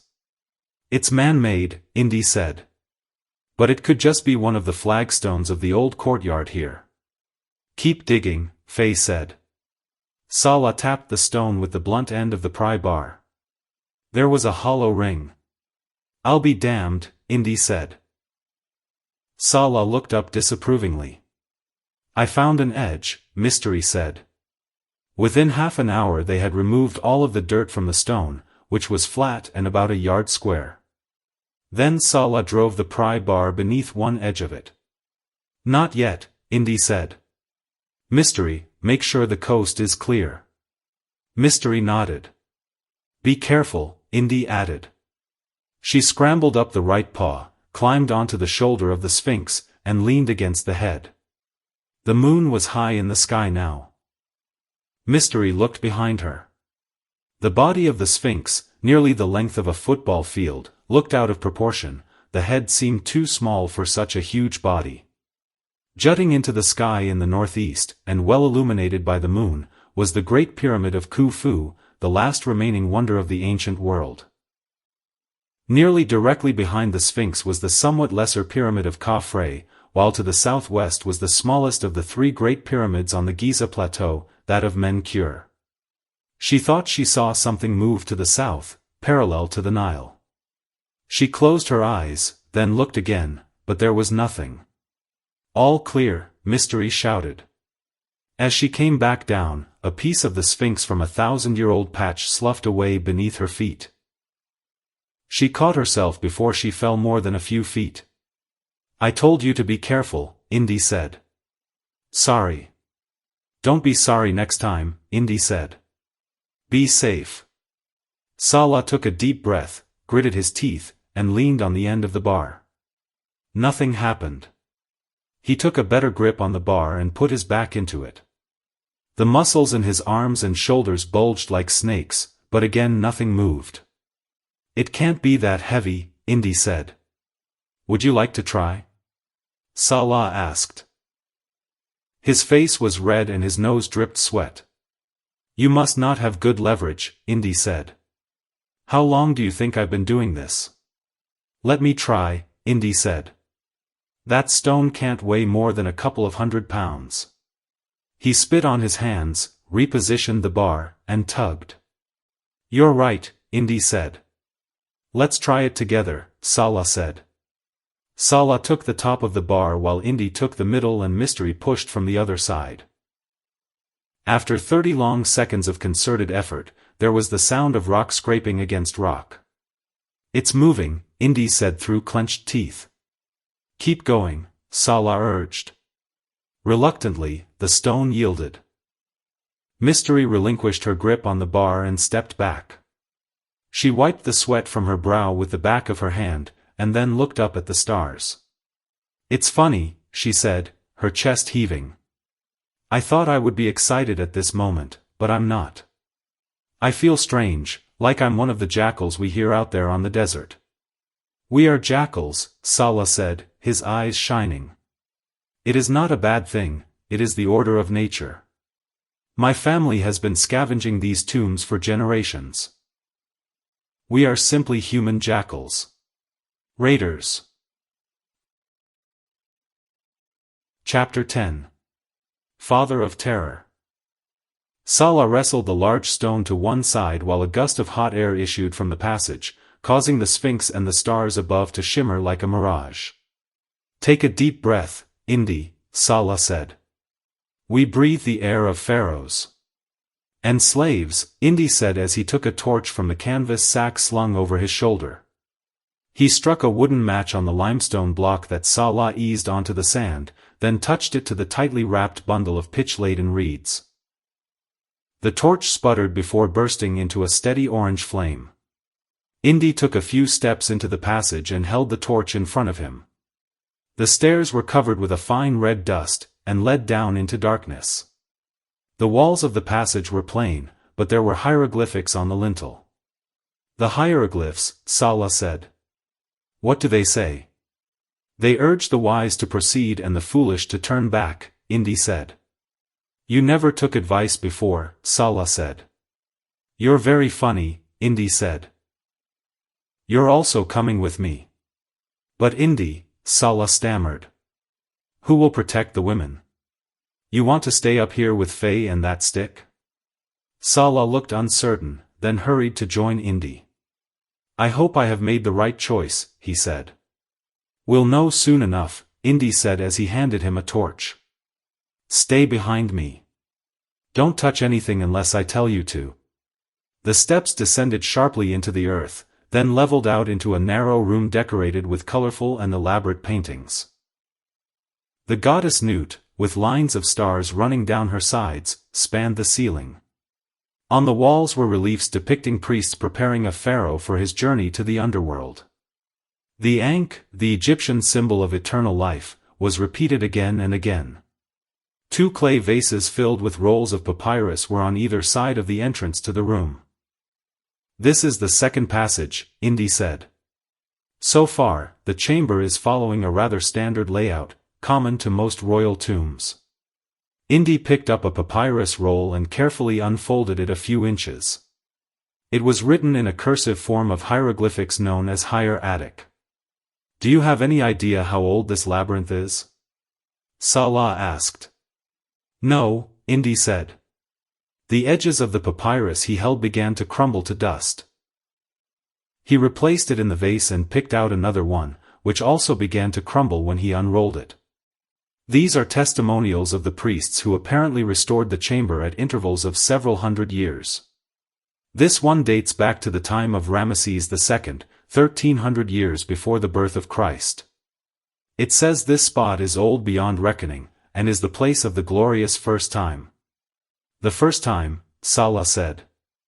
The time when the gods came to Earth. I thought it was just a fable. Now, here, it seems more real than life itself. What do you think, my friend? I think this isn't the time to debate theology, Indy said. The ancient Egyptians had a much different view of reality than we do. They took it as fact that their pharaohs were direct descendants of the gods. Indy replaced the papyrus and brushed the dust from his palms. I'm not going to look at any of the others for fear of destroying irreplaceable texts, he said. The weight of ages seemed to be pressing down upon him. If only there were time, Salah said. But there's not, Indy said. Ironic, isn't it? I hate irony, Salah said. It usually leads to trouble. Come on, Indy said. We're safe enough in this chamber, I think. It will be this next one where things start to get a little dicey. I hate dicey, Salah said. Indy stopped at the top of another series of steps. He thrust the torch into the darkness.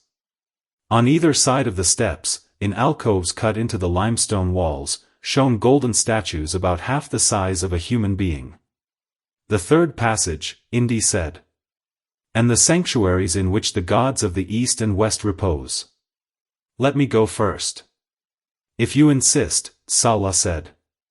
Indy took a cautious step down, and then another. So far, so good, Indy said over his shoulder. When you follow, step in the prints left by my boots in the dust. Indy took another step. On the left, the gods of the east gleamed in their alcoves, and they were matched on the right by the gods of the west.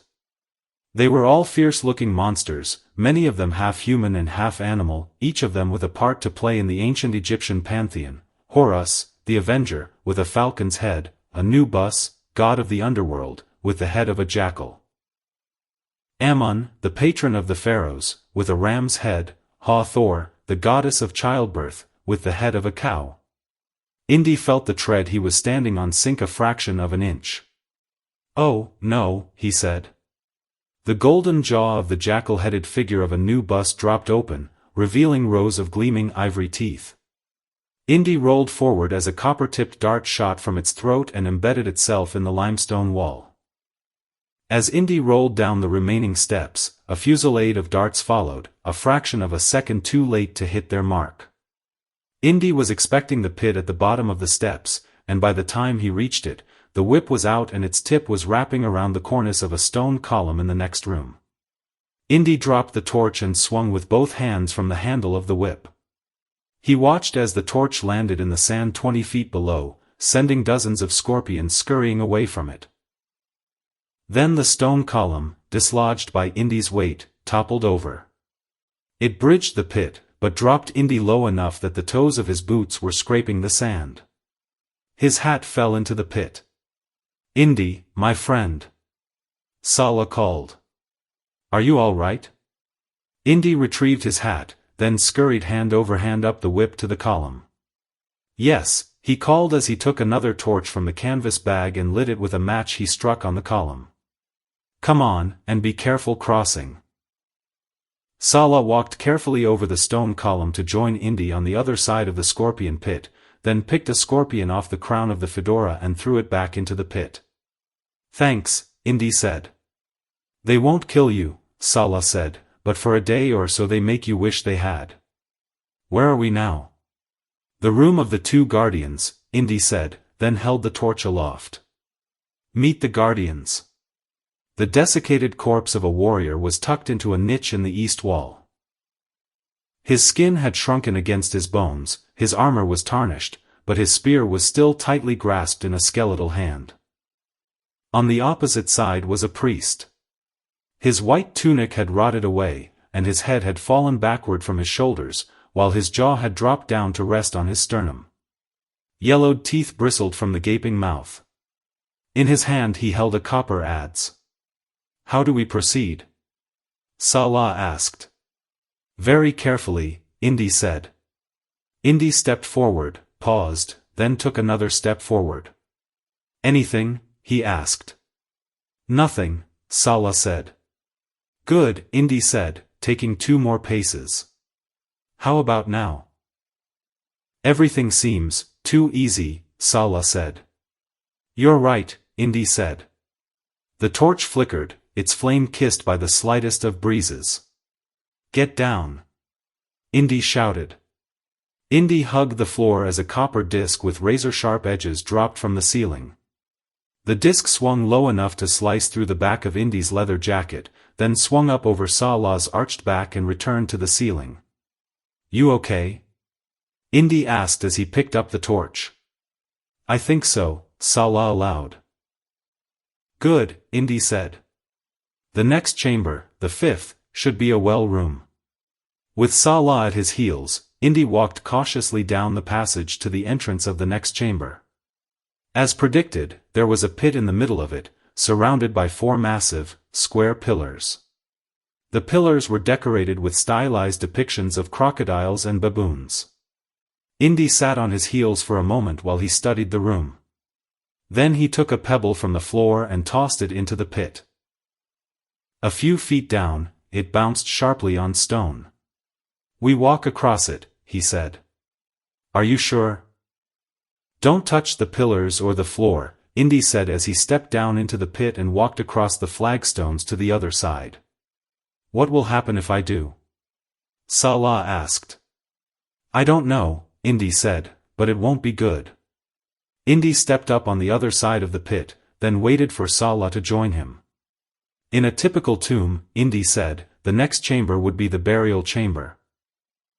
Unless the tomb was extended to a second course, in which case the chamber would become the chariot hall, a sort of war memorial. They stepped into the next room, which was a large chamber decorated with scenes of warfare, phalanxes of soldiers, thundering chariots, rows of decapitated enemies. In the middle of the room, centered among the pillars, was a flat-topped stone monument with rows of ankhs on each side. Unlike the previous rooms, there was no obvious exit. There must be a second level, Sala said. All we have to do is find the entrance without killing ourselves, Indy said. A worthy goal, Sala said. Indy searched the floor and the walls by the light of the torch. There was a confusing array of paintings and reliefs and, along the north wall, a series of oval cartouches containing the names of pharaohs. Look at this, Indy said. The names of every king to rule Egypt since Menes in the first dynasty, Sala said as he held his torch close. And look, the names go all the way back to the 30th dynasty in the late period. That's impossible, Indy said incredulously. This labyrinth could not have been built before the Middle Kingdom. Yet, Sala said, here are the names. Even I can read them. They must have been carved here during the restorations, Indy said.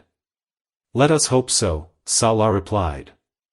The alternative is too frightening to contemplate. Indy turned from the wall to examine the stone monument in the center of the room. Perhaps this is a burial chamber after all, Sala suggested. This is too small to hold a mummy, Indy said. What if it holds the body of a child? Sala asked. Or a temple animal, such as a baboon? I don't think so, Indy said as he rapped it with his knuckles. It sounds solid. Say, how far do you think we've gone? Into the earth? Sala asked. No, Indy said. Distance. It is hard to say, Sala replied. I was not counting the steps, but I would say it has been several hundred meters, at least. And in which direction? Indy asked. Southwest, Sala said. That's what I thought, Indy said as he jumped up on the flat surface of the stone monument. We're underneath the Great Pyramid. We don't go down, we go up. Indy held the torch close to the ceiling and probed with the fingers of his other hand. Then he pushed with his palm, and the ceiling seemed to give upward. Help me, Indy said. I think it's cantilevered. Sala clambered up the other side of the stone monument and, holding the torch between his teeth, put both of his meaty palms against the ceiling and pushed. With a creaking groan, the ceiling swung open as a fine layer of red dust sprinkled down. A narrow flight of steps led upward. Another first corridor, Indy said as he pulled himself into the attic-like space. Then he extended a hand down and helped Sala struggle up into it. I've never seen anything like this, Sala said, excitement showing in his eyes for the first time. What did the ancients call it?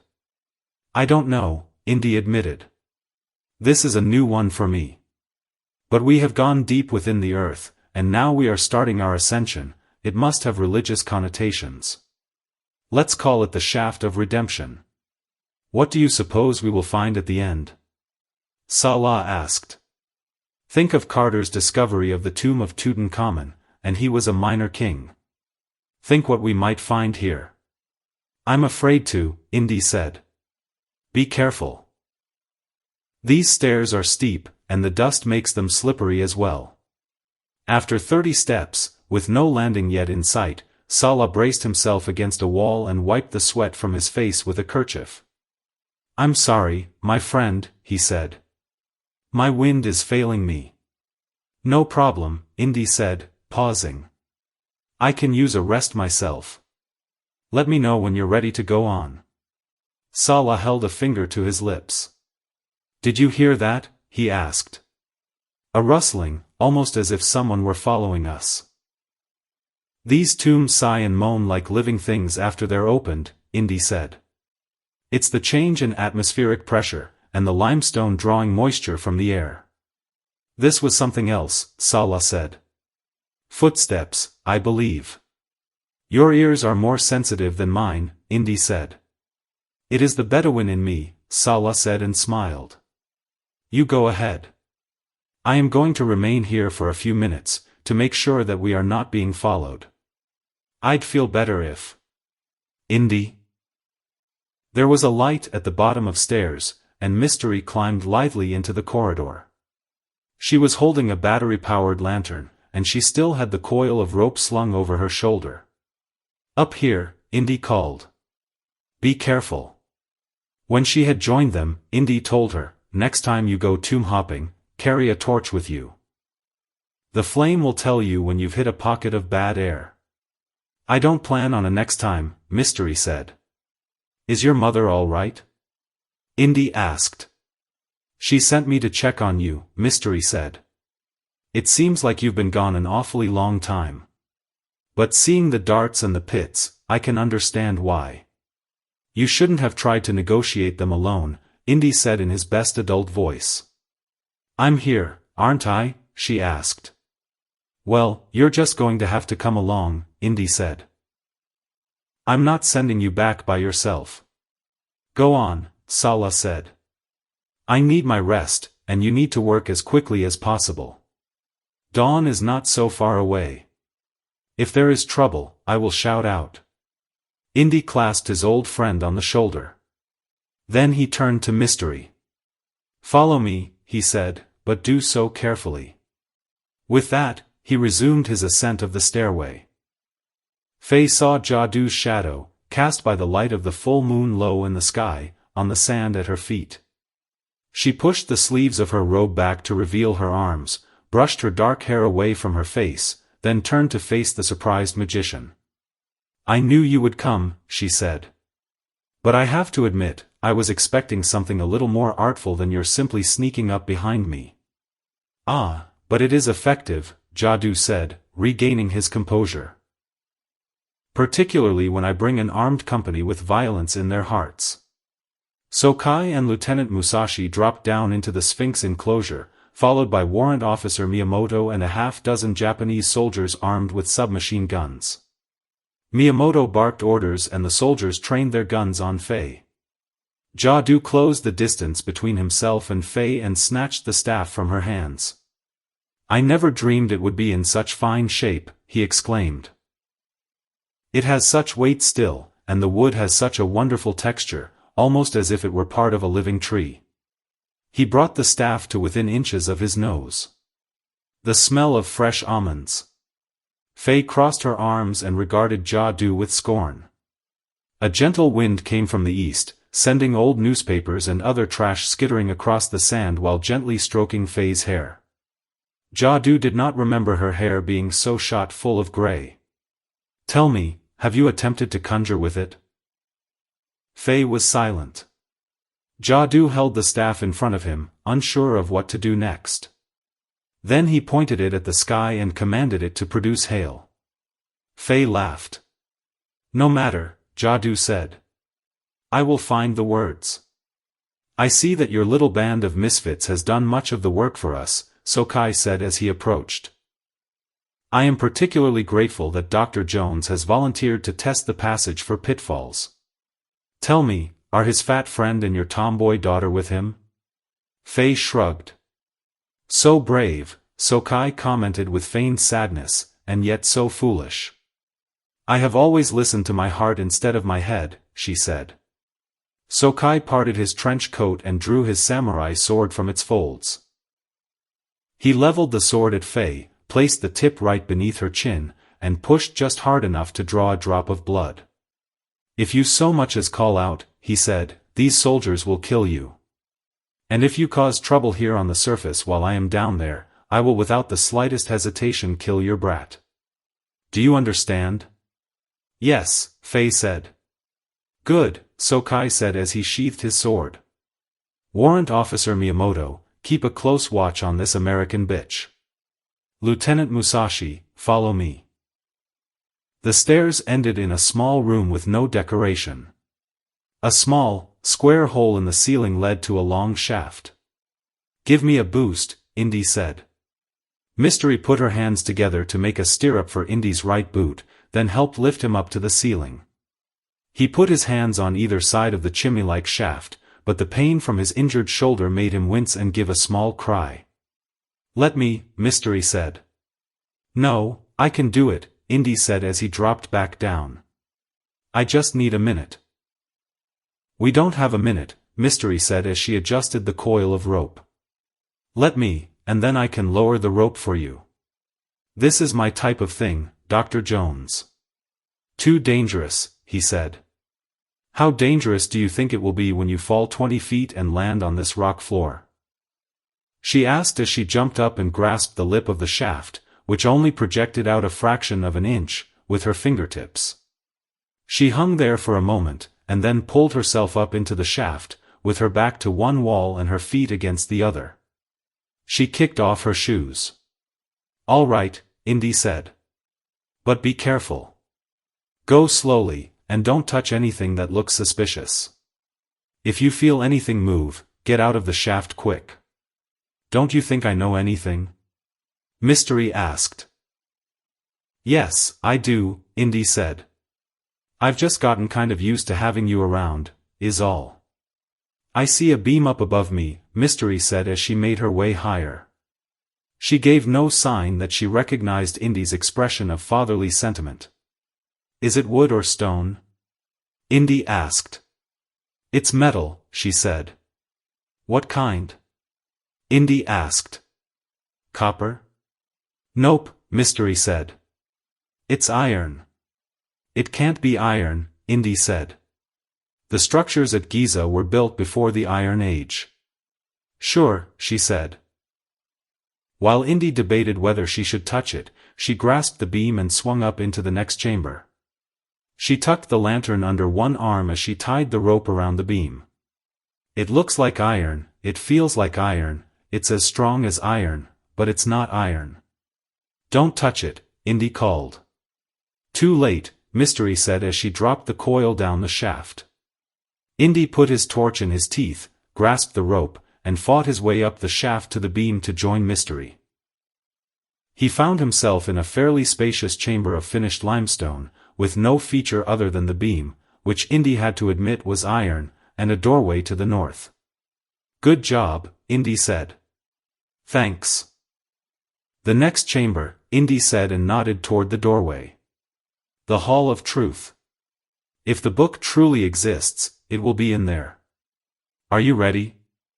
I've been ready since I was 12, Mystery said. The entrance to the room was flanked by two massive marble columns. The one on the left was black, while the other was a brilliant white. Indy held the torch aloft and stepped through the doorway, followed by Mystery and her electric lantern. There was a wavering musical chord, a major chord. Mystery switched off her lantern. It wasn't needed. The room had become illuminated by some diffused, unseen light source. The floor, walls, and ceilings of the room were polished, rose-colored granite. In the middle of the room was a black granite pillar, and in relief on the pillar were a number of characters from various ancient languages: Sumerian, Egyptian, Sanskrit, Coptic, Greek, Chinese, and a couple that Indy did not recognize. The only character that Mystery recognized was the Greek one. On the pillar was a book, or something that resembled a book but wasn't quite like any book either of them had ever seen. The pages of the book were of a highly polished, silvery metal, and they rippled, in time to the wavering music set off by the disturbance of the air that Indy and Mystery had caused merely by entering the room. The pages turned upon a golden spine, but they also went down inside the pillar, so that the book appeared endless. "The Omega Book," Mystery said. "Now I know I'm dreaming," Indy said. "Does this feel like a dream?" Mystery asked as she pinched his forearm. "No," Indy said, rubbing the spot. "Then quit talking nonsense," she said. "My father said the book existed, and he was right. But this looks more like a machine or something than a book. The Ancient of Days, perhaps?" Indy asked as he tossed the torch onto the bare rock floor of the room behind them. "What?" Mystery asked. "The divine, something that gave mercy and bread to the Israelites each morning," Indy said.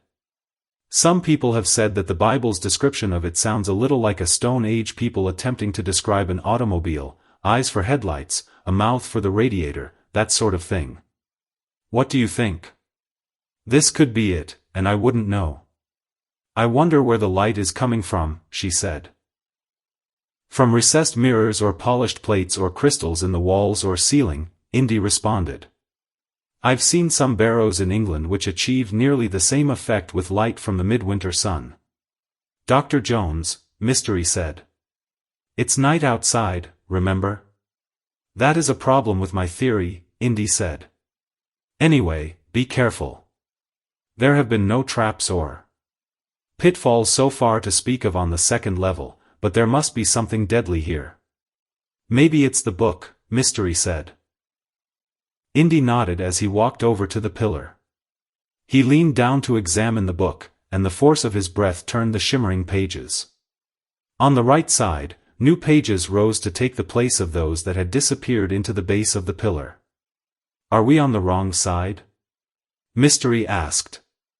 "Is the book upside down?" "No," Indy said.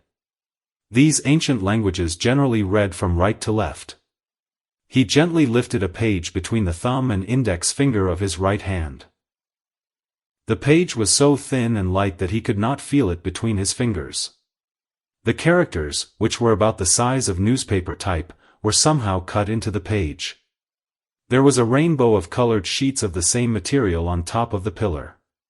"Can you read it?" Mystery asked. "No," Indy said.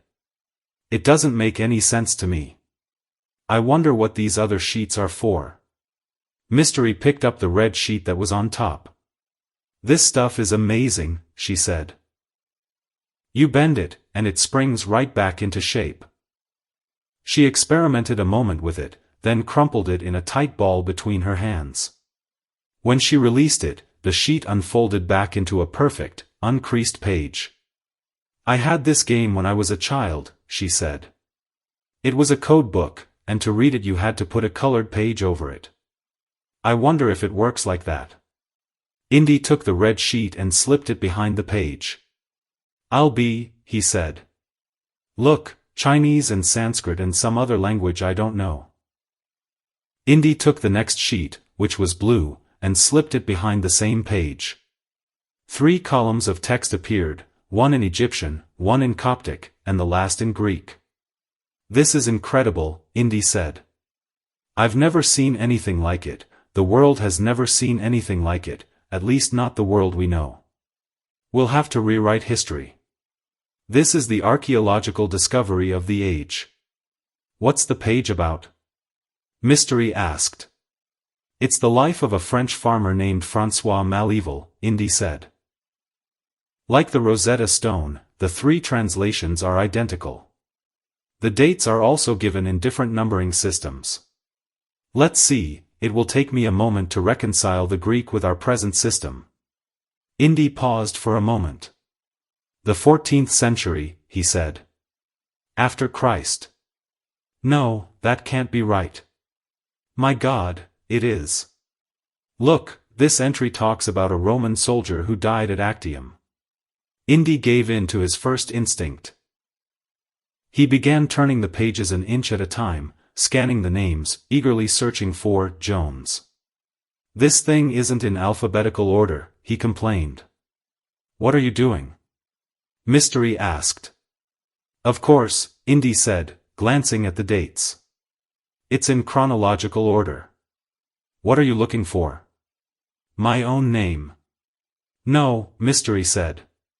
You can't. We aren't supposed to know. The book, he stammered. Don't you see, she said. This is the last trap. You can look up anybody else's name but your own. You've got the ultimate archaeological reference here. Look up Jesus or Joan of Arc, but not Indiana Jones. Indy stopped. I'm right, Mystery said. You know I am.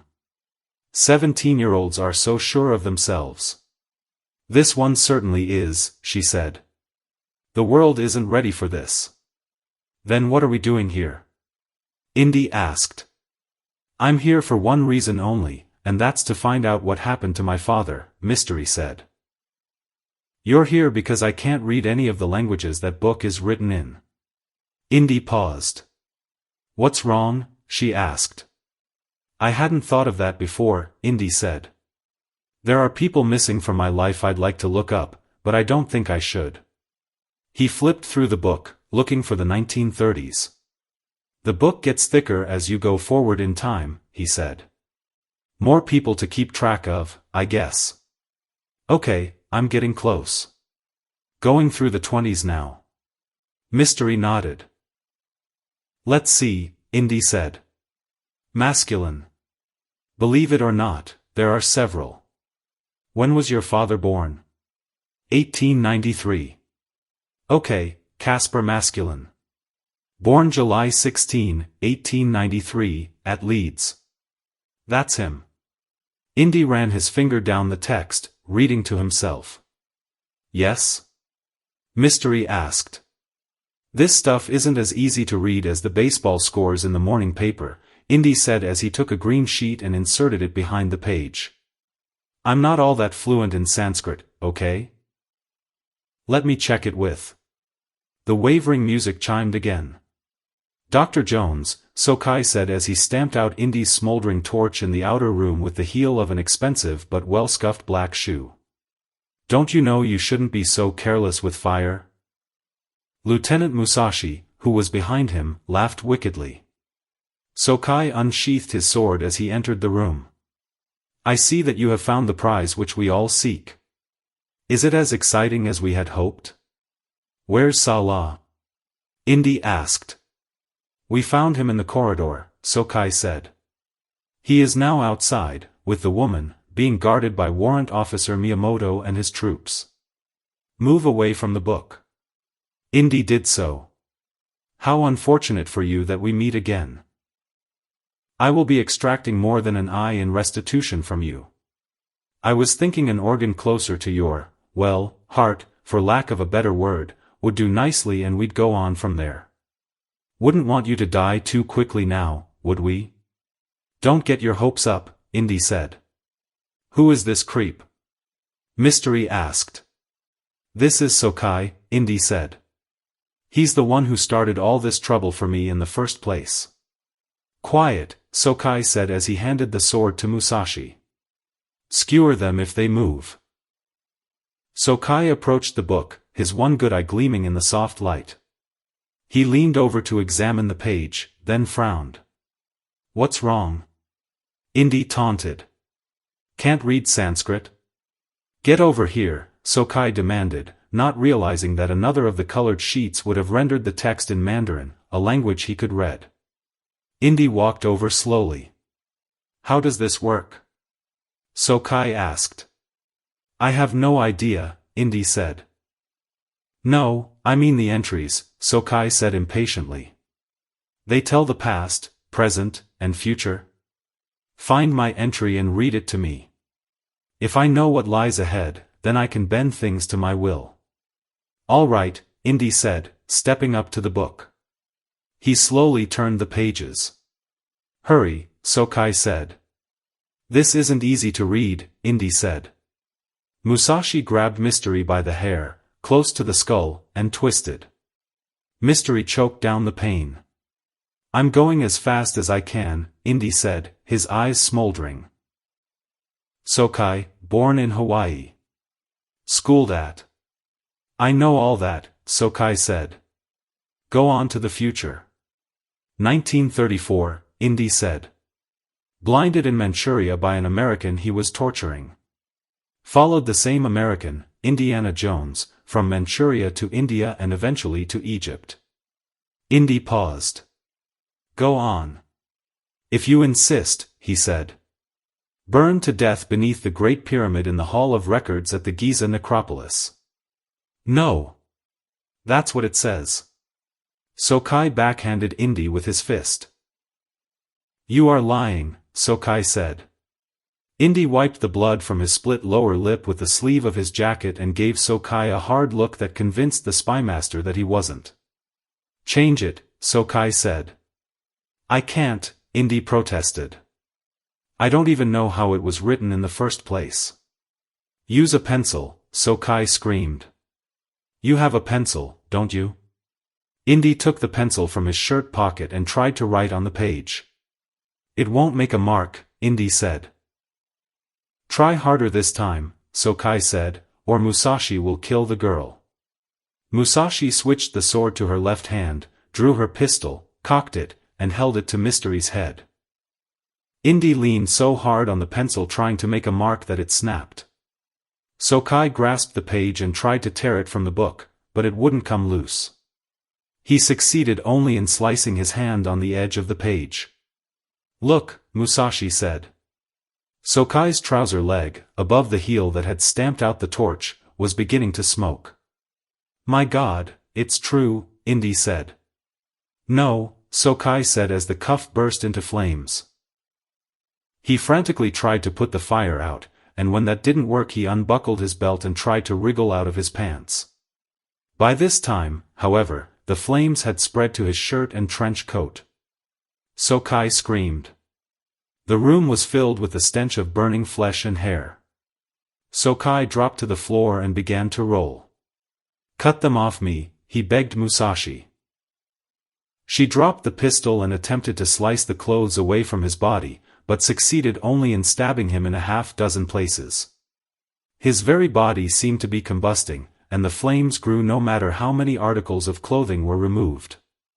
My sword, Sokai croaked and grasped the handle with a burning hand. I will at least take Jones with me. Sokai struggled to his knees and made a lunge for Indy, but it was far too short. Pieces of burning flesh sloughed from his face and hands. Sokai fell upon his back, but held the blade aloft until the fire burned through his wrist and the samurai sword clattered onto the granite floor. Oh, God, Mystery said and went to Indy, where she buried her face against his leather jacket.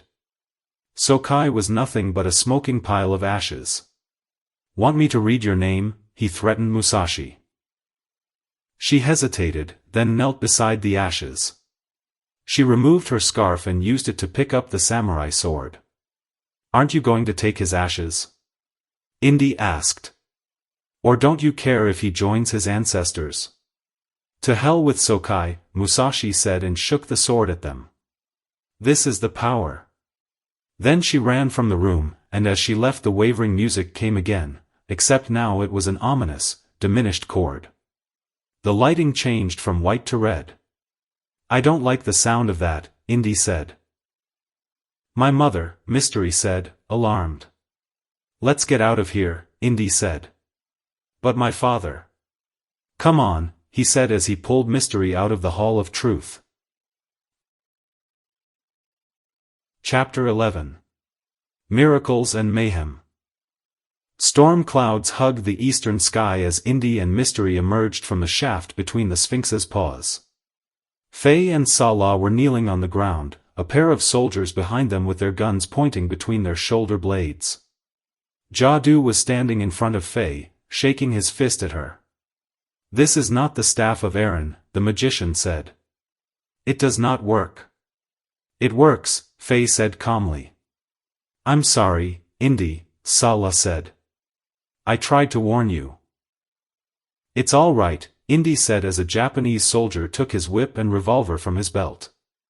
"Shoot them," Musashi said. "No," Jadoo said. "We may need them." "Who are you to give orders?" Musashi challenged. "Sokai's dead," Jadoo said. "That puts me in command." "Sokai-sensei is dead?" Miyamoto asked. "Yes," Indy said. "He burned to death. The lieutenant has his sword." Miyamoto turned to Musashi. She showed him the sword, and he clasped his hands together and gave a curt bow.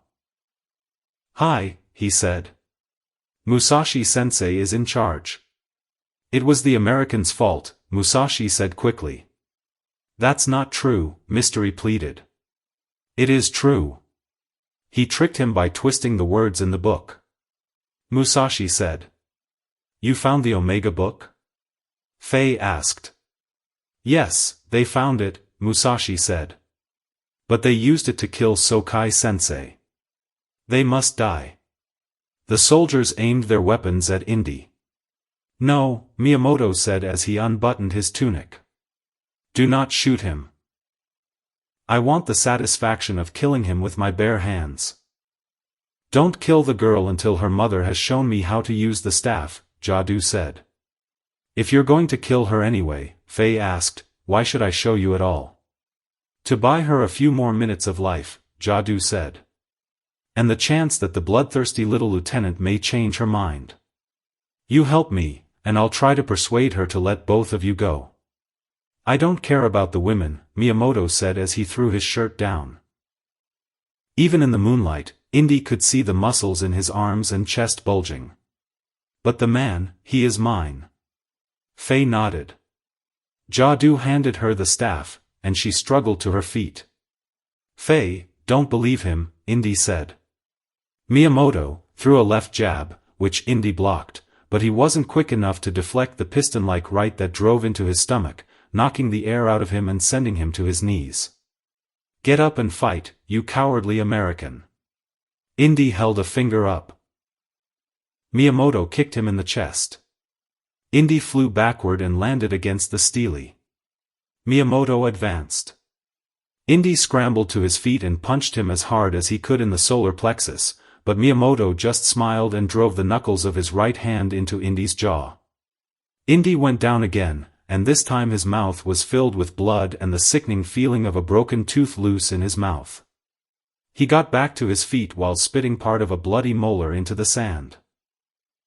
As he looked at the tooth, his mind spontaneously thought of the Old Testament admonition about an eye for an eye, a tooth for a tooth, and that led his mind to the story of Exodus and the battles the Israelites fought. "Faye," Indy mumbled. "The staff." Miyamoto hit him again in the stomach, and as Indy was doubled over, the Japanese sergeant drove a hammer-like fist into the back of his head. Indy jerked and went down to one knee. He punched Miyamoto in the thigh, and the sergeant groaned in pain and stumbled away. Indy tried to capitalize on the opening, but by the time he had closed the distance Miyamoto was ready again and pummeled his face with a series of jabs. "Indy!" Faye shouted. "What can I do?" It suddenly came to him. "Hold it up," Indy mumbled. "What?" Indy took 2 more punches to the body. "Hold the staff up," Indy pleaded. As long as Moses held the staff up, the Israelites could not lose in battle. Faye tentatively raised the staff.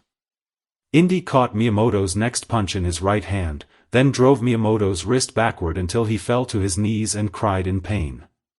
Miyamoto wrenched his injured hand away and threw 2 more punches with his other hand, which Indy blocked.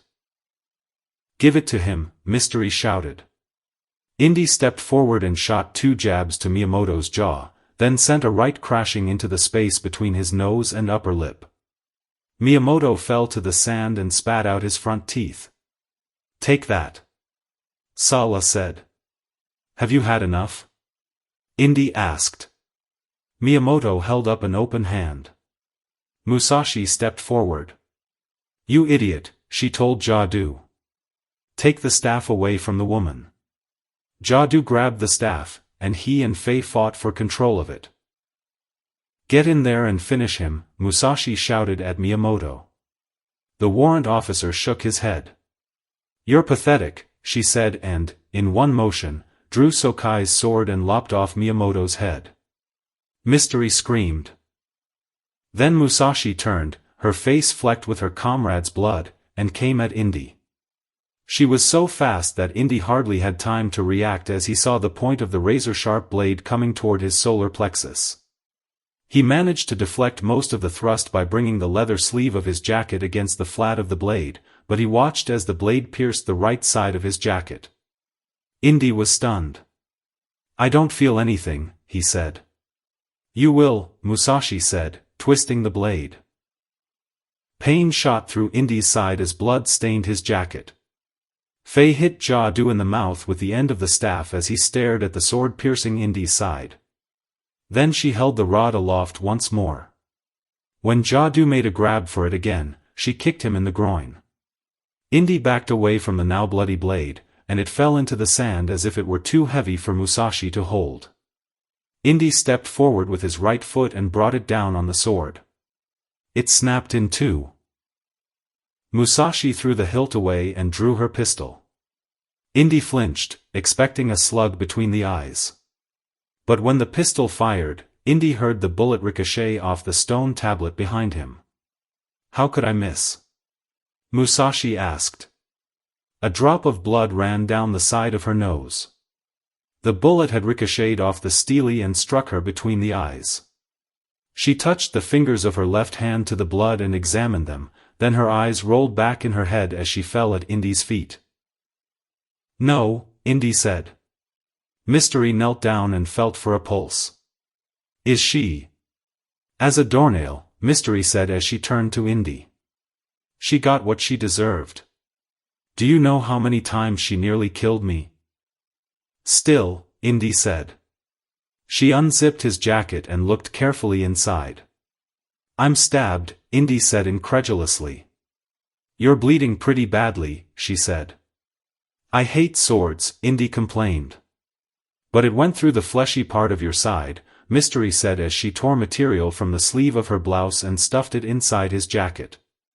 "Good thing you have a lot of fat there, because I don't think it pierced anything vital." "Thanks a lot," he said. "You idiots," Jadoo told the soldiers. "Get the stick." The soldiers gave him a dubious look that asked, "And end up like Miyamoto?" "Faye," Jadoo pleaded. "Let me have the staff of Aaron and show me how to use it. I'll let all of you go." "Don't trust him," Indy said. "Why not?" Faye asked. "We still have soldiers with guns pointed at us." "He killed Casper," Indy blurted. "What?" Mystery asked. Storm clouds passed in front of the moon. "I'm sorry," Indy said. "I didn't want to tell you, but that's what the book said." Jadoo poisoned him when he came to see him in 1930, decapitated the body, and used the skull for a drinking glass. "I'm sorry, Faye, but that was Casper's skull we saw on his shelf in Calcutta." "I suspected as much," Faye said sadly. The wind whipped her hair in front of her face. As a single tear rolled down her cheek, it began to sprinkle. A frog plopped down at Jadoo's feet and hopped away. "Did you see that?" Mystery asked. Then it began to rain in earnest. Another frog fell on the brim of Indy's hat, and then came a barrage of the amphibians, thudding into the sand and scampering away. "What is this?" Jadoo asked. "Don't you know?" Indy asked with delight. "It's a plague." The soldiers lowered their rifles. Jadoo screamed at them, and they came back to attention. This is not unknown, Jadoo stammered. It's rained frogs before, as anybody who's read Charles Fort's Book of the Damned knows. This is no plague, just a freak of nature. Oh, no? Faye asked. She spread her arms, the staff held in her right hand, and turned her face to the sky. Hail, she commanded. A bolt of lightning struck the head of the Sphinx, showering them all with sparks and leaving their ears ringing. The lightning was followed by chunks of flaming, baseball-sized hail that covered the sand. The soldiers dropped their guns and put their hands over their heads for protection. Jadoo shouted at them, but they refused to pick up their weapons. Indy pulled Mystery close to him, while Jadoo cowered and Salah looked around in amazement. Faye, Indy shouted as a flaming hailstone thumped him on the back. This is bad.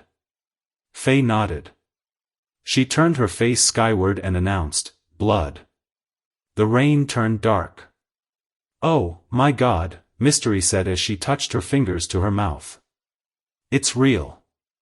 The soldiers abandoned their weapons and ran, leaving Jadoo behind. Faye, end this, Indy pleaded. Faye glared at Jadoo.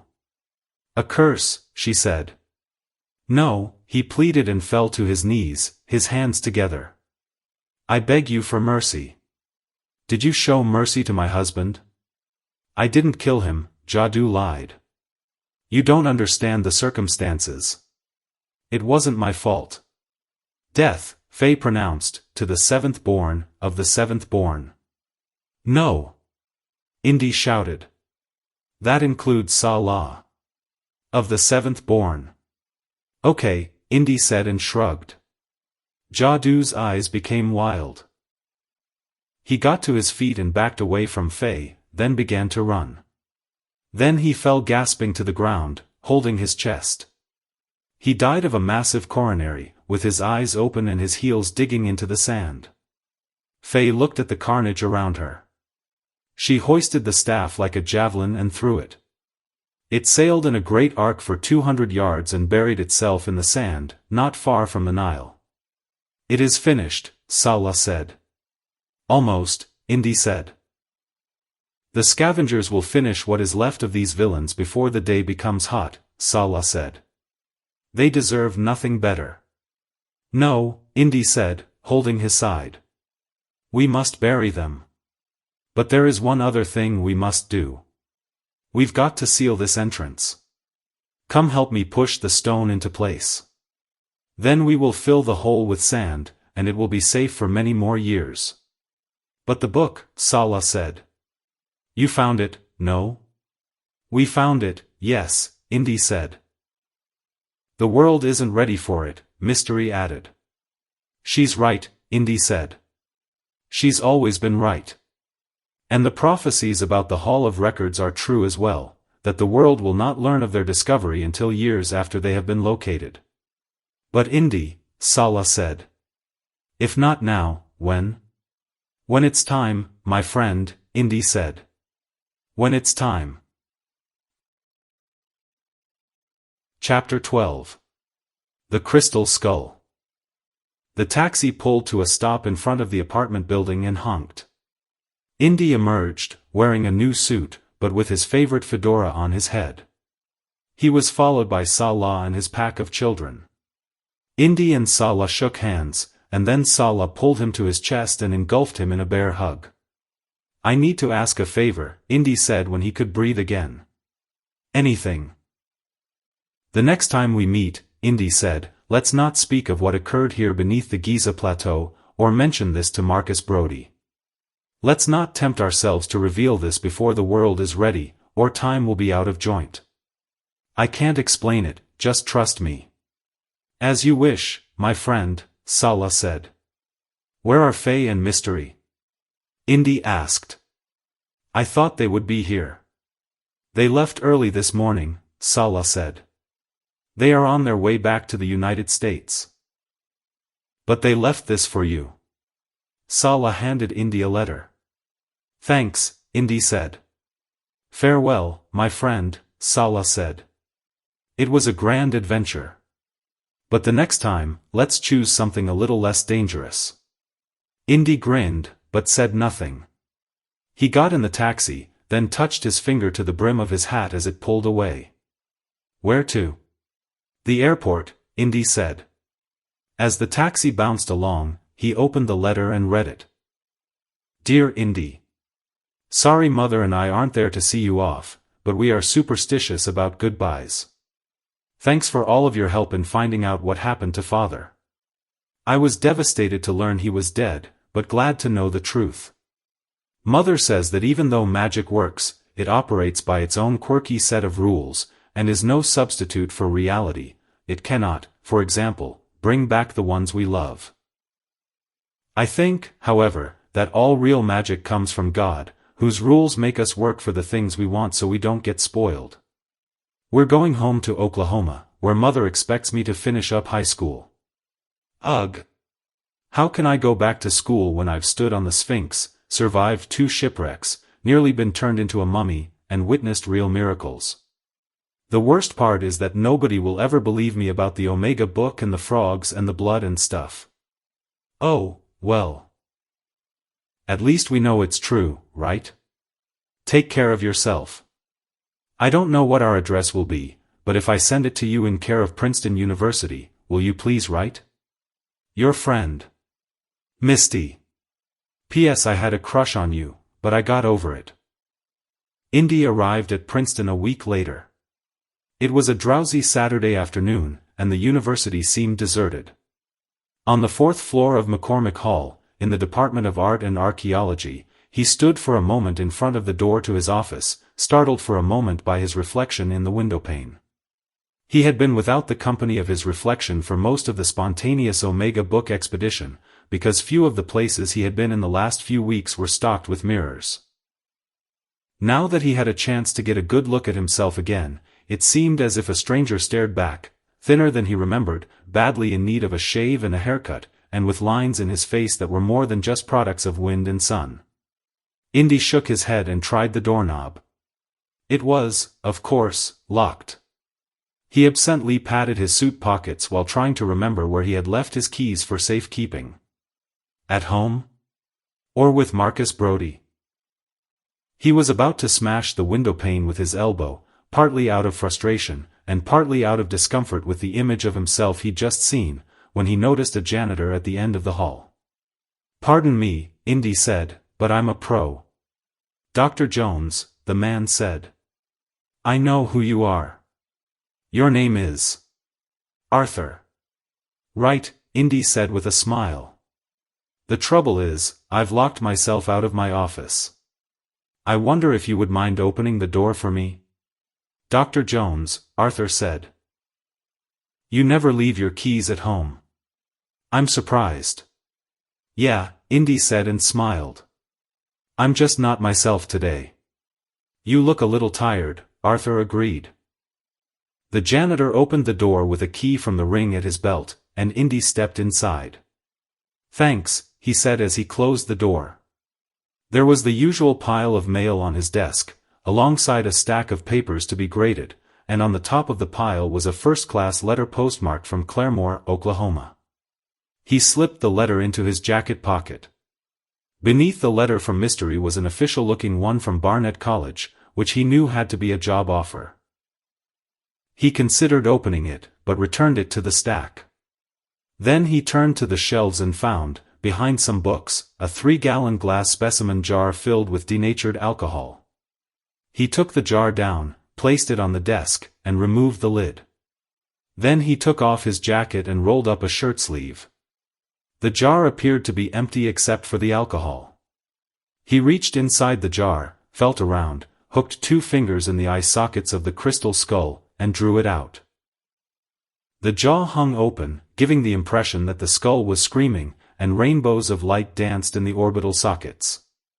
It was still as frightening as the day years ago that he'd found it in the Temple of the Serpent, beneath the lost city of Kozan, in British Honduras. The skull had been the occult prize in a deadly game of cat and mouse over the years, and Indy had alternately won and lost it several times. The skull had traveled across Europe, sunk to the bottom of the sea, and been recovered in the Arctic.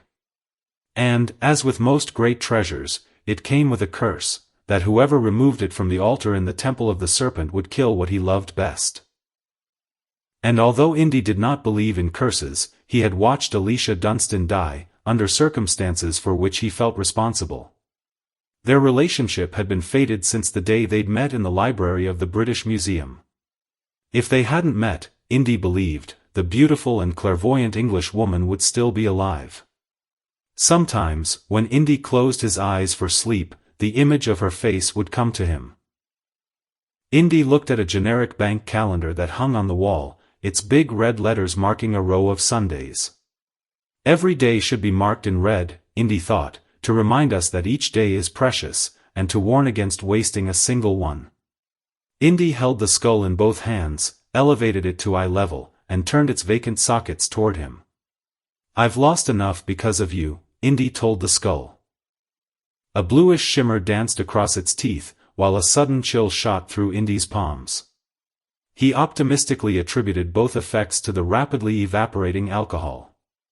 Indy usually avoided touching the skull with his bare hands, but for some reason he had a need for direct contact with the cold quartz. Perhaps, he told himself, he simply wanted to let it know that he was finally prepared to deal with it, come what might. He would return the skull to the temple in the lost city where it had been discovered. And although that had been Indy's aim since recovering the skull in the Arctic, something had always seemed to intervene, and Indy had hidden the skull in the jar of alcohol on his office shelf. The specific gravity of the alcohol was nearly the same as quartz crystal, and rendered the skull invisible. Although his office had been rifled several times, the skull had not been found. He placed the skull on his desk. The phone rang. Indy stared at it for a moment, debating whether to answer it. Finally, acting on a feeling he could not explain, he picked up the receiver. "Hello, Indy?" a familiar voice asked. "Is that you? Marcus?" Indy asked. "Yes, of course. I'm glad I caught you. I tried earlier calling at your home." "Haven't been back there yet," Indy said and sat down. "Just got back and had to check into work, eh?" Brody asked. "Just tying up some loose ends." "Say, the strangest thing happened while you've been gone. Some chap claiming to be you wired the museum from India asking for $1,000. I knew you were in China, but I wired the money anyway, on the remote chance it really was you and you were truly in need. Anyway, the bloke got away with the cash, it seems." "That bloke was me," Indy asked. "Really?" Brody asked. "What were you up to in Calcutta?" "The usual," Indy replied. "On my way to someplace else." "Wound up at Giza digging." "No, don't tell me," Brody interrupted. "I'm sure your actions were strictly professional and in accordance with international law and the guidelines of the Service des Antiquities. You might say my authorization came from the highest authority." "Splendid. By the way, a package came to the museum today from Cairo. It's addressed to you, and the return address, if I can decipher the scrawl, seems to be from your friend Salah. Could this be spoils of your adventure? May I open it?" Before Indy could reply, he could hear the sound of tearing paper on the other end. "It's a box of almonds," Brody said with more than a little disappointment. "There's a note attached. It says, 'Not breaking any promises, but thought you would like to know that where the stick landed, an almond tree now blooms. Until we meet again, my friend.'" Indy laughed. "There must be a story behind that," Brody said. "There is," Indy said. "And I'm sure someday you'll tell me," Brody said. "Oh, one last thing, and the real reason I called. Have you ever heard of something called the Ashes of Nurhaci?" "Yes," Indy said, "but I'd like to rest before I go to Shanghai chasing after them. Also, I've got a job offer that I need to consider. I may be changing colleges soon." "Excellent," Brody said. "Oh, to be a young man again. You rest up, and give me a ring when you've decided." "I will," Indy said. "Marcus?" "What is it?" For a moment Indy's throat was so dry he could not speak. Finally, he said. "It's good to hear your voice again, Marcus. Are you all right?" Brody asked. "Nothing is wrong, is it?" "No," Indy said. "I'm fine. Or, at least I will be." Chapter 13. Time out of joint. Indy planted the torch in the mud in front of the empty altar and took a pair of leather gloves from his pocket. His face was covered in mud and sweat, and his bruised hands ached as he snugged the gloves over them. The descent into the cavern beneath the Temple of the Serpent had been as difficult and as dangerous as he remembered it, but with an important exception: there was no giant snake this time. Shattered bones from the 30-foot anaconda Indy had killed years earlier littered the banks of the subterranean pool. Indy retrieved the bulky velvet bag from the satchel slung over his shoulder, and from the bag he removed the crystal skull. The light of the torch was refracted and magnified in the depths of the skull, and danced across the floor and walls of the cavern.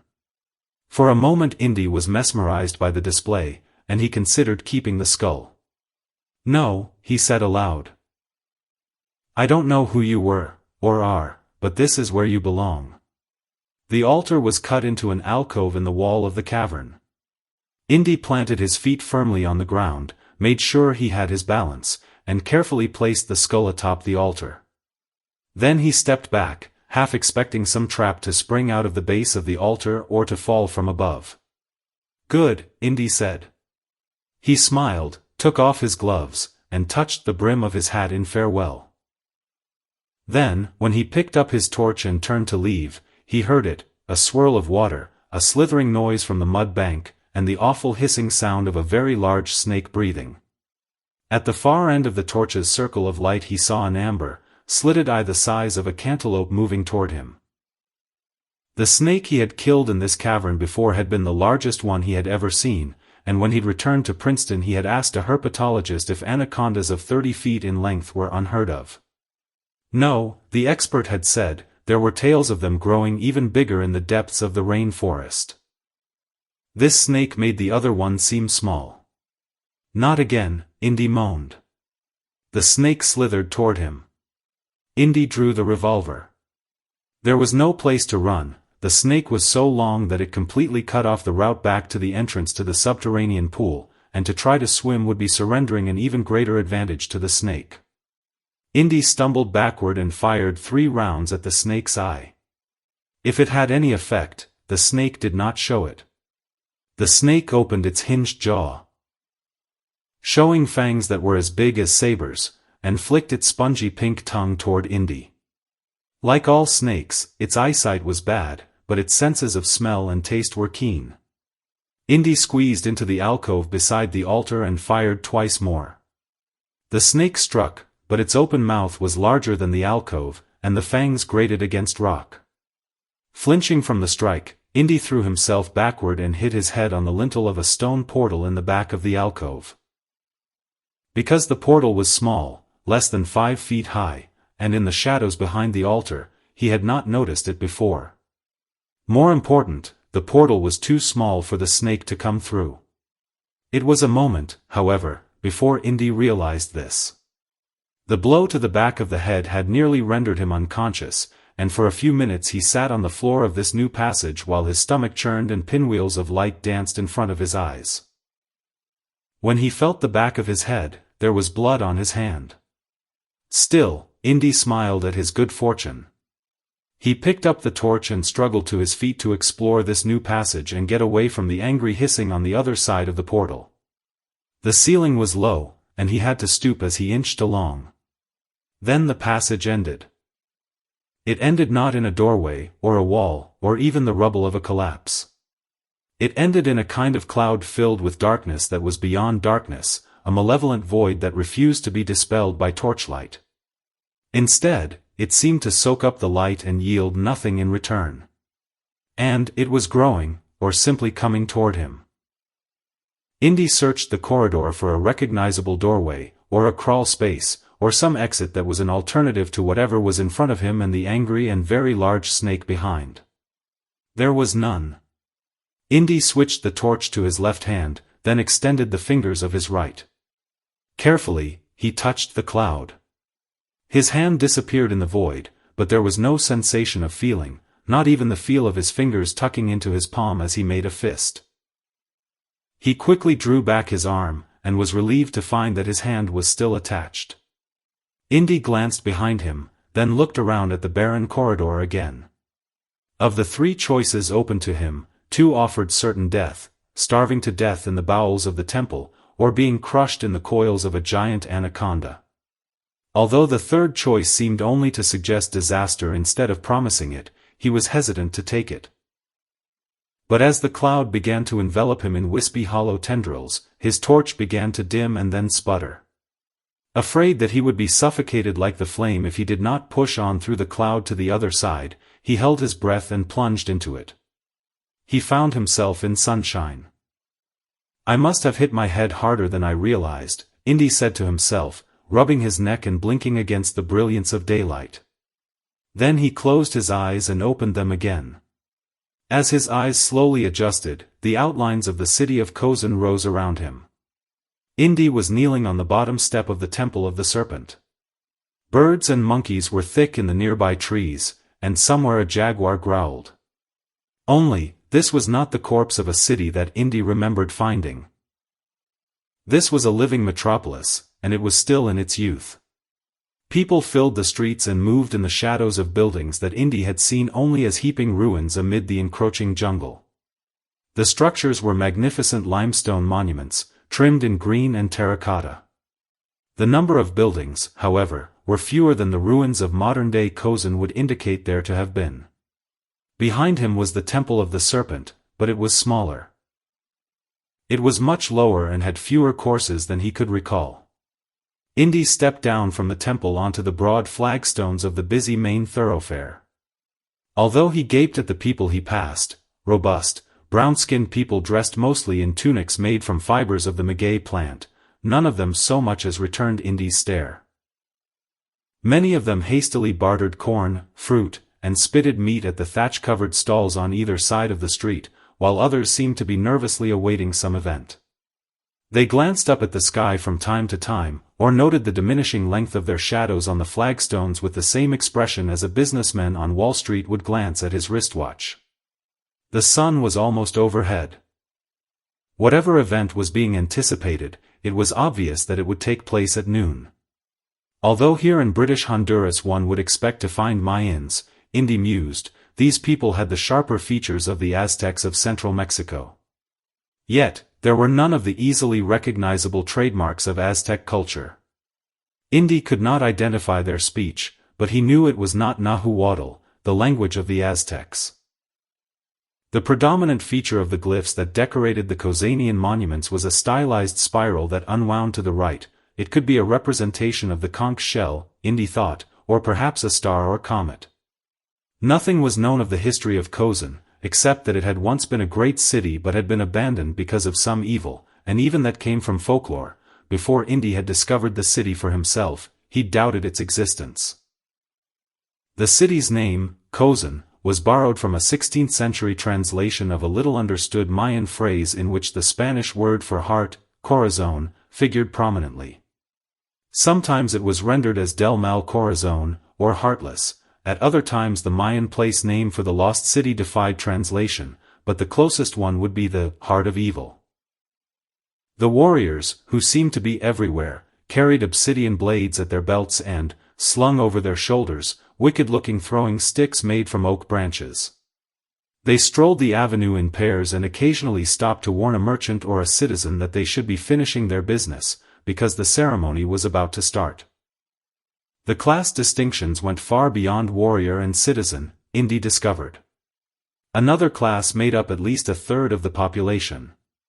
Their faces were dusted with blue powder, making them appear like ghosts following behind their masters and mistresses. Their eyes were vacant, devoid of hope, and Indy guessed why. Blue is the color of sacrifice. Indy had often dealt with the remains of sacrificial victims, and with few exceptions they had always seemed to submit themselves willingly for the good of the community, often after a period of a year or so in which they were treated like heroes and honored as royalty. Even when their hands were bound behind their backs, or when a ligature was found around the vertebrae of their necks, there were indications that they had submitted voluntarily, rather than having been murdered. These slaves, who were apparent war prizes, were not looking forward to their contribution to the great chain of being. "Excuse me," Indy said, going from one citizen to another. "Pardon me, may I have a moment?" Apparently, none of them could see or hear him. Indy reached out to touch a passing warrior, and the man jumped back as if he had been stung where Indy's fingers had made contact with his arm. Convinced he had been bitten by an insect, he waved a hand in front of his face and kept moving. Then, at the sound of a conch shell trumpet, the throng fled the center of the street and took up positions along each side. The blue-faced slaves fell to their knees and lowered their foreheads to the ground. The warriors stood at attention, obsidian-tipped spears at the ready. A shaman crab walked toward the pyramid, dusting the street with a branch. In his other hand he held a mace made from a human thighbone with a smooth river rock lashed to the end. He was nude except for a breechcloth, and elaborately tattooed with the nationalistic right-facing spirals Indy had already seen on the glyphs. He wore a gruesome mask made from the front half of a human skull and decorated with jade and obsidian. Sticking like a rhino's horns from the forehead and nasal cavity were two wicked-looking flint points. This monster with a human hidden beneath often rushed the crowd, shaking the mace at them and driving them back in terror. Whatever god of death or destruction this joker was supposed to represent, Indy decided, the citizens obviously believed he was the real deal. Indy tapped him on the shoulder and was delighted to see the medicine man spring backward, alarmed at an apparent manifestation of real magic. He savagely shook his mace in Indy's direction, but kept moving toward the temple. Following the shaman was a phalanx of priests, dressed in cotton tunics dyed in terracotta and green and emblazoned with the Kozanian spirals. The center priest carried a hat-sized oak box in his hands. Behind the priests, on a litter borne by slaves, came a strikingly beautiful woman. She wore a simple cotton gown, and was unadorned with jewelry or any other sign of class or authority. She was tall, perhaps 6 feet, and the muscles in her exposed arms and calves suggested that she was athletic. She reminded Indy of a jaguar because of her sleek black hair and broad face and her liquid green eyes. Their eyes seemed to meet as the litter swayed past. For a moment, Indy was sure that she had seen him. Her expression was one of puzzlement and alarm, and she sat up and looked over her shoulder at the spot where the stranger had stood. This time, however, her eyes searched the crowd without finding him. Behind the litter limped a half-dozen blue-faced slaves driven by a group of soldiers. The slaves were of both genders, young and old, and their feet were bound with a length of rope, which was just long enough to allow them to walk, but no more. As they shuffled past, the crowd threw garbage at them and shouted insults. The children in attendance were encouraged to dash out and swat at the slaves with sticks. They did so with glee, then raced back to the protection of their mothers' legs. When the procession reached the bottom step of the pyramid, the litter was gently placed on the ground. The queen stepped from her throne with the grace and agility of a big cat, then proceeded to climb the steps. She was followed by the priests and the others, and finally the rest of the city surged onto the pyramid. Indy followed along with the flow of the crowd up the side of the pyramid, and when he reached the apex he was astonished to find not a temple but a concave area containing a sacred well. In 20 or 30 centuries, course after course would be added to the pyramid, and this area would actually become the subterranean pool at the bottom of the Temple of the Serpent. The high priest placed the wooden box he carried on a stone altar and lifted the crystal skull from it. It looked as finished as the day Indy had discovered it. The priest held the skull aloft, and the crowd averted their eyes as the sunlight gathered in the prisms behind the eye sockets and shot dancing rainbows of light over their heads. Only the queen, and, of course, Indy, did not look away. Then the priest began speaking in a ritual monotone, and Indy guessed that he was reciting a history of the skull. The skull-masked shaman went into a pantomime. Although Indy did not understand one word of the speech, from the play acting Indy guessed that they had found the skull in the jungle one day as well, perhaps at the bottom of a sacred well or a cave littered with the bones of unimaginably old human sacrifices. Since that time, the skull had apparently become the state religion, a religion based on war and conquest, and an unquenchable appetite for human sacrifice. Fascists, Indy said to himself. I hate these guys. As the priests concluded the recitation, another of the priests removed the wooden box and the crystal skull was placed on the stone altar, gazing out over the sacred pool. As the high priest began to chant a sacred song, the queen waded into the pool, her arms outstretched. Her cotton gown swirled around her.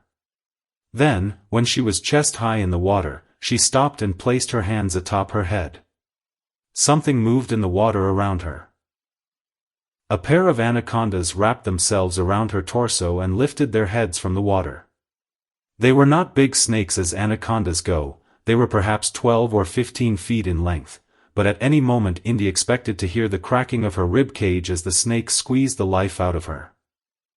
Instead, the snakes serpentined around the queen's torso like a pair of tame cats. The queen's mouth went slack, and her eyelids fluttered in religious ecstasy. Then the snakes left her and made instead for the bank of the pool, where the slave sacrifices knelt beneath the obsidian blades of the warriors. Hey! Indy shouted, moving closer. Get up! Get out of there! At least make a run for it. Indy pulled out the Webley, drew a careful bead on the head of the larger of the snakes, and fired. The Webley barked, but the slug did no damage. He squeezed off the remaining rounds in the cylinder, but there was not so much as a splash of water behind the snake to indicate that a slug had even been fired. The snakes took the closest victim first. They slithered up his legs, wrapped themselves around his abdomen, and began to squeeze the life out of him while he shook with fear. When they were finished with him, they rolled him into the cenote, the sacred pool. Then they went to the next in line and began to repeat the process. Fight! Indy said. Why don't you fight? One of the slaves in the middle of the sacrificial line, a powerfully built young woman whose mouth was still swollen from a recent beating, kept her head down but watched the approach of the snakes from beneath half-closed lids. Indy saw her take a deep breath, watched the muscles in her arms and legs tense, and helplessly shouted encouragement when she turned and sent a knee into the groin of the warrior who guarded her. The soldier gasped and the slave girl snatched the obsidian sword from his grasp. In one two-handed movement she brought the blade slashing up against his throat, nearly decapitating him. As the guard's body fell to the ground she released a war cry that was so alarming the birds fled the surrounding trees. She slashed the ropes that bound her ankles. But instead of racing down the steps of the pyramid toward freedom, she turned instead in the direction of the high priest. She plunged the blade into his stomach, then leaped into the cenote and splashed frantically toward the queen. Although the sun was now hidden by a cloud, the crystal skull blazed even more fiercely than before. The queen smiled and opened her arms as if to embrace her. Then a half-dozen baseball-sized stones struck the slave girl's body, propelled with mechanical force by the warriors with the heavy sticks. The stones broke bones wherever they struck her body, her back, her ribs, her left arm. But despite these injuries, she maintained her forward motion and managed to draw the sword with her unbroken right arm. The slave girl was about to bring it down upon the smiling queen's head when a last stone struck the base of her skull, and all life went out of her body. The sword fell impotently into the water. She fell face down in the water, with a growing rose-colored bloom around her head. Indy turned away. The crystal skull glowed so brightly on the stone altar that it seemed on fire. Then, the jaw dropped and a black cloud began issuing from its mouth. Indy's vision blurred as the cloud engulfed him. When he could see again, he was standing in front of the heaping ruins of the Temple of Serpent. The jungle was once more in command. But on the ground at his feet was a granite rock the size of a baseball, covered with hair and fresh blood. Epilogue.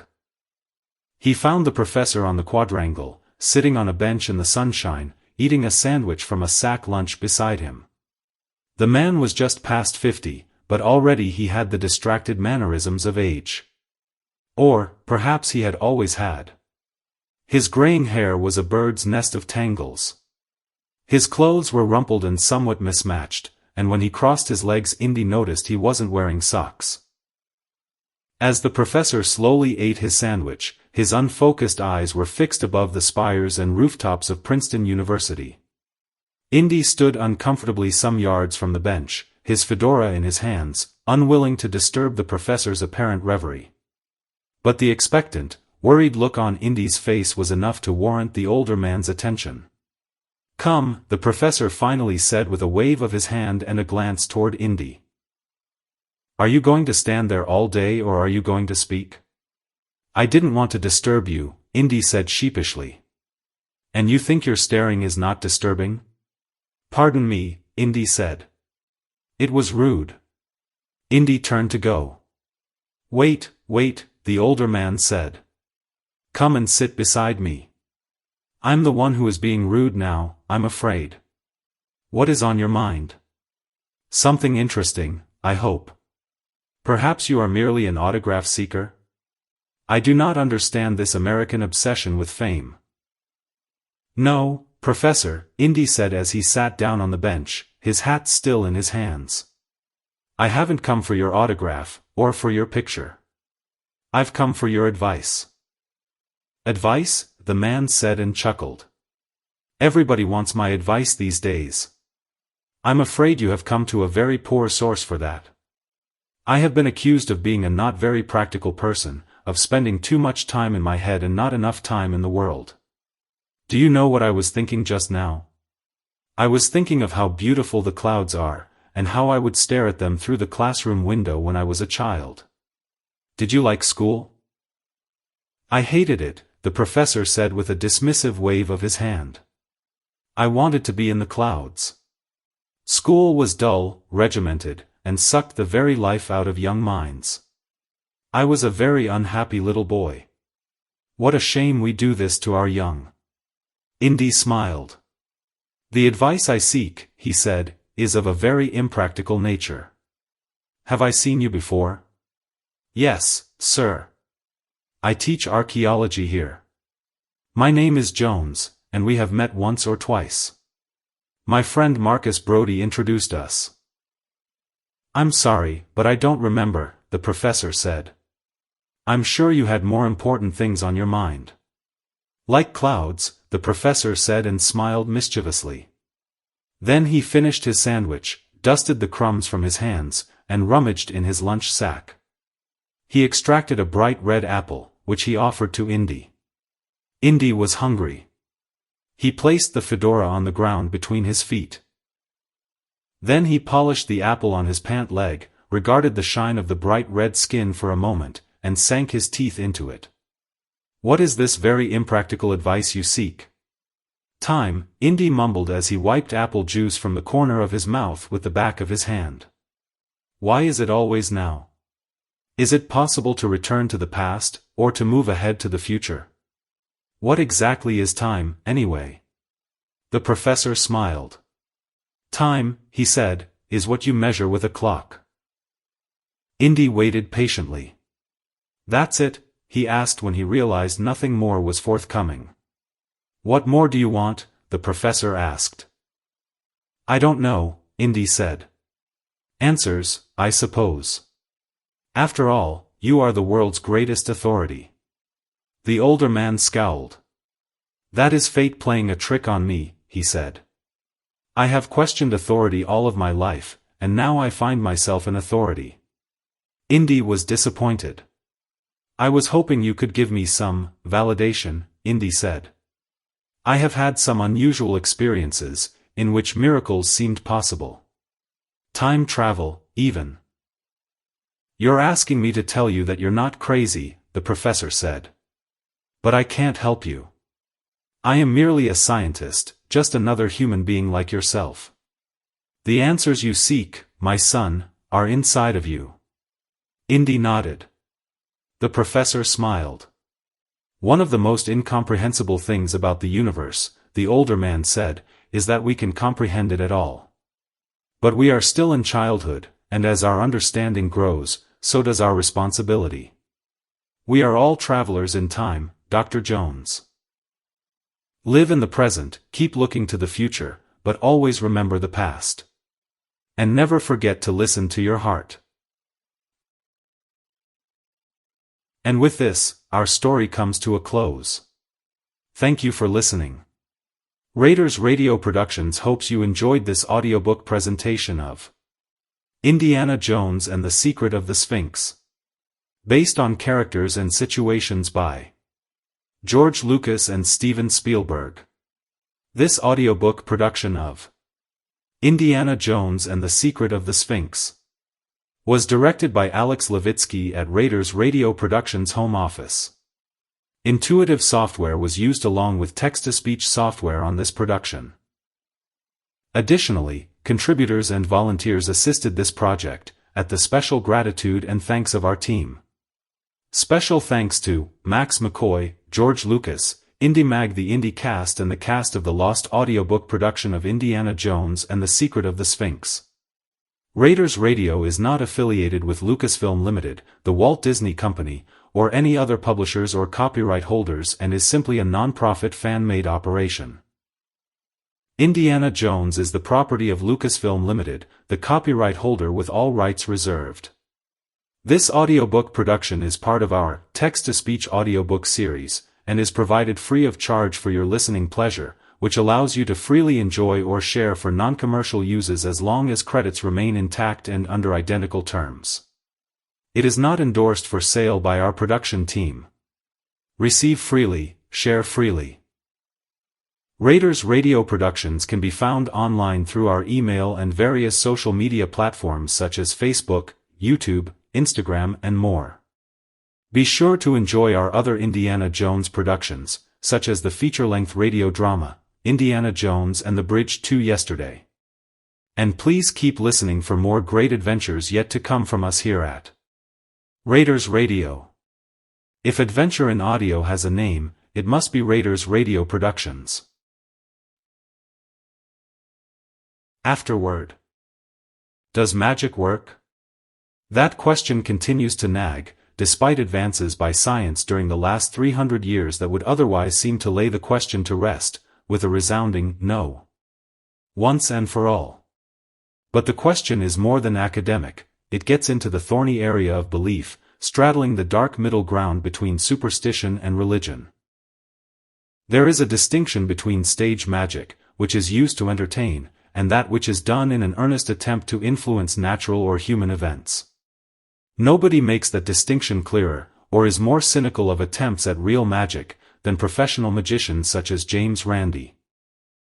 Randi, through a foundation bearing his name, has a standing offer of more than $1 million to anyone who can, on demand, demonstrate any psychic, supernatural, or paranormal ability of any kind under satisfactory observing conditions. Although some have attempted, none have succeeded in winning the reward. Randi's attitude, and that of the late Carl Sagan, author of The Demon-Haunted World, exemplifies the paradigm embraced by most scientists. If something cannot be verified by the experimental method, the hard line goes, then it does not exist. Anecdotal evidence that suggests the existence of ESP and other fringe beliefs is merely a manifestation of the human need to tell stories and sustain the understandable but childish habit of magical thinking. Indeed, there does appear to be a deep-rooted need for stories that perpetuate the belief in magic or otherworldly doings, as any researcher in urban folklore can tell you. Statues that weep blood, ghostly hitchhikers that disappear upon arrival at their destination, and alien beings that commit abductions with sexual overtones hark back to tales told in earlier centuries. A somewhat softer attitude has been taken by researchers such as Rupert Sheldrake, author of 7 Experiments That Could Change the World. Sheldrake argues that ESP and other traditionally taboo topics have been neglected for too long by mainstream science.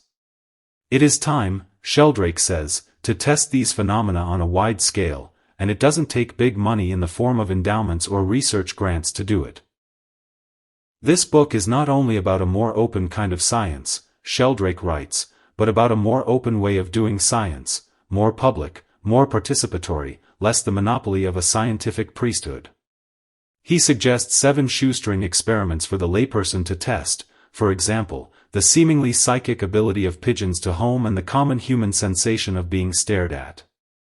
About 80% of people have experienced the latter, Sheldrake says, and the phenomenon is closely related to the ancient evil eye, a belief in negative influence that can be transmitted to another by the act of staring. Magic is a part of all religious systems, or appears to be at least a part of the origins of all religions, although its importance to each system varies. In the 19th century, however, there was a trend in Judeo-Christian civilization to set magic apart from other religious phenomena and to describe cultures that practiced it as primitive. Today, the distinction between magic and religion is less clear, although magic tends to be technical and impersonal. A means to an end, in other words, while religion has personal and spiritual overtones. Egypt was called the cradle of magic by Albert A. Hopkins in his 1897 book documenting the world's most famous magic tricks, and for good reason. In addition to Pharaoh's magicians mentioned in Exodus, ancient papyri are rife with spells and incantations, and there survive plenty of magical documents from the apex of Egyptian magic, which occurred around the 2nd century in Alexandria.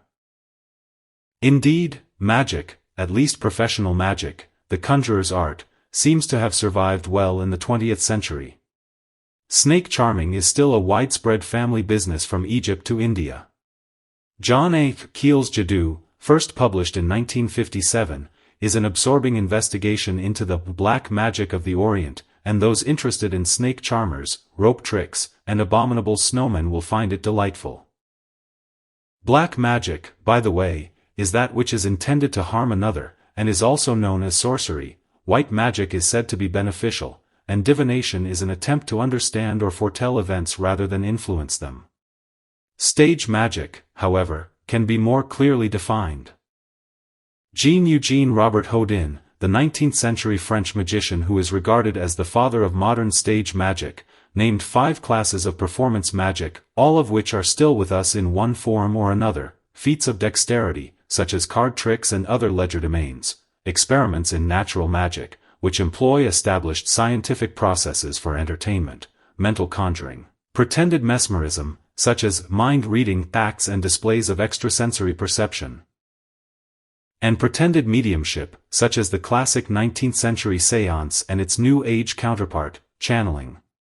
Closely related to stage magic is the performance of the escape artist, which came into its own early in this century. The most famous of all escape artists was Harry Houdini, who was born Eric Wise and adopted a stage name in honor of Robert Houdin. Like Randy, Houdini vigorously crusaded against mediums and others he considered frauds. Yet, the question lingered in the back of Houdini's mind, too: was communication beyond the grave possible? Long before he died on Halloween, 1926, of a ruptured appendix, he had established a code to be delivered to his wife so that she would know if his spirit existed on the other side. The code was delivered to his wife during a séance, but there was later a suggestion that the medium may have learned of the code through a third party. The nexus where magic and science meet is in the mind of the beholder. Ask any non-technical person how a television set, or a computer, or a microwave works, and you are likely to get a blank stare and the rather pragmatic defense that the important thing is knowing how to use the devices, not understanding how they work. I am reminded of the maxim by scientist and science fiction writer Arthur C. Clarke: any sufficiently advanced technology is indistinguishable from magic. The Staff of Aaron. Like the Ark of the Covenant, the staff is a biblical artifact that continues to resonate with the power, mystery, and sometimes vengeful and warlike spirit of the God of the Old Testament. It is also called the Staff of God in Scripture, and is sometimes incorrectly identified in popular culture as belonging to Moses. Although the staff was the instrument that helped summon the plagues upon Egypt, and that mysteriously enabled the Hebrews to win in battle, as long as Moses held it up, this miraculous device actually belonged to Aaron. The story of Moses, who delivered his people from Egyptian slavery and established the independence of Israel as a nation in about 1440 BC, is incomplete without mention of Aaron, Moses' older brother, and their sister, Miriam. Born 3 years before Pharaoh's edict to kill all male children, Aaron was the elder brother of Moses. His name means uncertain in Hebrew, and this seems to describe Aaron best. He was sometimes weak in character and jealous. When Moses ascended Mount Sinai to receive the 10 Commandments directly from God, Aaron helped the backsliding Israelites return to idolatry by fashioning the golden calf. Aaron, along with his sister, who was a prophetess, was also harshly critical of Moses' marriage to a Cushitic woman. Yet, Aaron consistently found favor from the Lord. He, not Moses, was the supreme religious leader of the Israelites. When his authority as high priest was challenged, Aaron's staff miraculously bloomed and bore fruit, signifying his divine authority. His position was then made perpetual by the inclusion of the staff in the Ark of the Covenant, along with the second pair of stone tablets. Moses had smashed the first in anger, containing the 10 Commandments. The Ark was the focus of the Israelites' traveling sanctuary, which, according to Scripture, had the nasty habit of striking those dead who dared come near it. When Moses first received his commission as a deliverer of his people, and doubted his ability to lead, perhaps because of a stutter or speech impediment, some say, Aaron was chosen by God to be his spokesman. This seems to contradict other passages in the Old Testament, which report that Moses was a gifted orator and leader. Moses, you may remember, spent the first 40 years of his life as a privileged member of the Egyptian royal court. He was found by Pharaoh's daughter in the reeds along the bank of the Nile, where he had been hidden to prevent his being slain along with other male infants doomed by Pharaoh's edict. When Moses went to Pharaoh to demand the release of the Israelites, Aaron accompanied him. According to Exodus, it was Aaron, not Moses, who cast down his staff, which changed into a serpent and gobbled up the enchantments of Pharaoh's magicians. Like Moses, Aaron was not allowed by God to enter the promised land at the end of the 40 years in the wilderness. After surrendering his priestly robes to his son Eleazar, Aaron died at age 123 and was buried on Mount Hor. That, at least, is according to Numbers 33. Deuteronomy 10 says Aaron was buried at Masrah. In either case, no mention of the staff is given. Was it buried with Aaron, was it handed to Eleazar, or did it continue to be carried in the Ark of the Covenant? I have dealt primarily with the Christian version of the story, as related by tradition and the ubiquitous King James Version of the Bible. The reason, of course, is not because of some personal bias, but because this would be the predominant cultural and literary tradition for Indiana Jones. It should be remembered, however, that Moses and his siblings are important figures in Islam as well as Judaism and Christianity. Also, the story of Moses achieved special resonance when Israel was once again declared an independent nation on May 14, 1948. The Omega Book. Although the Omega Book is a product of my imagination, it was inspired by an ancient and nearly universal belief, that somewhere, perhaps in the shadowy area between this world and the next, there exists a carefully kept and all-knowing record of our lives. This myth, in one form or another, seems to have been around for as long as we have. It is a myth, as Joseph Campbell once described myth, not because it is a lie, but because it represents a metaphorical, or, more accurately, the penultimate truth. Penultimate, Campbell said, because ultimate truth is beyond words and images. In Christianity, the Book of Life is the record of all of those who have been redeemed by Jesus Christ and who will therefore be allowed to enter the New Jerusalem, as described in Revelation. 3 books with similar titles are traditionally evaluated on Rosh Hashanah, the Jewish New Year. The Book of Life of the Wicked, the Book of Life of the Righteous, and the Book of Life of those in between. The righteous are promised a good and eternal life, while the wicked are immediately condemned to death. Judgment of those in between, and I presume most would fall into this category, is deferred until Yom Kippur. Other religions have had similar beliefs, and they go at least as far back as Babylon, where the gods could erase the names of the wicked from the tablets of destiny and enter them instead onto the tablets of transgression. The title of my book comes from the last character of the Greek alphabet, which resonates with biblical finality. It was also influenced by physicist Frank J. Tipler's controversial omega point theory. In brief, Tipler suggests that the universe might evolve into a kind of all-knowing and all-powerful computer at the end of time and simulate an entire visible universe for the personal use of each and every human who ever lived. The result? Virtual resurrection. Although Tipler's theory, which includes a discussion of how much computing power would be needed for these worlds without end, is thought-provoking and well-argued, it seems to me that it is just the latest incarnation of an old belief. But instead of being represented by a book, which was the most powerful information storage device in the time of Moses, the Omega Point uses a computer, which prepares to launch the myth into the 21st century. The ultimate truth may lurk in the wordless areas of our psyches, where there is transcendent truth and an unending tally of our own good and evil. The Sphinx. Through tradition, the Great Sphinx at Giza has long been the symbol of unfathomable mysteries. The name Sphinx is Greek for an imaginary and evil monster with the head of a woman and the winged body of a lion that was prone to destroy travelers who could not supply the correct answer to her riddles. The most famous of all Greek sphinxes appears in the story of Oedipus. Egyptian sphinxes are similar, but could have a human or animal head. In mythology, all sphinxes seem to be connected with riddles or ancient secrets, with terror following close behind. And in literature, sphinxes have also been used to represent future horrors. In the H. G. Wells classic The Time Machine, for example, the dreaded Morlocks emerge from their subterranean chambers through a sphinx-like structure to feast upon the childlike Eloi. Recently, the age of the Great Sphinx at Giza and its significance to world culture has been the subject of several popular books and television shows that have traditional Egyptologists spinning. In The Message of the Sphinx, for example, Graham Hancock and Robert Bauval argue that the enigmatic monument was not built around 2500 BC, as Egyptologists believe, but some 10,000 years earlier. The authors cite the work of John West, who believes that the deep erosion on the Sphinx and the surrounding enclosure were caused not by wind and sand, but by water. The weathering, West says, must have taken place before the breakup of the last ice age, which, to say the least, would upset the conventional wisdom about the emergence of civilization. Hancock and Bauval believe the Sphinx was created not by the Egyptians, but by an earlier and technologically superior civilization.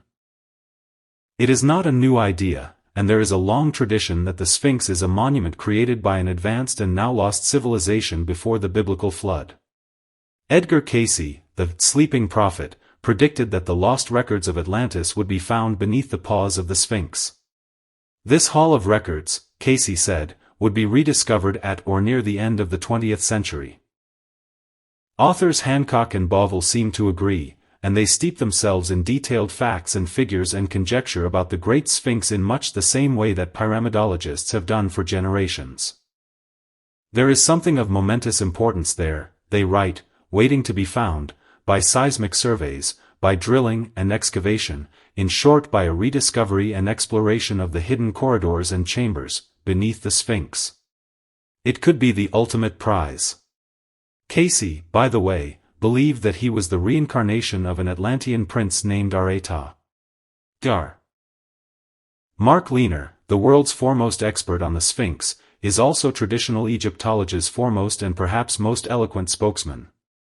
In a letter to Hancock and Bauval after reading portions of the manuscript of The Message of the Sphinx, Lehner wrote, I began to suggest to the Cayce community that they look at the Egypt/Atlantis story as a myth in the sense that Joseph Campbell popularized, or that Carl Jung drew upon in his Psychology of Archetypes. Although the myth is not literally true, it may in some way be literally true. The Cayce readings themselves say, in their own way, that the inner world of symbols and archetypes is more real than the particulars of the physical world. I compared Cayce's Hall of Records to the Wizard of Oz. Yes, we all want the sound and the fury and powerful wizardry to be real, without having to pay any attention to the little man behind the curtain, ourselves. In archaeology, many dilettantes and new agers want to be on the trail of a lost civilization, aliens, yes, the gods, without having to pay attention to the real people behind time's curtain and without having to deal with the difficult subject matter upon which so-called orthodox scholars base their views.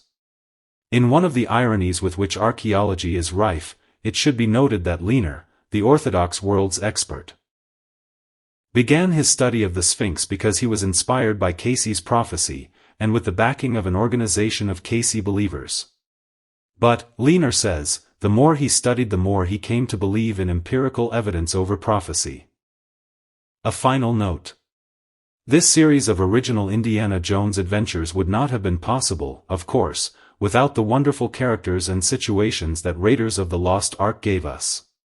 Thanks to movie makers George Lucas and Steven Spielberg for worlds of entertainment, and to all of the actors in the Indiana Jones trilogy for helping to create such easily identifiable characters. One cannot write about Indy, or, I suspect, read about him, without imagining Harrison Ford.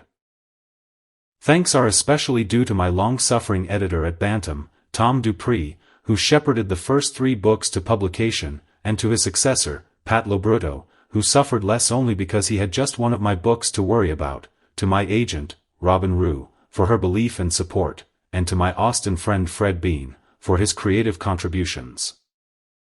Special recognition is also deserved by the late Jean DeGrusson, Special Collections Librarian at Pittsburgh State University in Kansas, whose unselfish contributions enriched these and many other books.